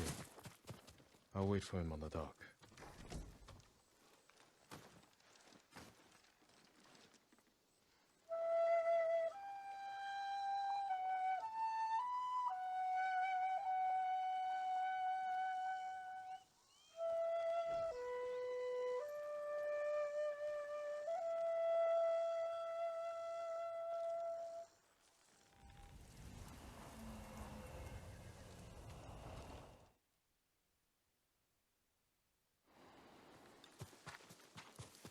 So basically what Shimura told us in the cutscene that I skipped right now is that the Shogun has officially disbanded Clan Sakai.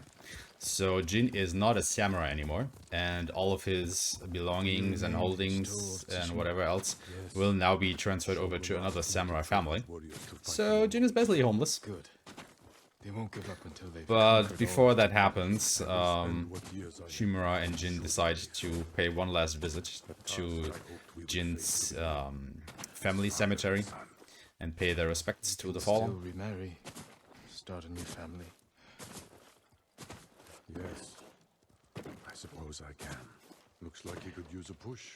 Here, let us help you. Do not trouble yourselves, my lord. Nonsense. You can't do it alone. You are much too kind.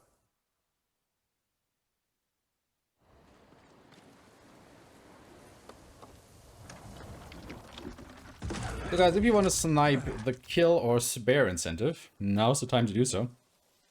Because in about a minute or so, we will call to close that one. I don't have an army. Every day, more people flock to your cause. Especially when we get to the cemetery. I am concerned.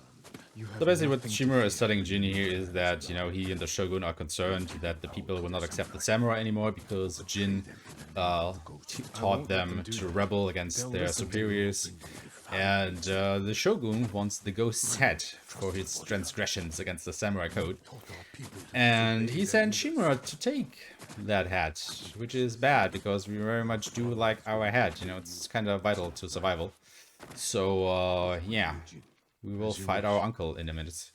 And as soon as I have walked down these stairs, so once I come to this place down there with all the leaves, that is when we will close off the incentive, and you guys will tell me what it will be. We must pay our respects. So one last night.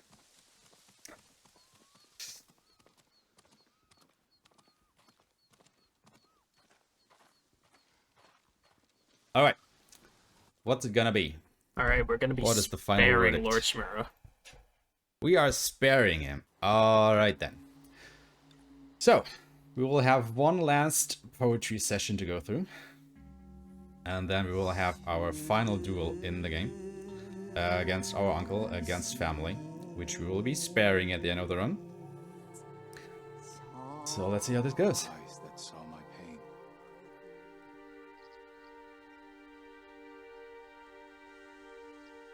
Destiny divides our souls.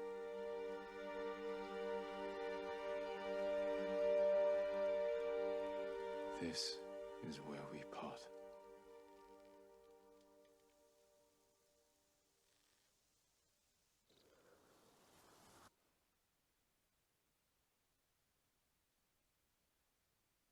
Okay, time will be coming up very shortly too. It's after the duel, obviously. So whoever is on timer duty, get ready. The wounds you dealt to my spirit will never heal. Killing me will only make them worse. Let me go in peace.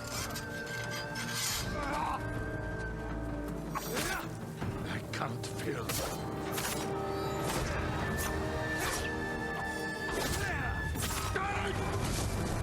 So we will spare him. So as soon as this choice goes through, that will be time. So get ready. And time.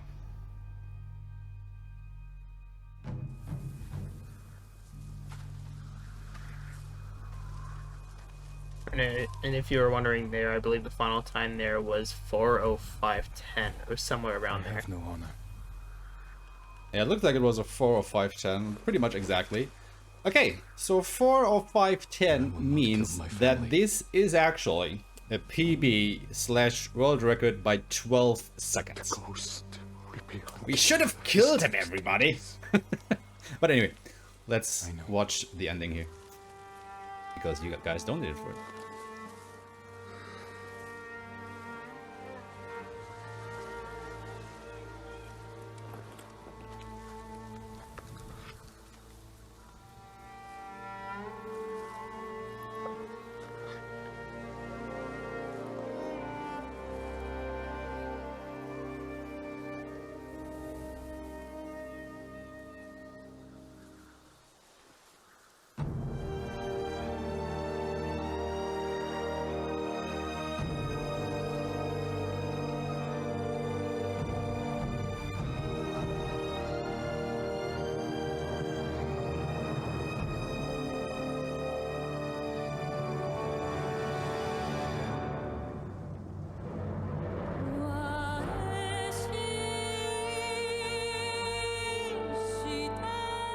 Alright, that is the Ghost of Tsushima Speedrun, everybody. Thanks so much for watching. A big shout out to the organizers of this marathon. It was great being back here because for me personally, it actually feels a little bit like homecoming.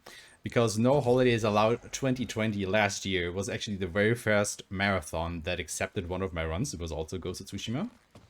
And I felt really honored to be back here 1 year later after having run in, I don't know, I think like 24 marathons in the meantime. So definitely picked up a little bit more experience since last year, since I've done this the first time. So it felt really great to be back here. I mean, it's a wonderful cause. Saving the puppers is definitely worthwhile to do that. Do donate more money to that cause. I mean, we are kind of getting close to having raised $20,000 for that particular dog shelter.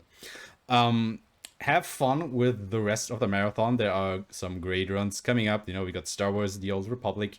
We got some Grandia 3, which I'm really looking forward to. Wody is a great runner, and that run is a doozy. Oh my lord. And then Mass Effect 2 at the end, and even Bugsnax, if you guys donate a little bit more money to that. I mean, come on, guys. You know, we can finish this out strong. And also, obviously, big shout outs to the Ghost of Tsushima speedrunning community. Those are some really wonderful people. If you're interested in running this game, go to SRC and, you know, join the Discord, hit us up. We are gladly helping you getting to run this game. It's a wonderful thing. I mean, just look at that run. I mean, it's great. It's just all around really great. And I guess I'm finished here. So I guess I will just keep on waving until somebody cuts me off. So bye bye everyone. Have a fun marathon. I hope I will see you soon somewhere.